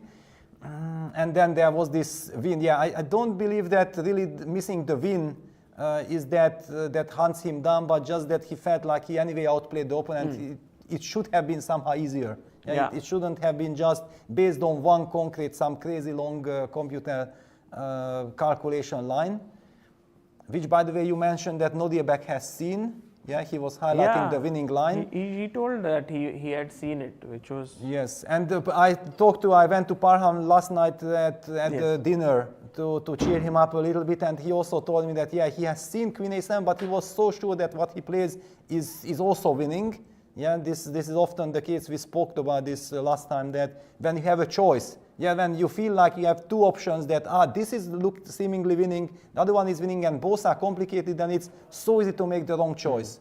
Yeah, we have all been there.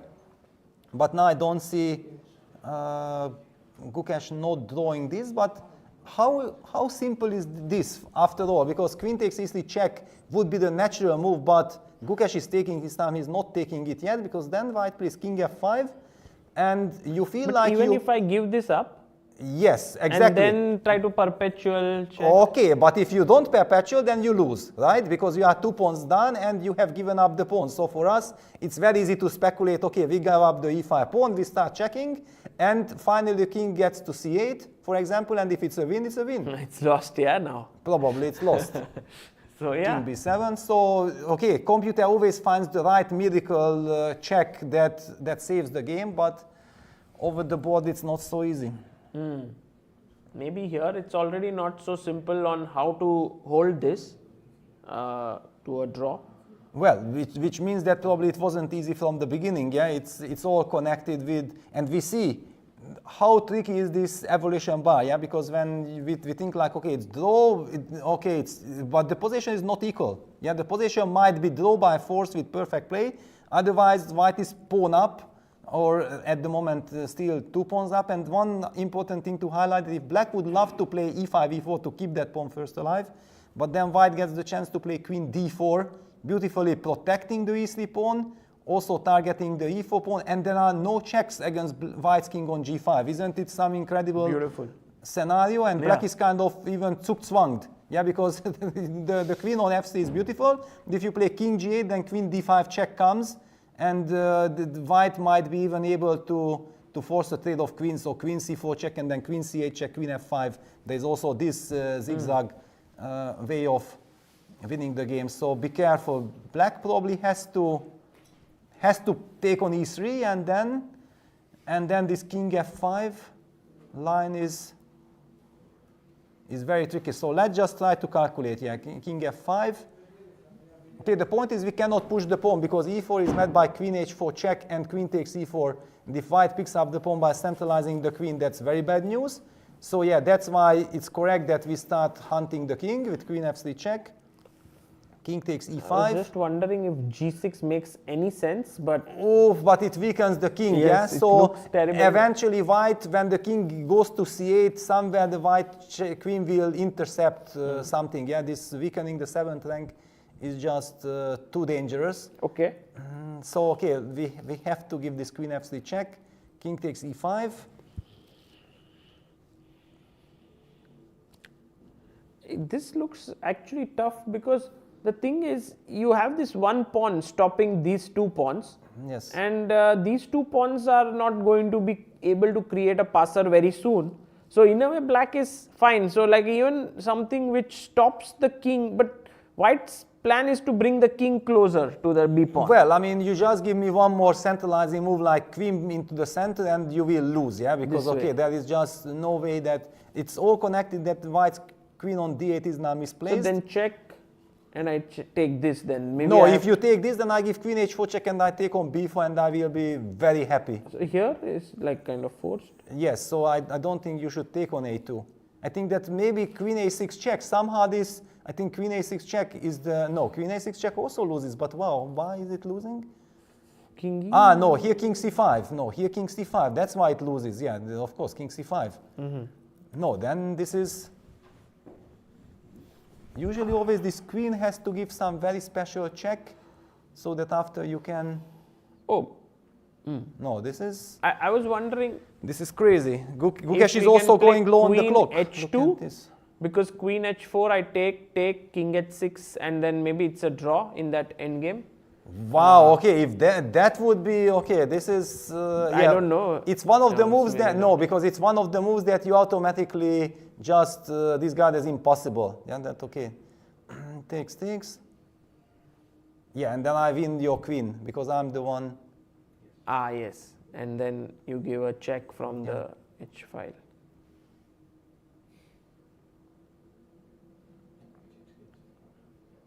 Check and take and then b. Yeah, no, this, okay, but then forget about the draw. Yeah, so queen takes easily check. All eyes on Gukesh. Will he be able to find the computer defense? Yeah, king f5. It's not trivial at all. Because pawn push doesn't work. Maybe we keep our queen centralized like queen d4. Oh no, that's a No, loss. you Sorry. cannot. I wanted to somehow. No, you have to, I mean, probably there is only this one miracle way, yeah? Or maybe it's not Queen miracle. e1 maybe. Keeping No. this pawn controlled. No. Then queen h4 check and I play queen e4 and I think it's finished, yeah? I mean, whenever I bring back my queen, it's over, yeah? It's, you cannot rely on holding this endgame because you have too So many a move weaknesses. like queen c3 will not be good. No. So then we need some very concrete Yes, and we know that we need a concrete way, but still it's impossible, I mean, not impossible, but not automatic. Yeah, he will play queen f3 check, of course, yeah, he has to. There is no other move, but the question remains, yeah, that after king takes e5, where is this shocking perpetual, yeah, because computer always... I have one idea, which is to check, take on a2, you check and take on b4, then I take on h2, then you have b pawn and yes. g and computer thinks maybe it's a No, draw. no. Computer does not think of the draw. But I mean, humanly, the natural move would be queen e3 check, yeah, because I'm also Yes, but queen here- e3, king d6, and then queen d4 check would be natural, yeah, to force, but it's bad. But let me highlight king c7, queen a7 check. This would be like the logical. But then white comes back with king c6 and then king c5. So queen e2 check played by Gukesh. Okay, all eyes on queen e2. This still we also gave this check. But after king d6 is the crucial moment that what is the move here? Till here it was absolutely obvious that we play like this. Okay, if you take on a2, I don't believe in this. This should be just, first of all, it's a total torture. Yeah, this is... This and this should be lost. This should be lost, yeah. This Okay. is hopelessly lost, yeah. So king d6. Parham is actually thinking for king d6. Maybe he has some other, but what else? Like you can't go on the king side. So I wonder why is he thinking here? And he also has less time. Yeah, it's less time, but yeah, it's... Wow. Yeah, it just shows, yeah, these queen endgames are the total nightmare of chess players, yeah, especially when you are exhausted and... but even if you are fresh, I don't think that for a queen endgame you can be fresh enough. It's never enough, yeah. You have to have this engine motor, yeah. That. He goes king f5. He goes king f5. Okay, so he's trying to zigzag his way somehow.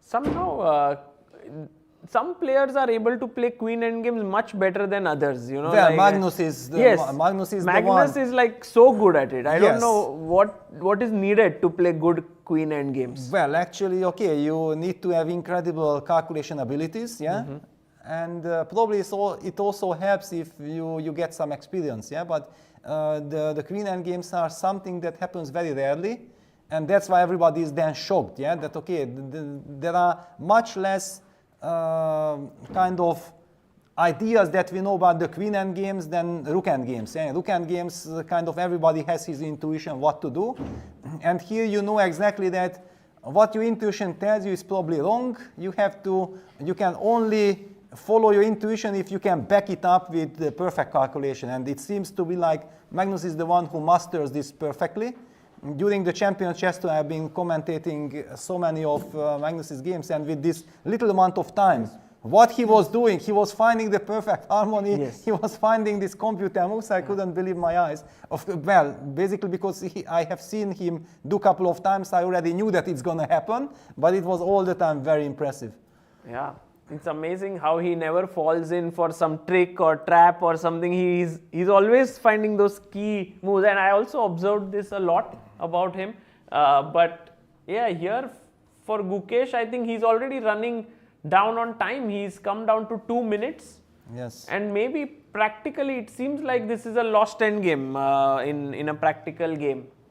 It's a very tough endgame, yeah. This is because, okay, unless you have a very clear vision that this is a perpetual check, if you just have to play it, this is not a playable endgame, yeah, because you are 2 pawns down. Yeah. And also the b4 pawn is weak, and white has no weaknesses because a2 and h2 pawns are no weaknesses because they are not important pawns, yeah. It's we can just give them up in order to collect the b4 pawn. So yeah, black goes queen f2 check.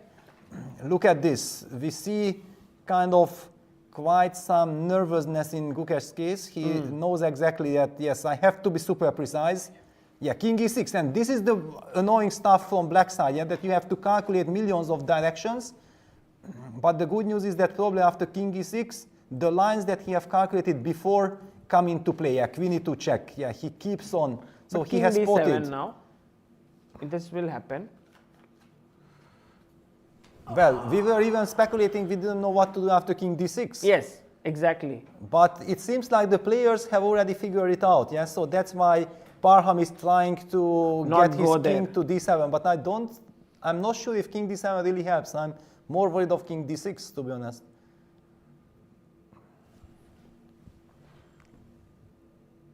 And where is this? Queen a6 check. Yeah, I already tried it. King c5. King c5 in. Yeah, no, queen a6 check, king c5. Yes, exactly. And when we have to, if you give this queen d4 check, king a7, then So queen d3 check then. would king seem to f5 back. Okay, so Parham is collecting the 30 seconds. And Okay. then he will go next. Then probably he will go, but where he will go? But No, queen here, and then king d7 or d6. Now, next But time. then queen d3 check, wherever you go, king d7 or king d6. Queen d3, king c7. yeah, then king c7 also loses. Yeah, so basically Okay, this frustrates me that we have already kind of highlighted the most natural checks, and apparently there is some clear way. Yeah, queen So for f2 check, king e6. d6, Okay. king d6. Now we will get more clever because now finally white will play the critical move Come on. in our minds. Parham, you can do it. Can we play this queen d2 check, king d6, queen d2 check, king c7, queen h2? Ah, no, this Ah, is like losing. this. Oh, now it's. no, Oh! With no, the one sorry. tempo. I Like forgot. this. What? Like this But it you are was Because we surviving. looked at this with Queen king h4 on is coming, d6. no? Okay, but this is still total nightmare. I mean, Why? okay, because I can keep the queens, yeah? Okay, I can play queen d6 and go after the b4. This is still so far away from draw. Yeah, sure. But okay, this is this is a stunning kind of defensive resource that we go pawn hunting when the white king goes far. Okay. That's why he's not going there, yes, because he knows that if he goes far away, Yes. then h2 he loses. He loses the pawn on h2. Yeah. But But okay, only move, no, only try, otherwise anyway it should. he goes king d7. And now we take on h2. Yeah, but this is now very strange. Why does he go king d7? The other line with king d6, king c7, and then I had queen d3 check, and or queen d6. I had both options. It was so much more natural. Right. Because here you can't take it. Yeah, this is lost. You can't endgame. take it, yeah. Because king is very close to taking Exactly. c5. So you have to check go You to have to check c7, d2 check now and here, take. and then you are saying the Yes. queen can move. Yeah, I mean the queen moves and it's a total torture still. It's very far away from, also queen d6, yeah, I mean both moves, queen d3 and Yeah. queen d6 just keeps the game going, and the b4 pawn is still a weakness. So king d7, and now I think Gukesh must just take this pawn and just hope that he can survive. Not hope, he's to calculate. No, I mean, of course calculate, but yeah. Yeah, if it's not a forced draw, then he still, he still needs to hold it. Yes. But So Peter, white can play like queen g5, for example, yeah? here. Queen g5, and after queen takes a2, I give queen h4 check, and then I pick up the b4 pawn. But now the good news is probably after queen a, you might be able to give checks Check like and win this pawn. the g3 pawn, but Yes. I still don't, yes, queen a7 check, okay. Queen h2 on the board, correct. Gukesh picks it up, and look at this, Parham is completely shocked. Really? He is completely shocked, like he was worried about perpetual checks and whatever, and all of a sudden black collects the h2 pawn. And he, what? I hope he doesn't give queen h4 check, because that would just draw. He doesn't even have time to calculate everything, but. No, I mean, he can always go to f7 with his king. Oh, he plays it! He goes for it, What? yes. No, he goes for it because his king is going to f7. But this is just now a straight line draw, right? Or no? Ah, you keep the b pawn He'll in go this in the endgame. queen endgame, yeah, Yes. without any. So king c, what? King e6. King g6, king e6. Yeah, he's going after the f7 pawn. Oh, I thought he will go here. No, No. 1 second, just to. No, you No, cannot go we'll there. first finish. Yes, king f7. Yeah, this is what he is going for. But isn't this a draw? Because it's king h4, king g7, king g5. It's opposition. We get this opposition. Ah, yeah, king g5, king g5. Yes. And it's blitzed out. That's it. Yeah, Parham is very disappointed. Oh no, he just didn't. He could have pressed on. He Yeah, could have with pressed, the yeah, queen with the, on the going the board. king to c7. Yeah, Exactly. but he completely assumed that probably that is a perpetual check. So he had to go for this king d7. And now it's just opposition. Wherever the king goes, you just follow it. Like king e8, king e6, king Yes, e7, stunning. king e5. And look at Gukesh, how relieved he is. He knows that, wow, I survived Hey, this he dodged the bullet there for sure. total nightmare. I survived. And Parham, look at this. Yeah, Parham, maybe he simply assumed that because normally you are in such endgames automatically calculating the pawn raise, that black king goes after the a2 pawn, Yeah. and then white's king is in time to pick up the b4 pawn wins. But it's not about the pawn raise, it's just the opposition. So he could Have missed king g5 if he played Yes, in time pressure. exactly. Oh, yeah. Exactly. He just assumed that, okay, this endgame is not playable for black. But Peter, this he could have reached actually by force. If we can have the board, this endgame with 2 queens and 1 b3 pawn. Well, that probably would have meant that the tournament will never finish. Yes, that's the typical position that you just, another 100 moves is just in store. It's just the beginning, unless there is a very direct perpetual check, which I'm not ruling it out, because white's queen on Is a little bit on a8, side. yeah, but okay, let's focus on the body language of the players. Look at Gukesh. He knows exactly that this is the first time I can relax. I have the right to relax because now it is in the bag. It's a draw. And Parham has to come to terms that I don't have the slightest of chances of continuing this game. Wow. In the first half of the tournament, Parham was surviving many difficult positions, and in the second half, he was actually winning and his opponent survived. Yes, yeah. Well, usually people say that in long terms it kind of equalizes out your missed chances and the games that you survive. Yeah, and that's it. Yeah, handshake. But look at this expression of I cannot believe it. I just cannot believe it. And he shows rook a8, rook h8. Yes. Oh. Oh, He Gukesh just is also- highlighted with the hand. Yeah. Rook h8, yes. And Gukesh is also smiling. Yeah, that I was having a heart attack while you were, I mean, yes, he was. This is such a Wow. nice moment actually. Beautiful moment, yeah.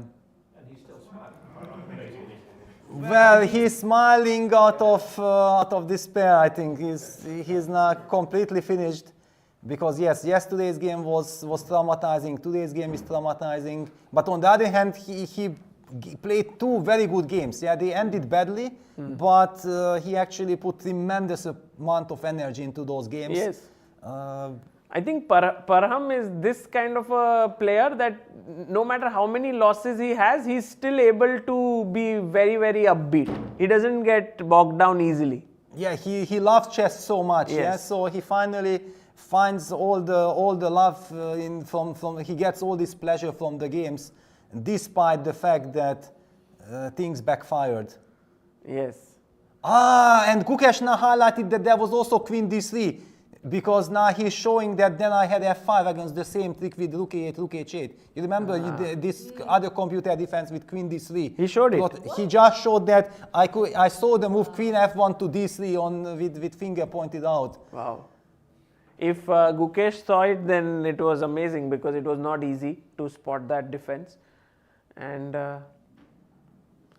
actually, this is the first time we see Gukesh relaxed in this event. Yes. Because he was also going through some bad health throughout the event, and then his results were not that great. Yesterday he managed to win, and perhaps that and today's draw where he survived makes his tournament quite okay. 50% score for him. Yes, of course. It's basically, after all, we should not forget that it's kind of a warm-up tournament for Yes. all the Indian players who are in the candidates. Yeah, Yes. so. For Praggnanandhaa, who finished in a +1 score and had tons of fighting games, I think it served the purpose perfectly. Gukesh had a very rough schedule as well. He played millions of tournaments. Now he will have time to chill a little bit. At least that's how I feel, and also focus on preparation and get ready for the candidates. And Vidit, I would say that, you know what, we have witnessed this with Vaikanze. Yeah? In 2016, Karyakin with -3 then went on to win the candidates. And 2018, it was Fabiano Caruana who finished -3 without a win in Vaikanze and went on to win the candidates. So this is... I think this is what Vidit needs to hear from you. Well, when I you think meet he him. knows. I think he knows it. I think he knows it very well, because sometimes, it takes away the pressure. Takes away the pressure. He shouldn't be thinking about the candidates right now, that I'm a favorite or whatever. What he needs to do is to calm down, have a good rest, get focused, work hard, and play without pressure. Yeah, because usually in the candidates tournament, whoever feels the tremendous pressure never really succeeds. Yeah, so let's just enjoy what you are doing. You have lost enough games in the previous tournament in Prague, which means that you are kind of safe from losses. You never know exactly. I talked about this, that things are balancing out in the long run. You never know. For example, if Abdusatulov would be now in the candidates, people would be thinking like, wow, he just crushed Prague and he's like this. I would immediately caution that no. There is absolutely no guarantee that this can continue. Yeah, because after such success, sometimes also things settle down. Yeah, it's a little bit like the stock market. Yeah, when there is it gets too hot. Yeah, then there is also that it's never so easy to really rely on any statistics or like this. But second place for Thaidai 1 is amazing. Like Nodirbek wins by 1.5 points, which is already phenomenal in this field. But Thaidai 1, who's the last seed, finishing second, I think maybe a very big boost for his chess career. Well, he already was second here a couple of years, 2 years ago or something. He has the capability. I told you, he has very good openings. He has understanding. He's excellent. Wow! Congratulations by the arbiter to Parham. Pavel Votruba. Yes, and okay, for the stellar performance. I mean, he really played some incredibly insane chess with a lot of ups and downs, but finally a very good score for Parham anyway. Yeah, he's in a plus score in such a strong tournament. Yeah, there we see Abdusatulov scoring 6.5 points, and then Guillaume with 5, Maghsoodloo and Praggnanandhaa with 5, sharing second place with +1 score, 5 points each. Amazing. Well, Peter, it couldn't have been a better end for us that with you joining in. We enjoyed it so much, and this endgame itself was so exciting. where will we see you next? What is on your schedule? Well, I have quite a busy schedule. I don't know if I'm supposed to talk about it or not yet, but definitely things are coming. Wow. So people will be hearing about. But as a commentator, yes? Also as a commentator, but also some other projects Whoa. are coming. Yes, Wow. I think okay, maybe I can reveal that my first Chessable course is on its way. Wow. And yes, I'm very much looking forward to it. I think I'm so everyone will excited. be looking forward to it. But the subject cannot be revealed. No, not yet. Not yet. Absolutely not yet. Okay, so we'll wait for it, Peter, and thank you so much for joining in, and to all the viewers who followed us from all across the globe over the last 10 days. Thank you so much. Amruta, any final words? No, I'm so glad that he was here and he shared the insights, and I'm sure that now he goes back and tells Vincent while Vincent is preparing. Right now, as a trainer, I tell you to sleep. Close everything. You must sleep. I think he's already sleeping. Yes, I think so. Yes. No, wonderful. Thank you, Sagar, and thank you, Peter. Yeah, and thank you, Amruta. Nadia. Thank you, Sagar.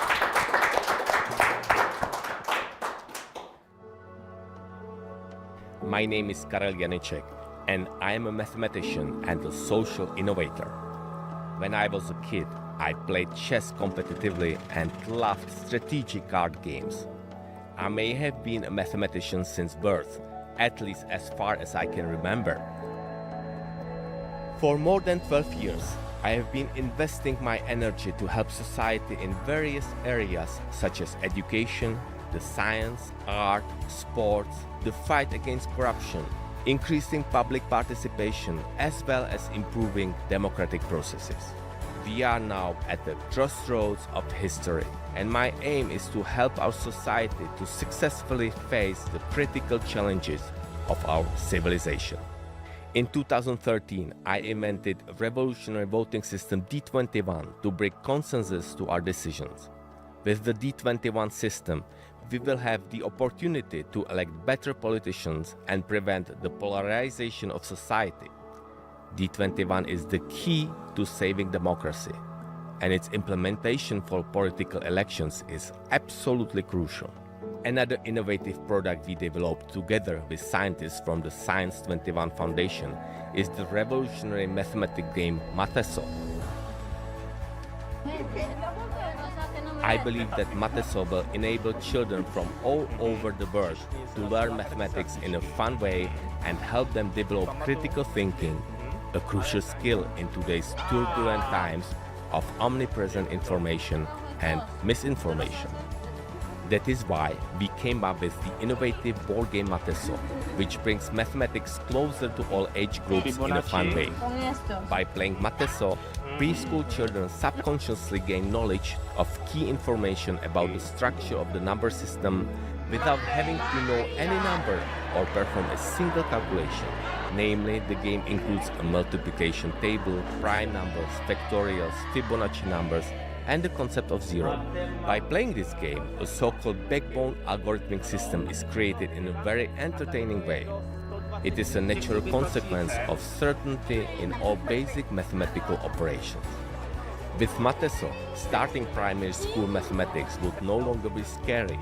It will change into a fun subject.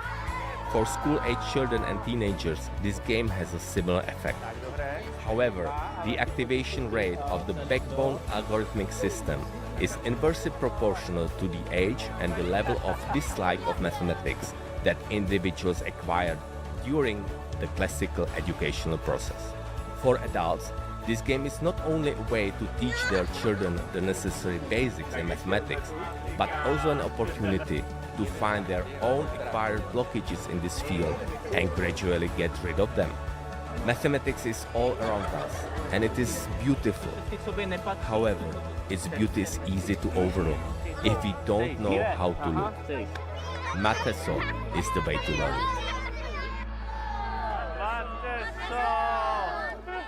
Karel Janicek, proud partner of Prague International Chess Festival.